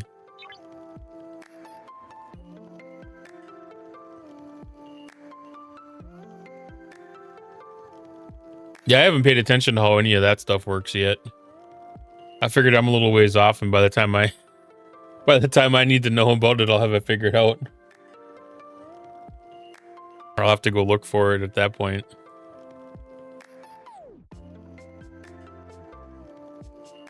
Kind of like the same thing with these officers too. Like, I haven't been pulling the officers yet. I've just been letting those tokens stock up.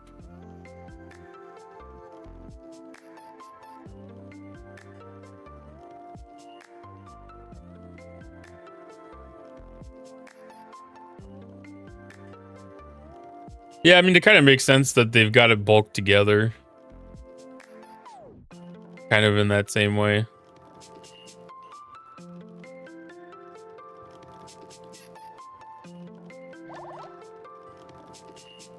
It's kind of nice that they don't do that weird thing where they don't show you things until you get to the appropriate level. I like being able to see everything at once.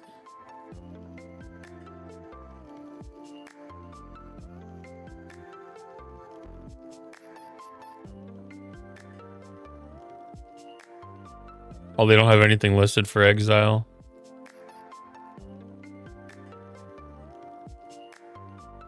Oh, you get the hailing frequency.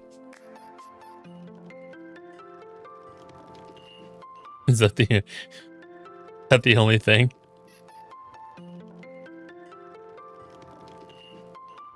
Didn't we already get that hailing frequency?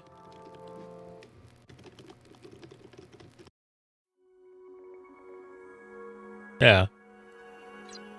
That one already came.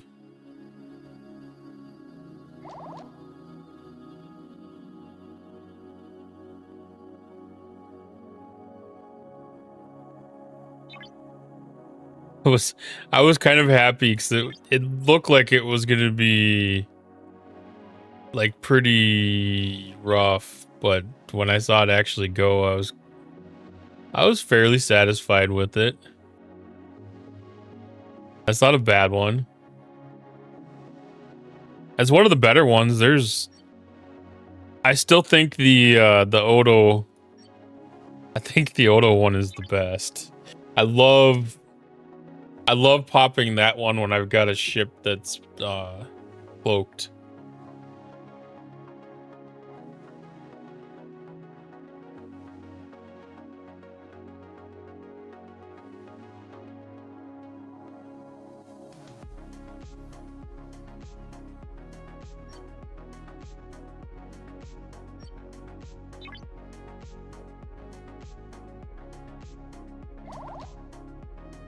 The ransom one isn't that bad either.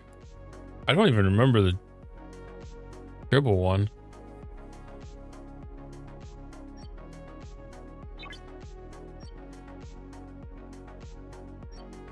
Must have been a Halloween event or something.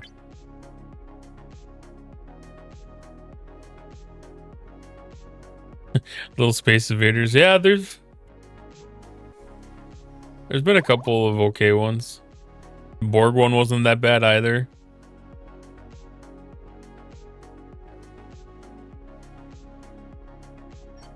Which one was the boy? I might not have the Boimler one then. No.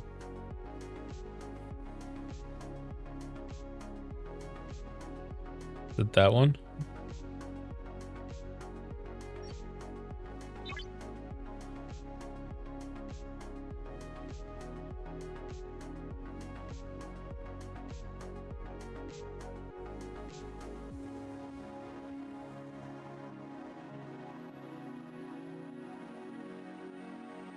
Yeah, I remember seeing the Boimler one. I just don't remember which one it is.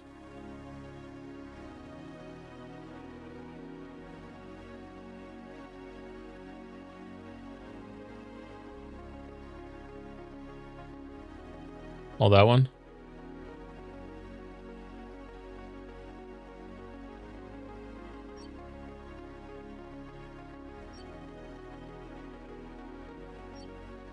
Yeah, that was ransom.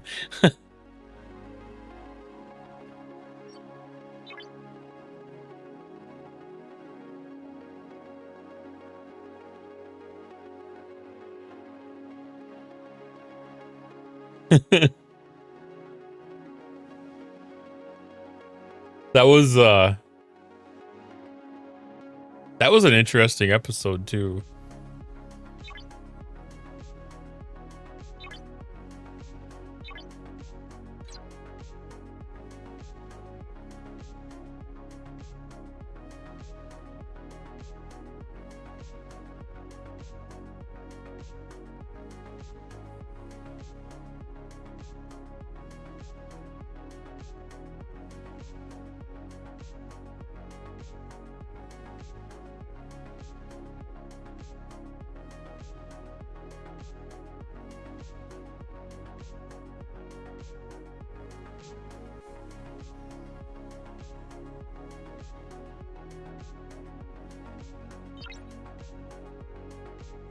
You're in the right version of Star Trek, at least. I can give you lots of credit for that one.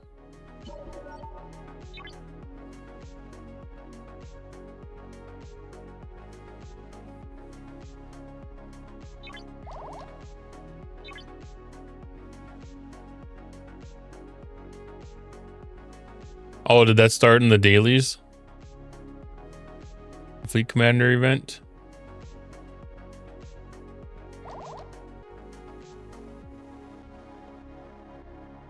It did.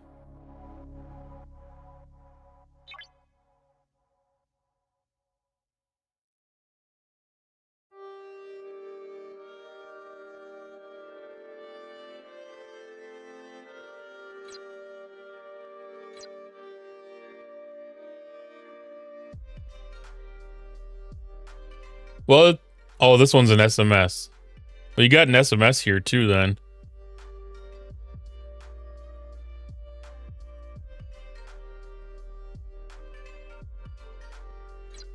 Yeah, no, I saw the event. That was one of those ones that I was gonna check up on.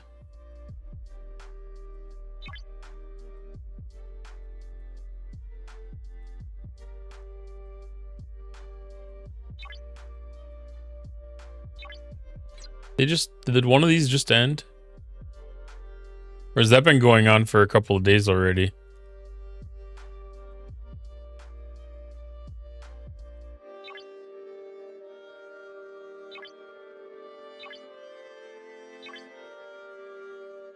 Mine does not have epic credits in it.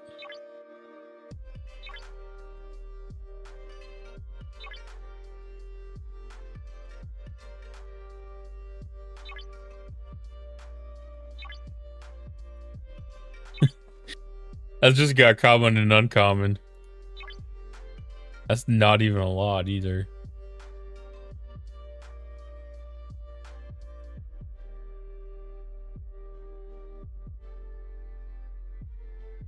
That's not a lot for first place.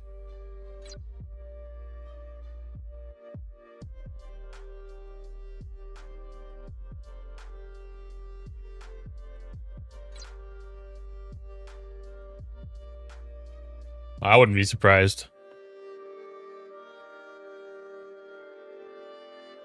It wouldn't be the first time that our server or my ops level has been screwed over on an event.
Oh, let's see. What else needs to be stocked up on?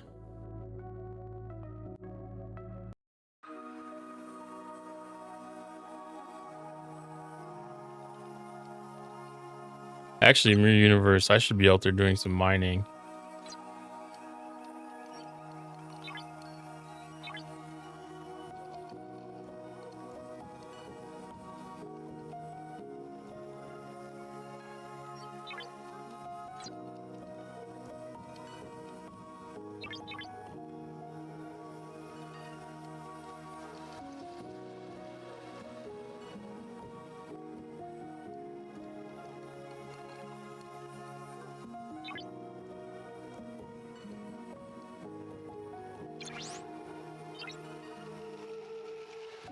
I never remember which system has the A and which systems have the D.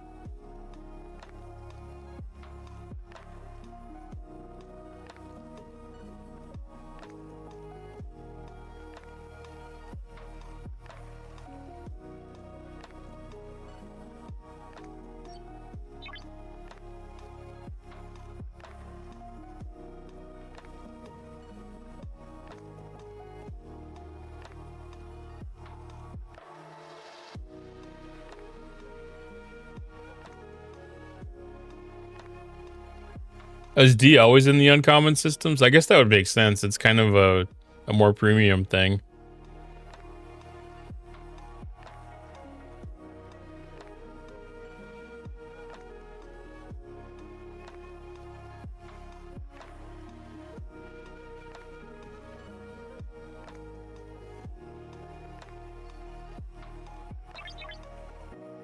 Yeah, I think I've got that one fairly well memorized. It's trying to remember which ones have the A is the one that I guess is really hard for me.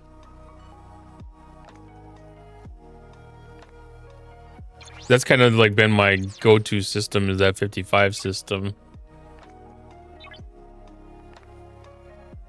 Where's my ship going?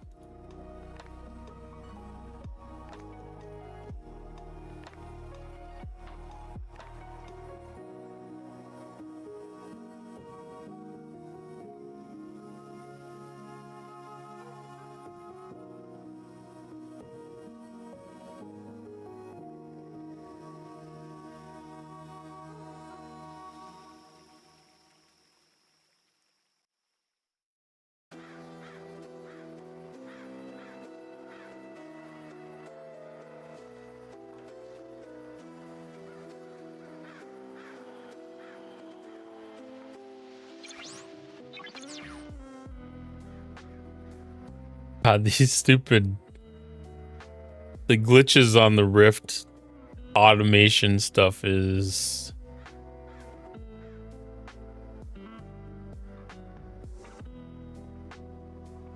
It's not fun.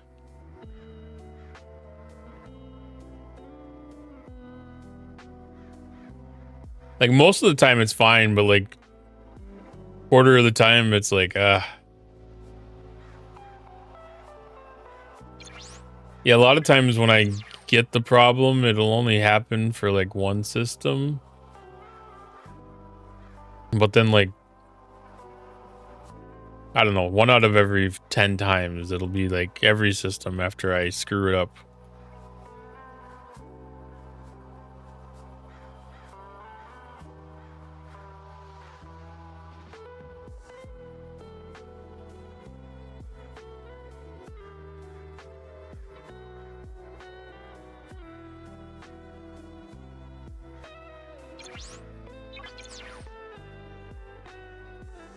Well, bugs like this, I don't really mind that much because it's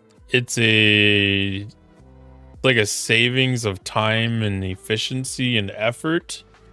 It's not affecting my ability to do anything in the game. You know, like if it was a bug that was popping up for when I land on the mine or something like that, then it'd be a little bit different.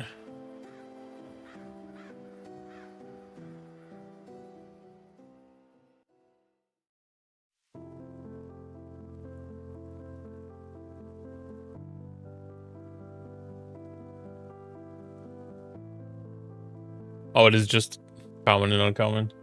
Yeah. I mean, even if it had like 20,000 trade XP, that might be worth it. But for 5,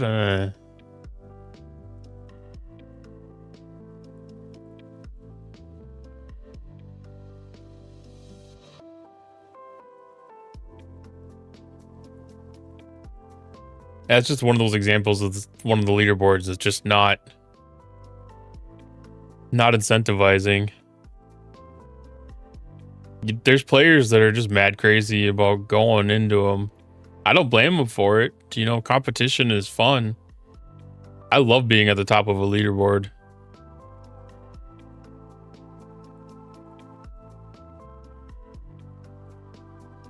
So some of the life hacks has made it a little bit more difficult though. The like when they started doing the bulk redeem on the officer recruits, man, that's changing the environment for trying to get a recruit SLB. Right, that's what I'm saying. You know, it's people that have that competitive nature that doesn't matter what the event is, they just want to win it. I love that at moment, like right after an event pops and you get that first redeem in there and you're in first. Yeah, that's a lot of fun.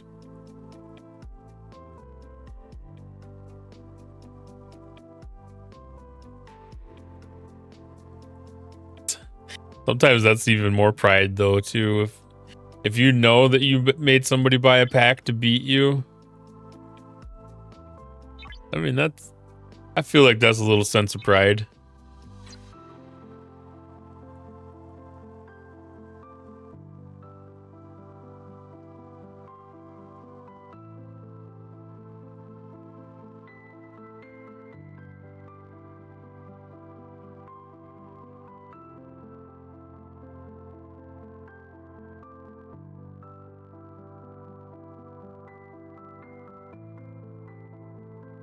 I mean, that's kind of like the way that I've been with the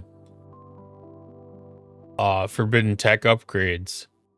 I put zero effort into them until about a month ago, just because all of the forbidden tech that's been available and people having them maxed out. Everybody that was early adopters and payers for it, you know, like they've got probably everything max that they can in it. So now the leaderboards are back to the people that don't spend like 500 to 1,000.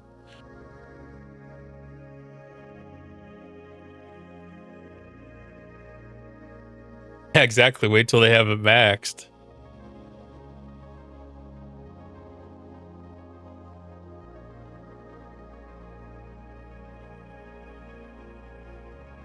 I mean, there's stuff that I've saved up for 6 months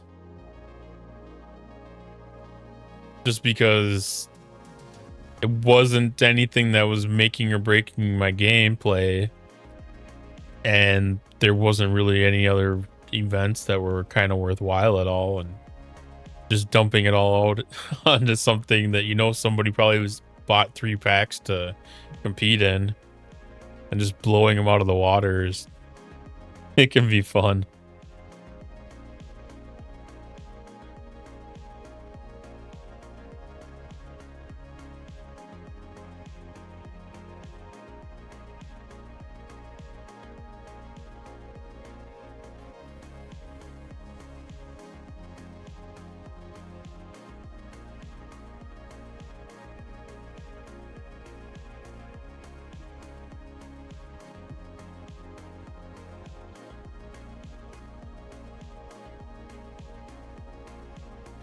Well, that's kind of the same way I like a lot of the events that run during the month when they run multiple versions of them.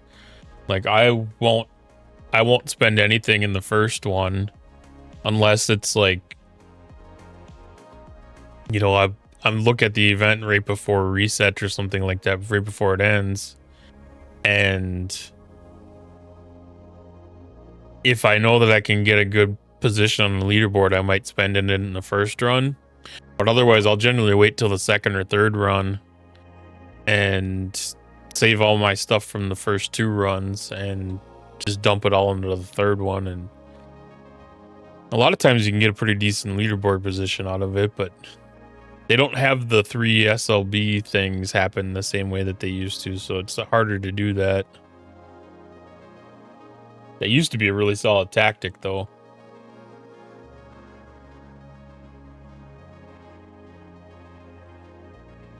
To be a heroic augment event today. Yeah, I think I'm getting at the point where I can start competing in those, or finishing those out. The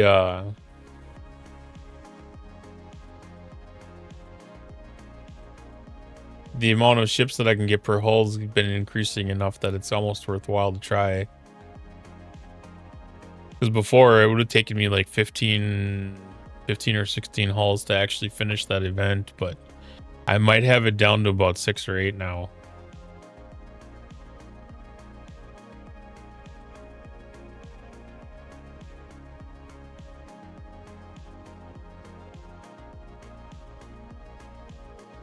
Yeah, and to be fair, I don't think a lot of the leaderboards are all that great. I mean, I know that they revamped them, and I probably haven't looked at them much since they did that, but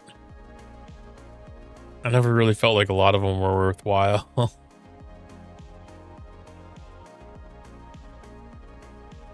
Like I said, except for the ones that had like the premium mirror dust.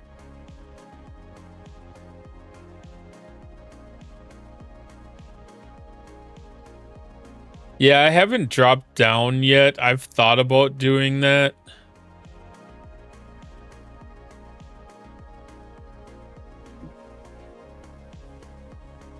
I'm at a pretty comfortable spot, so I usually don't move away from that, but sometimes dropping down a system and taking a couple of different ships after it's really worthwhile. I've definitely done that before. You know, like I can use 2 ships in the 58 system, but I can use 3 ships in the 56 system, so sometimes that makes it just more efficient to be able to throw that 3rd ship in.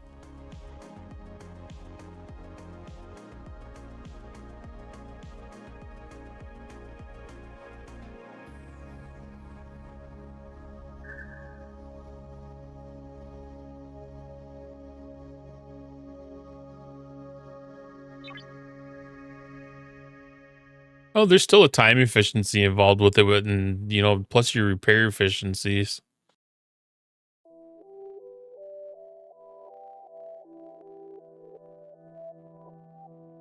Because you can hit a lot of hostiles in the 2 minutes it takes to warp back.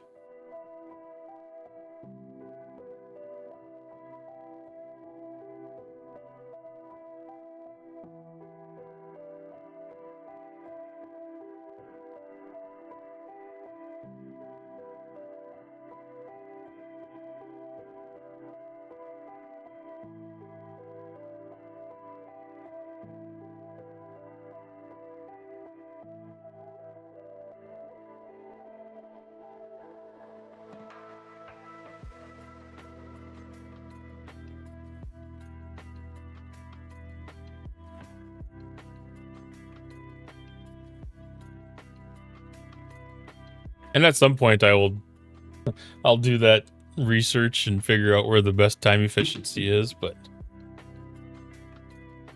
I've been hoping more than I probably should that the events are going to work out where I can finish the meta without having to do the really difficult ones.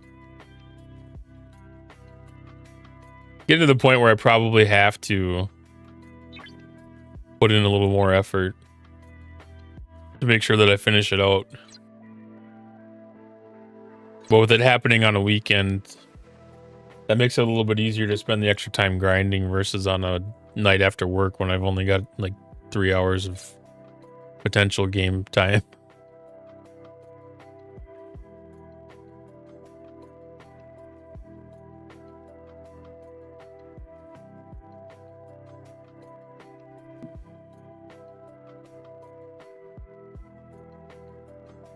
Which that means probably tomorrow I'll get the augment up to patron then.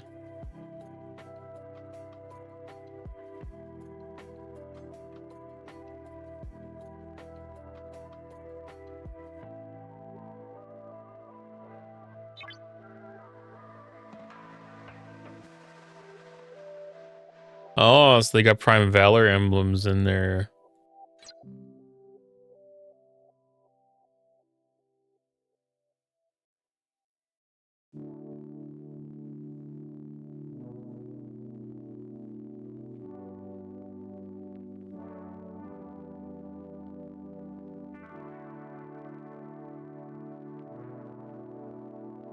Yeah, I like anytime that you get a sourcing option for things. I don't know if that's going to be a chest that I get that often. 120 of the rares. It kind of depends on how some of these favors stack up for their next level. Once I've run through those, then I'll definitely start pulling the Ferengi exchange. Although I take a little bit of I'd take a little bit of a disgust with what they consider mega and a lot of these things.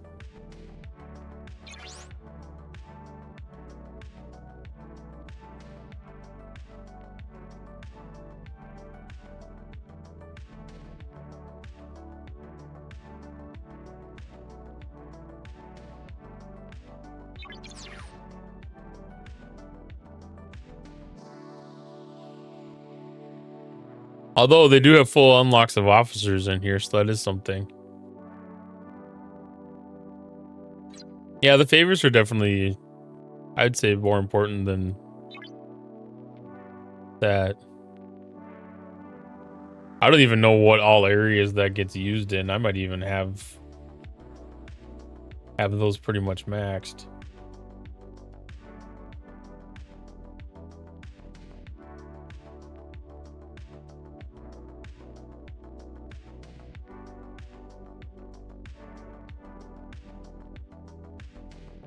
The disco warp. Yeah, that would probably be a decent one. If that's all that it's used for, then I definitely wouldn't mind having it.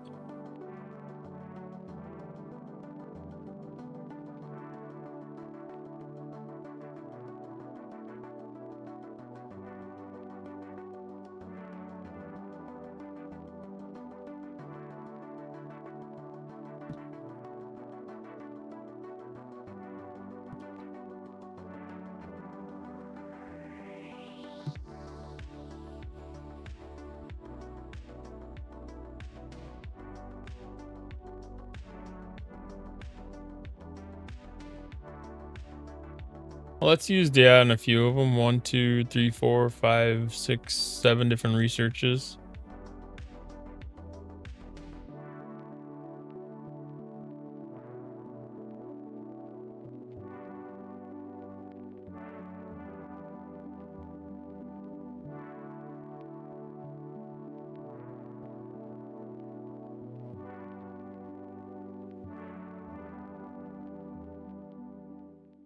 I think I started collecting them in the Alliance Tournament store, then I focused on the binary cutting beam on the cube. Once I got my 63 ship up to tier 9.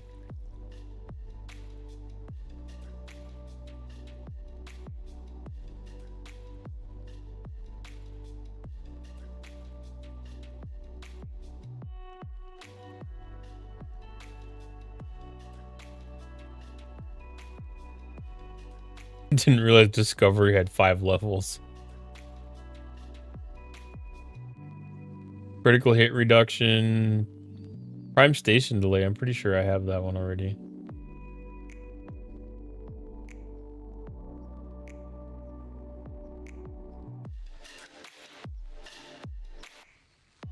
Prime Dominion solo rating.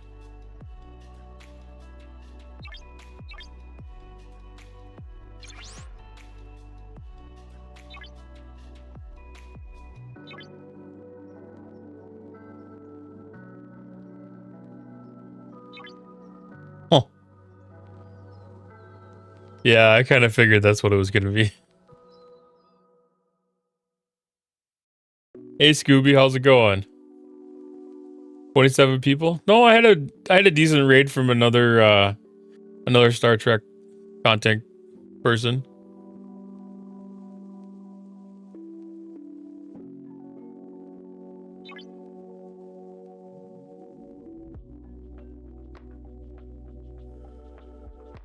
On the common creds? No, I'm not hurting on those.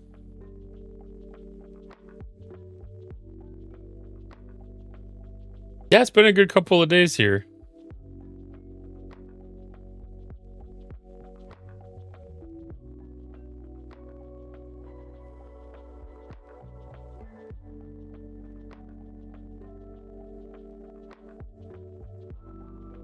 Well, I am too.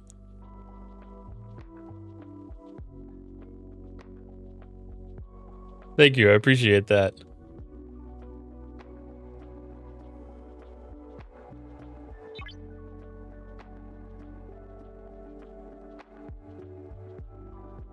Yeah, there's no shortage of credits here at all. I mean, someday that might be like a research opportunity. I mean, like, there's good power here, but I mean, there hasn't been like a power grabbing event in a while.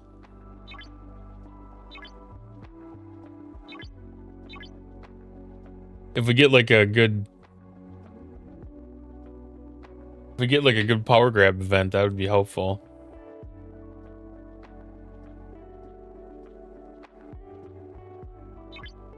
Yeah, March of Progress would be an okay spot for it. I haven't had too much of a problem getting progress done in that one.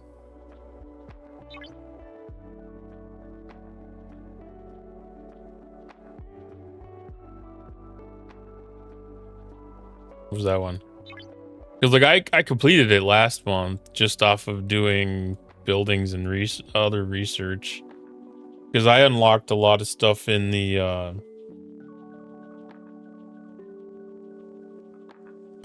galaxy tree, I think it was. I just had a lot of stuff in there that I hadn't finished out yet because it was like G5 efficiency kind of stuff. And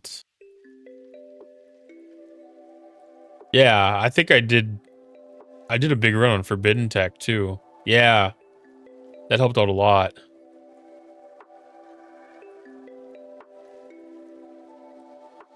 Thank you, Scooby. Yeah, I did definitely saw that you were on. I was I was hoping I was gonna be able to catch it, but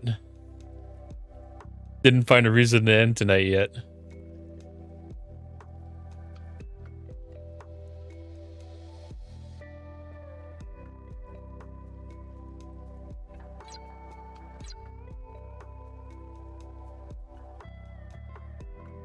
But I think even just I had a lot of upgrades that I did on like my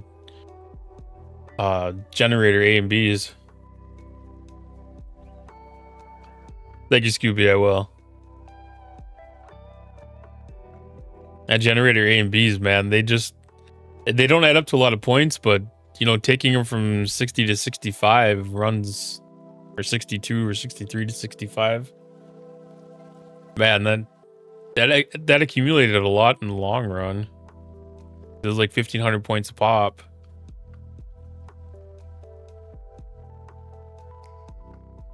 But yeah, I did really good. Even my chaos tech, I maxed the loot out for my level that I could on the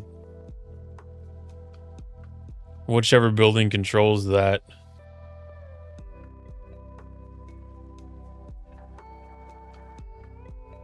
I smashed a couple of them events really good in the Forbidden Tech and the Chaos Tech last month.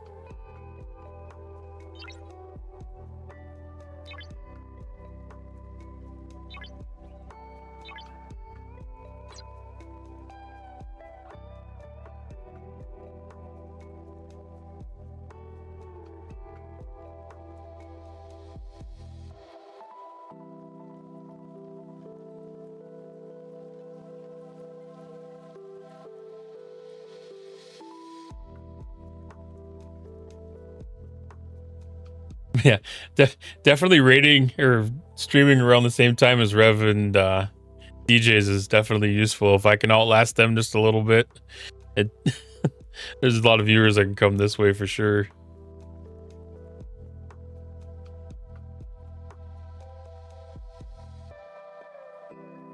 Yeah, I tried to do a lot of catch up here at 65 before I made the push to 66.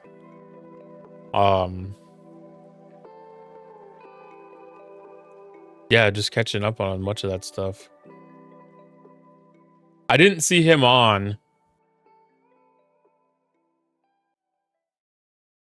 It looked like it's been a really quiet night for STFC.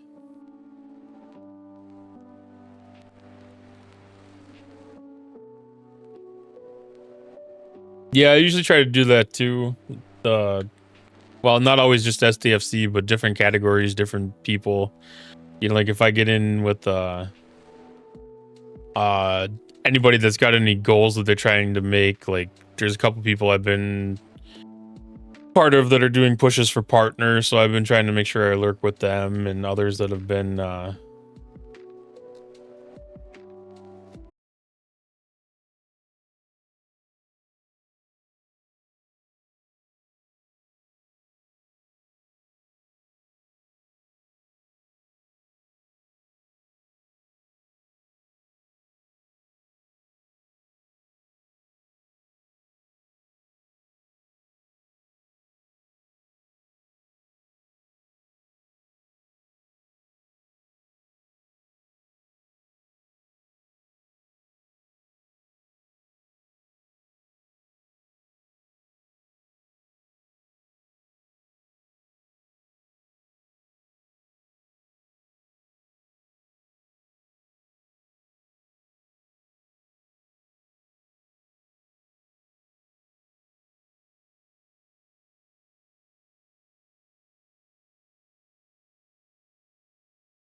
Star Wars.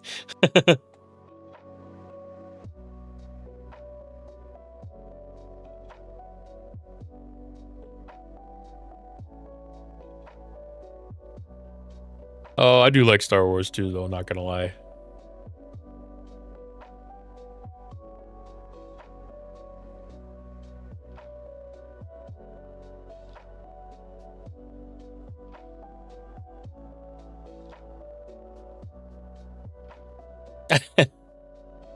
My shield was down for like 10 minutes the other night, and I had a 70 come tap my base, so I'm really surprised he's not coming back tonight yet.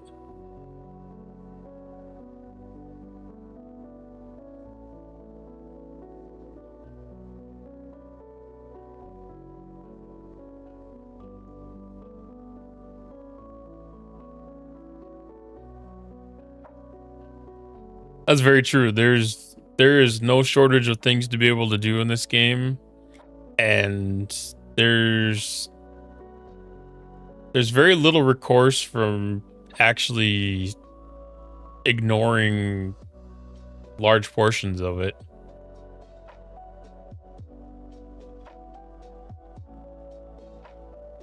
I mean, anything you do in this game, for the most part, will benefit you in some way.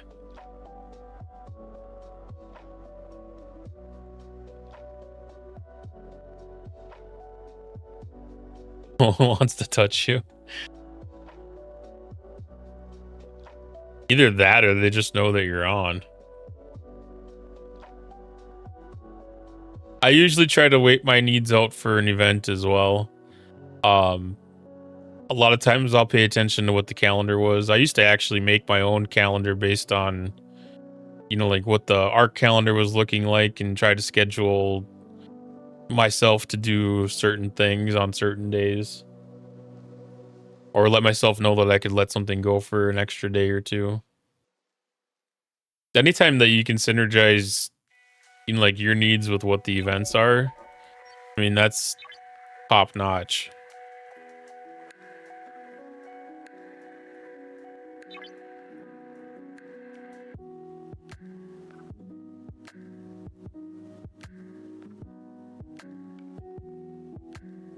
And that is one of the beauties of this game, is there's so many things to do, and they throw out events in such a variety that it's hard to not get in a position where you're doing things that are efficient.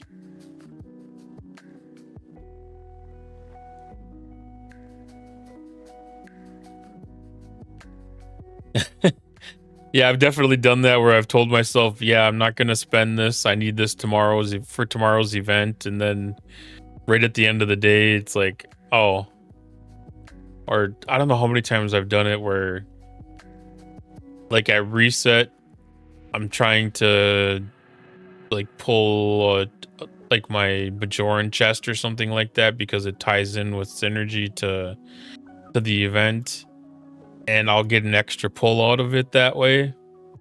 And then lo and behold, like 10 minutes before event reset, out of habit, I see the red thing, and then I click on it and click on it and click on it, and all of a sudden it didn't count for the day's event that I was trying to save it for.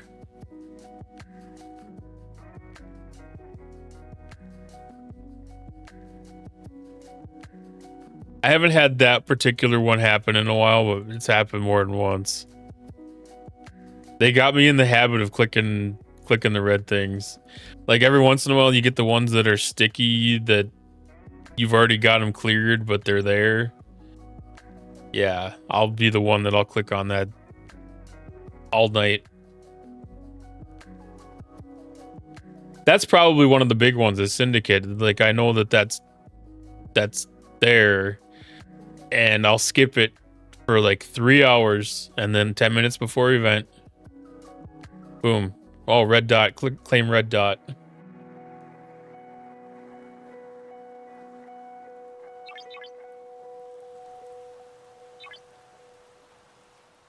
That probably is the worst. That usually happens because I'm at work. 11 o'clock, I'm right in the middle of finishing stuff up from the morning.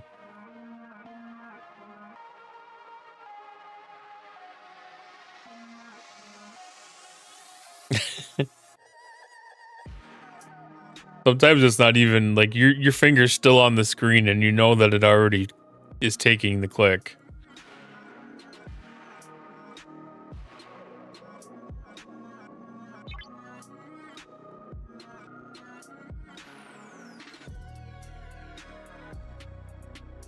There's been times where it's like, man, do I just try to turn my phone off and hope that it actually cancels it?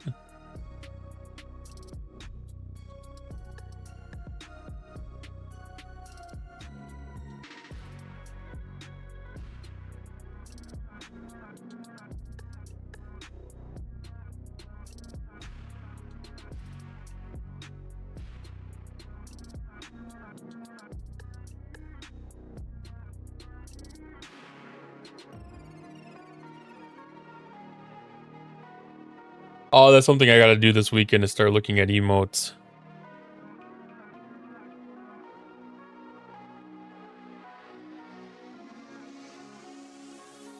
I think some of the ones popped through chat tonight gave me a couple ideas. We'll put it that way.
That is a who's who of emotes right there for sure.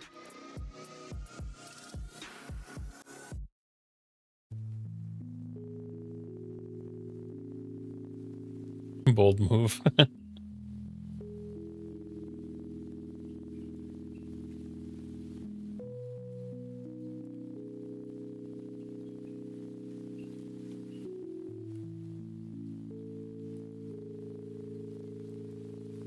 That is pretty true though, man. The airport, there's like nobody around baggage claim. That's usually like a ghost town. Everywhere else, you know, their eyes are upon you, but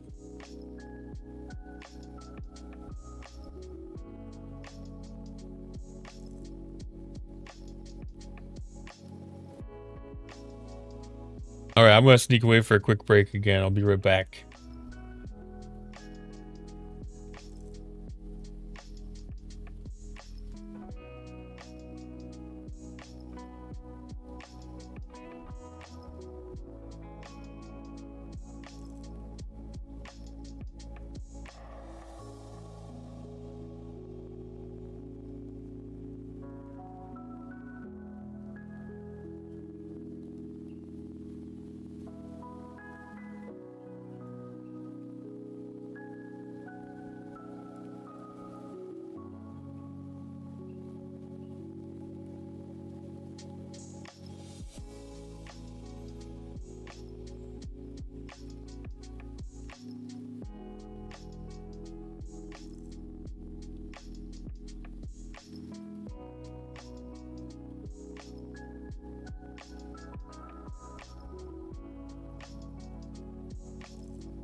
Yeah, Mord's emote game is pretty darn good.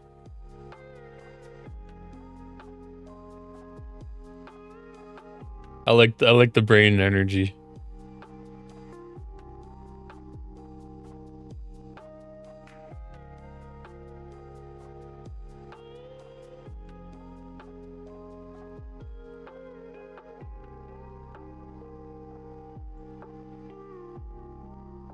$8.8 million rep. Yeah, that's like an hour grind.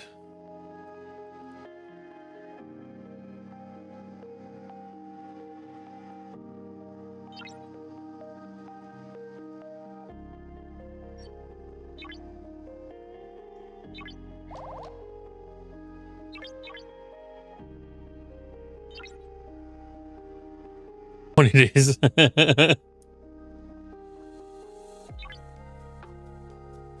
That's not unrealistic.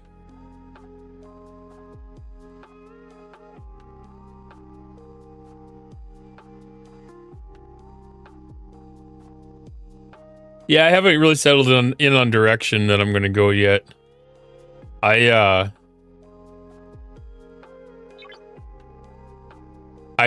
made it to affiliate a little quicker than I had expected to. Any of you guys that came in with Rev's Raid pushed me over the top a little quicker than I expected to.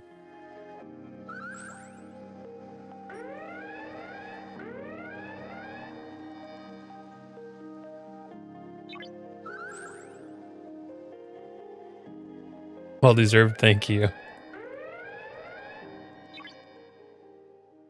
Well, I was about halfway to my follower goal, so I was like, you know, I figured I had at least a couple of weeks.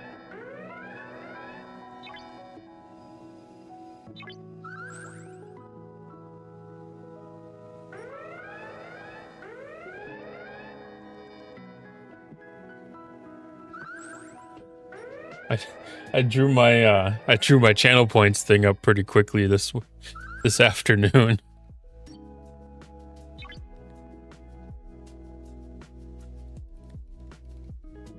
Yeah, sure. The bigger you get, the more work it's worth too. You know, there's a certain point where, you know, it's gonna have to transition from little hobby to big hobby, I guess.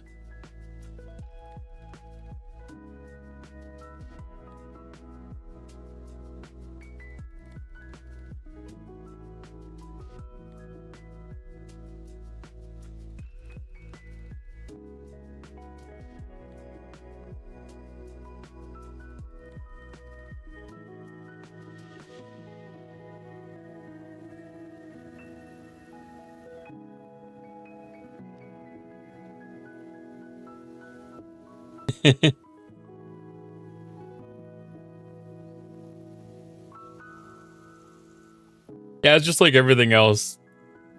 Take it as much time and effort as you want to give to it.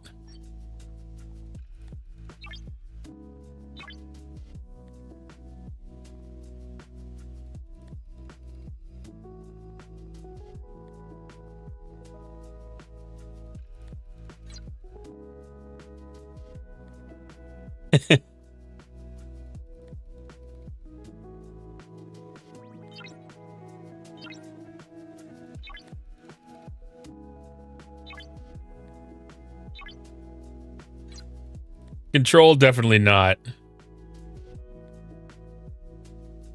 Influence, very likely though.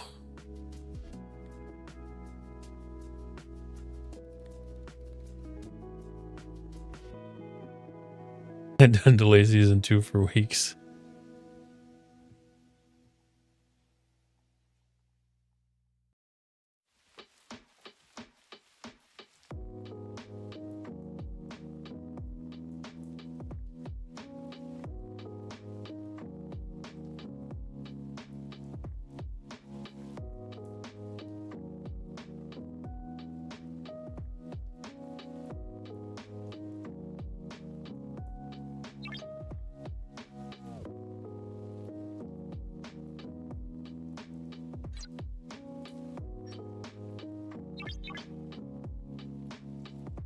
72-hour AUG rep grind. Oof. That's an idea.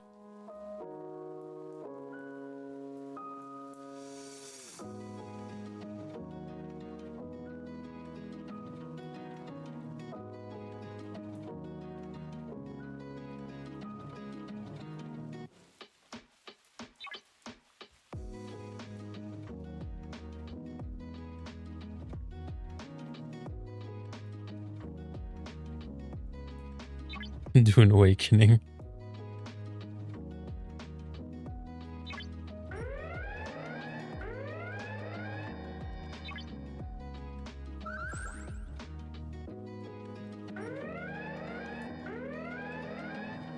I haven't seen anything of that game myself.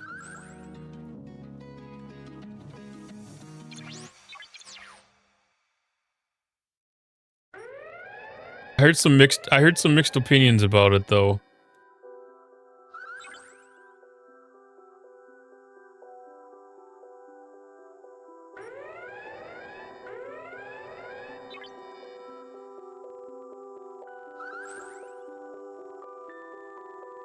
This crew is not good for this.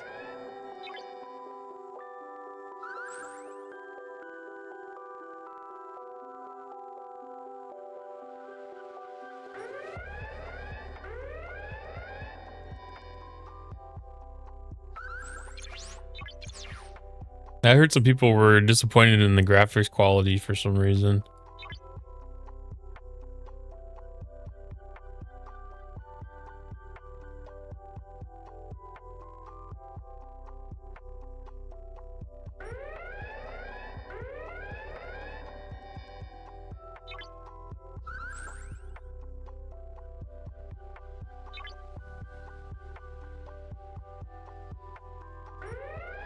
Yeah, I wasn't certain if that was from trailers or if there was like a pre-launch kind of thing that was floating around or something. I was a little confused by it.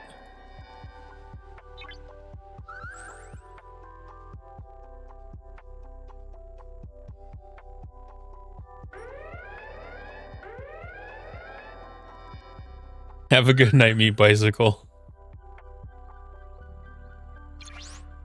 I will definitely try not to get caught.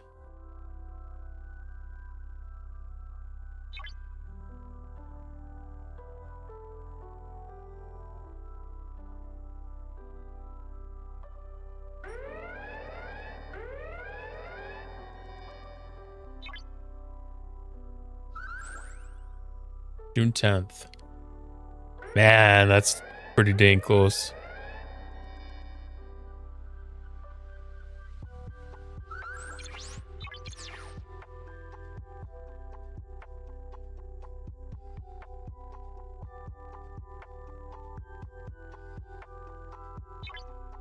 It must have been delayed then.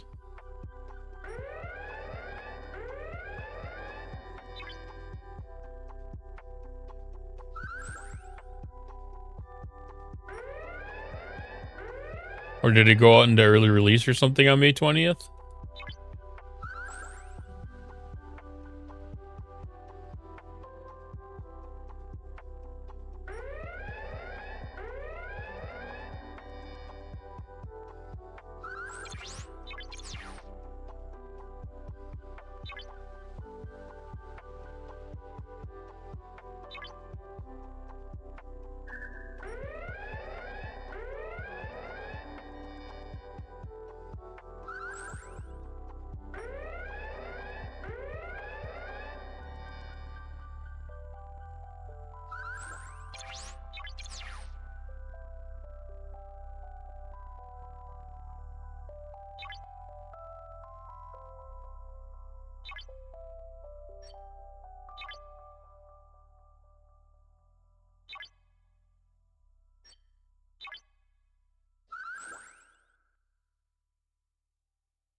I mean, it's gonna have an instant fan base for the most part, so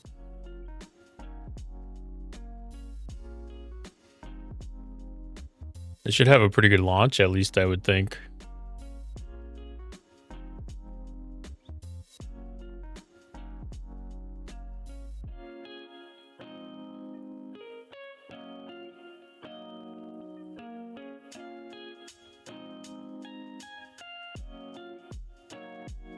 They do have an early access for June 5th.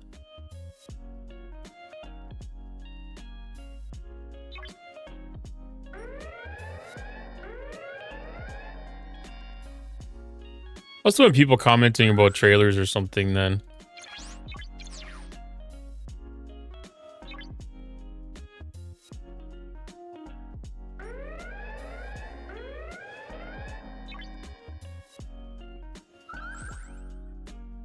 Because they must have had something like a convention or one of the shows or something.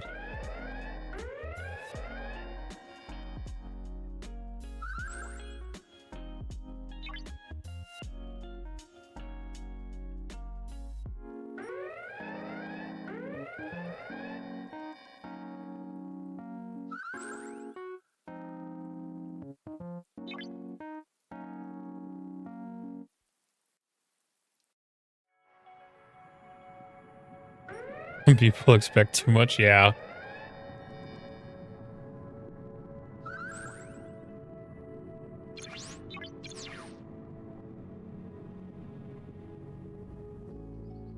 Yeah, some people expect every game to be like a Grand Theft Auto or something where it's just massive universe and awesome gameplay.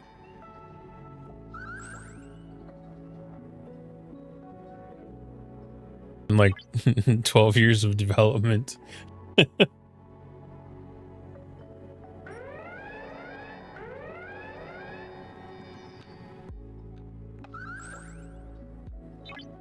can't believe this ship's hanging on still.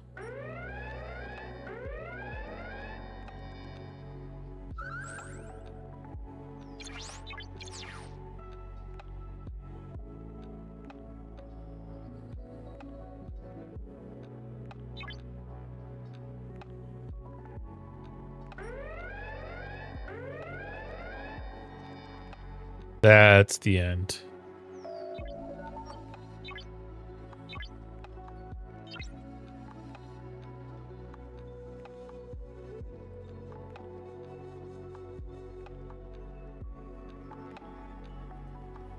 The different animations like between the ship classes.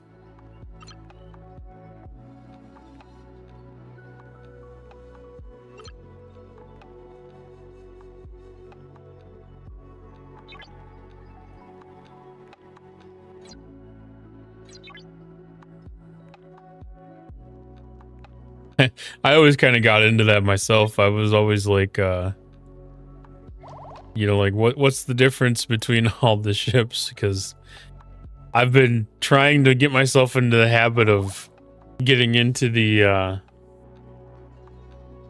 like the ship level view, so you're not just staring at the triangles. But as a player, like I like to be able to see everything. Hazard systems. I still kind of like the hazard systems.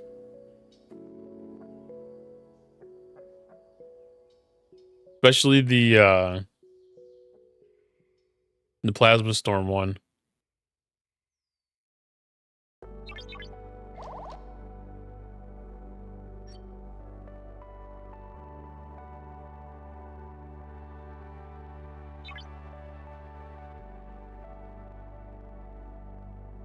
Think. Oh.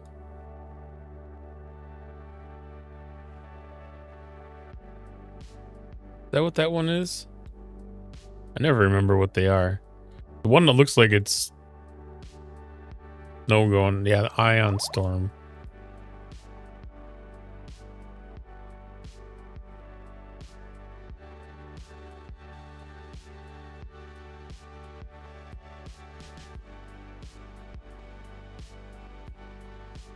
This is the one I still like.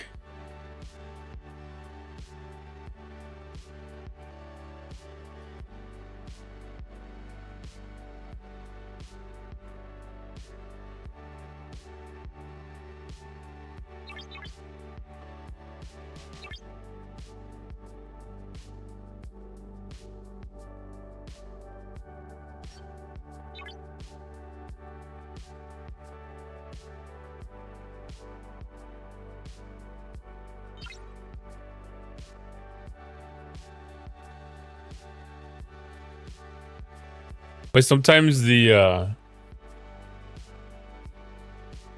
way that the things go so efficiently on time, I feel a little bit slighted because I don't know exactly what ship BPs I got in that run. Like, it looked like a Sanctus, but was it a Sanctus?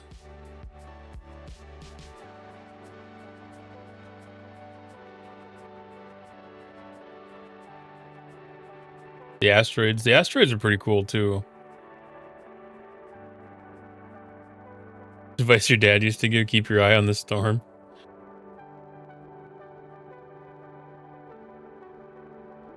He'd also say don't turn your back on a storm. Which I guess is technically implied.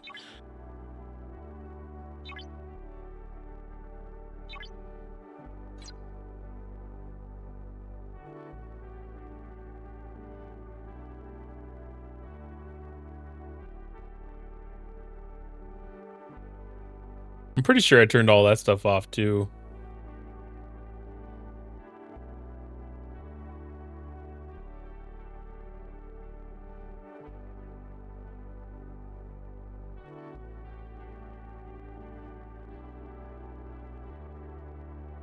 .65-inch monitor.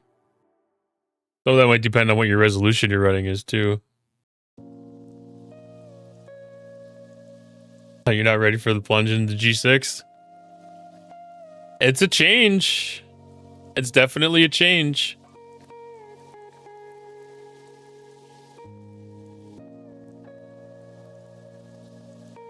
Yeah, I've got a 27-inch here, and that's definitely a much better view of things.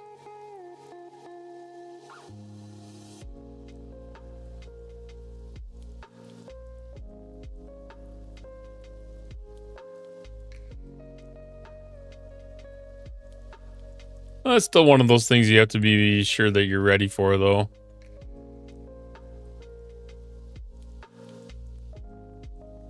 Because if you don't have a 60 ship, but you can still start into it.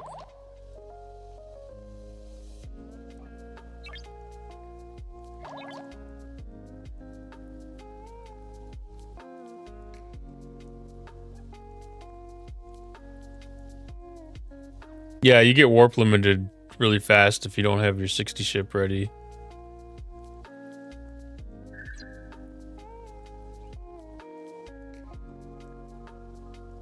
I mean, luckily you can at least get your station moved with like the Voyager or something.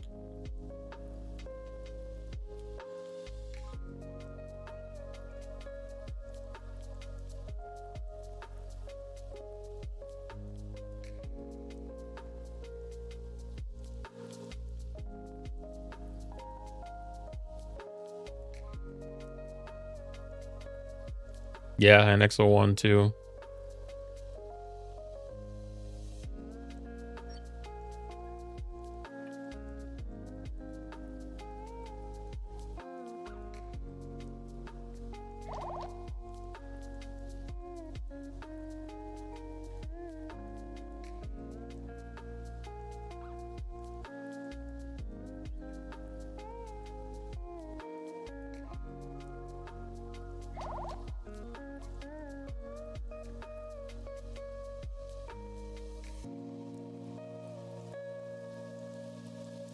A freshish 60.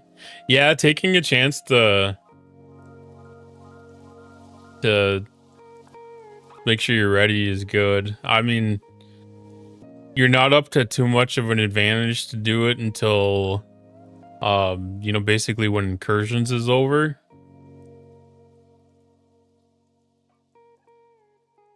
Because you know, like, your biggest benefit will be that hitting the next arc at 61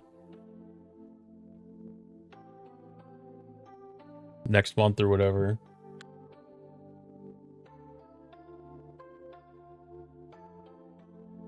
You know, the little bit of gain that you'd have in between then and now isn't that much. Otherwise, if you don't want to do it in that short of a time frame, then at any time when you're ready, that jump is there. Especially if you get the, the ops upgrade actually started and you just have to wait for the time to pass.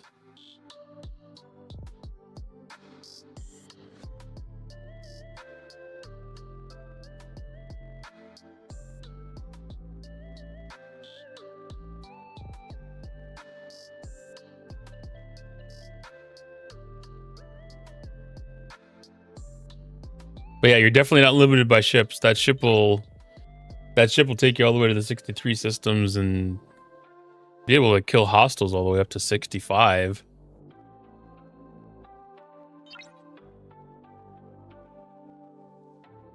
Easily.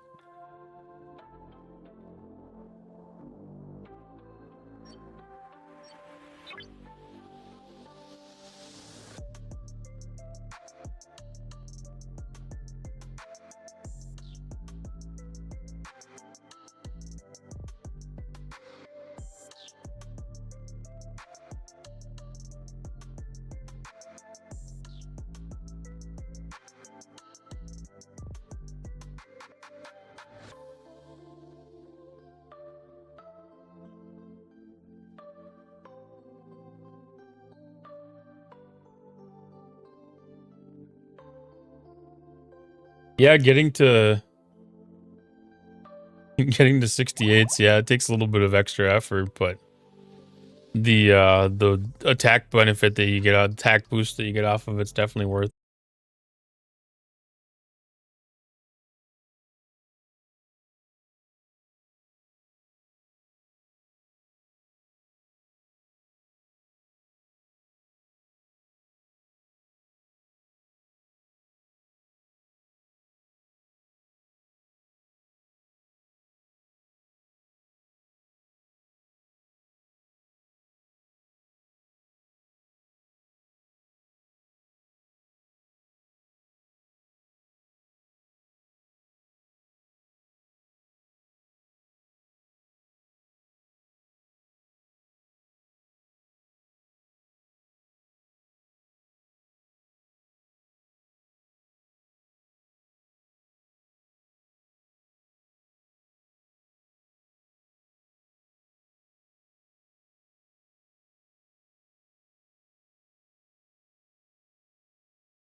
Yeah, I mean, there's not much of a point to being 61 or 62.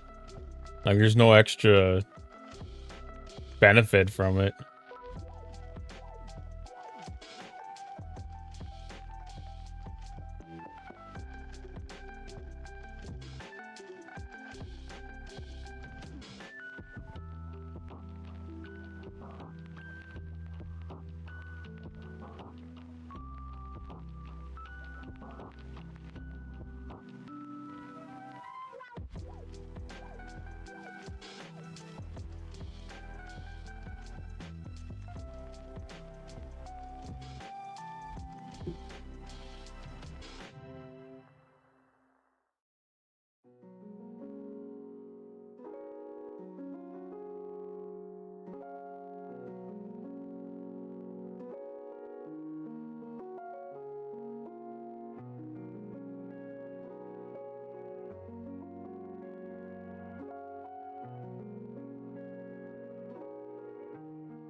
Yeah, I mean, even if it doesn't fund it all the way, it's going to make a good dent.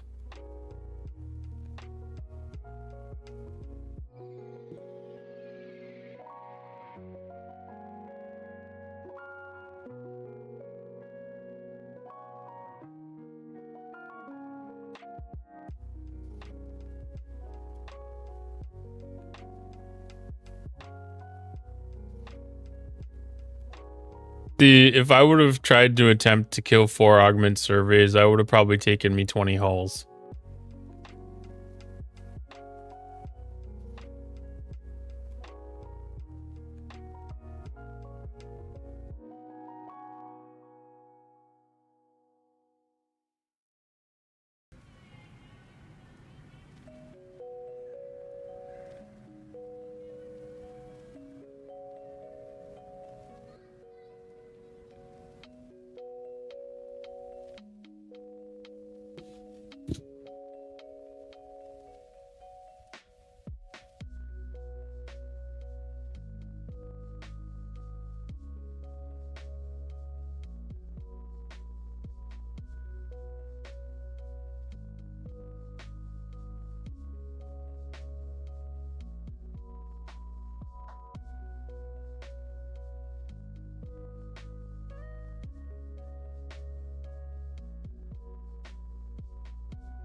I would just had really shitty RNG against them.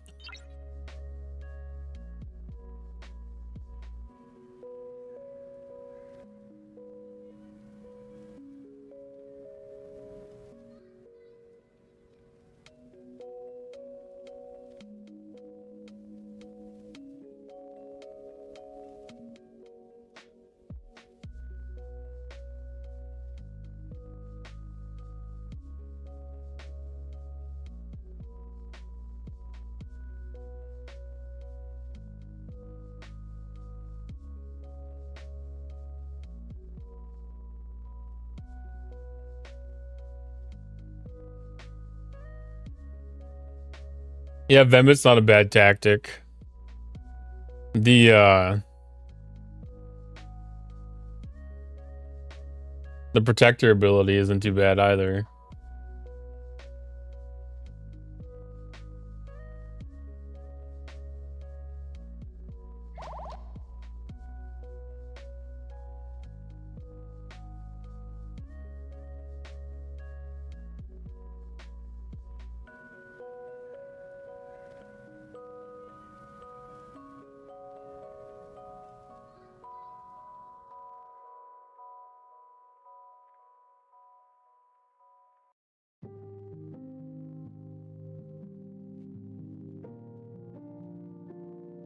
Can't use both.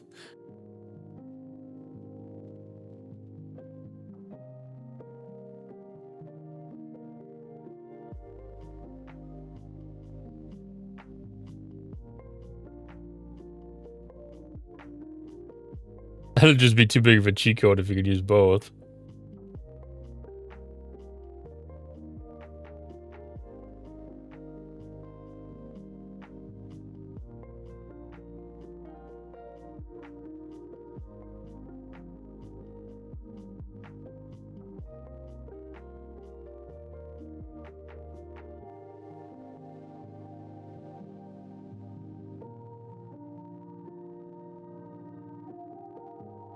Wait, I thought the surveys were still immune to that.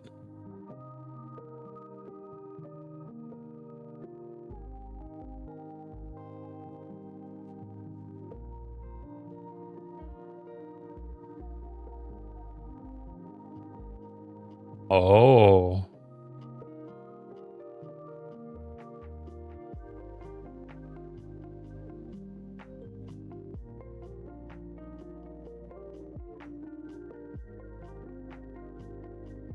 Well, I think I might have to rethink some of my strategies here.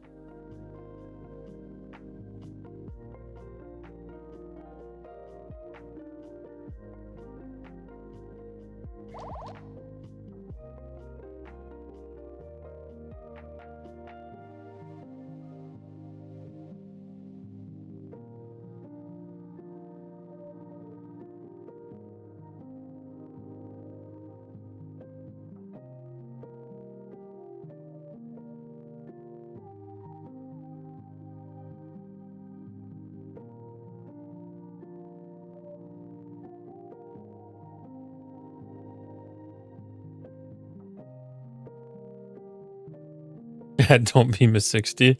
Yeah, I've been doing. I was doing that like every time that I was attacking one of them, I was beaming it right before I'd hit it, and then I went back and I looked and I was like, oh, that's like 1.5% damage.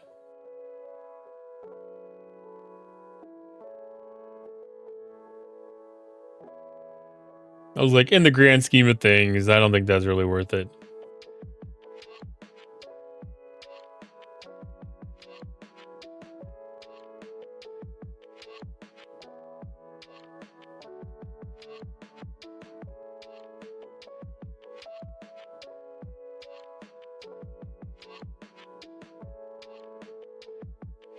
Yeah, it definitely would help with the beam damage event still.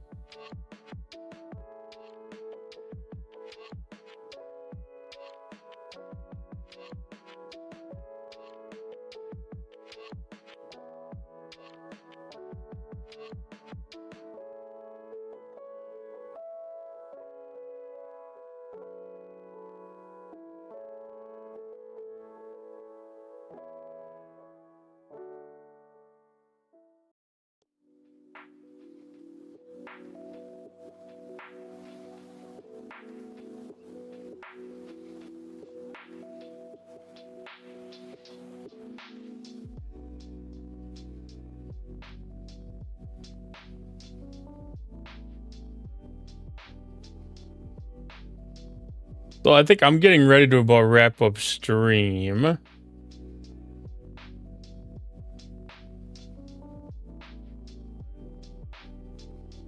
Does anybody have any good raid suggestions by any means? Open to suggestions.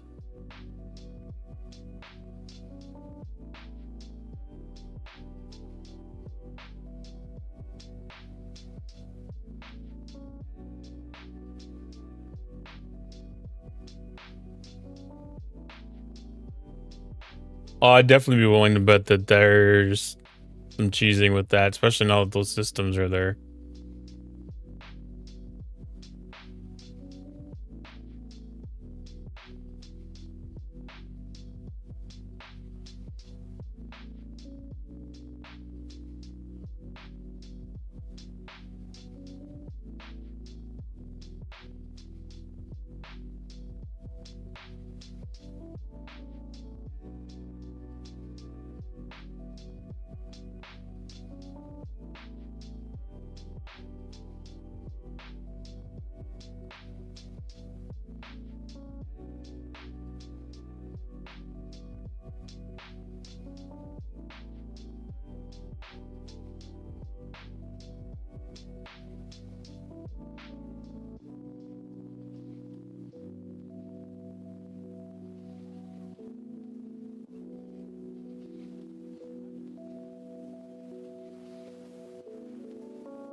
Does the body make the choice? If the body makes the choice, then that means that there could be acts of betrayal that occur. And that's a very crazy thought.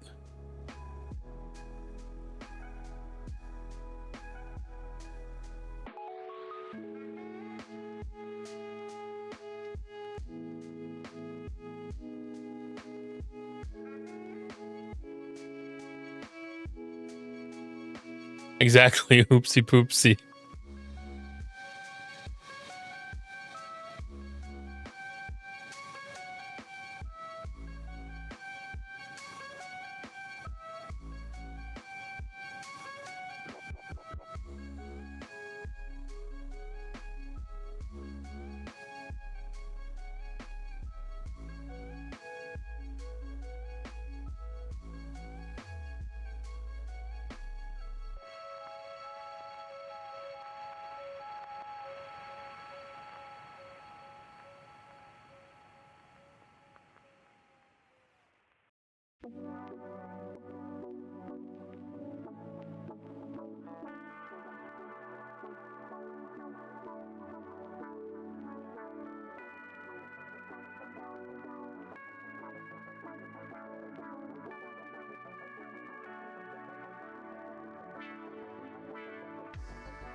It just gets to the point where it says, I'm sick of this shit.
I think I'm gonna raid out.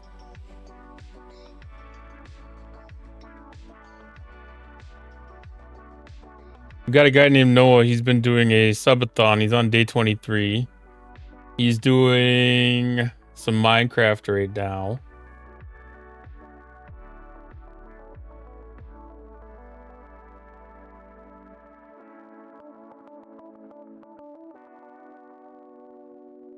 So everybody, thank you for joining today.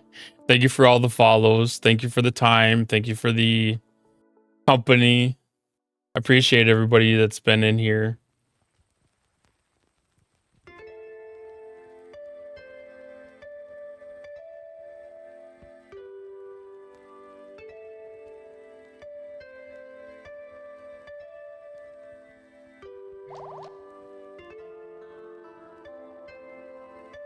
Thank you very much.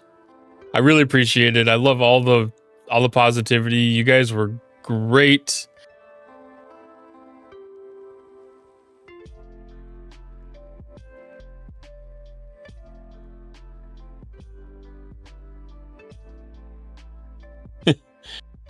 End to stream on your server. It's always possible.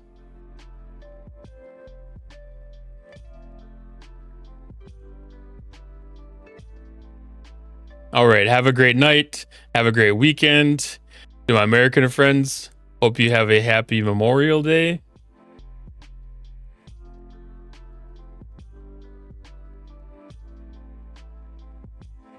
And otherwise, enjoy your time.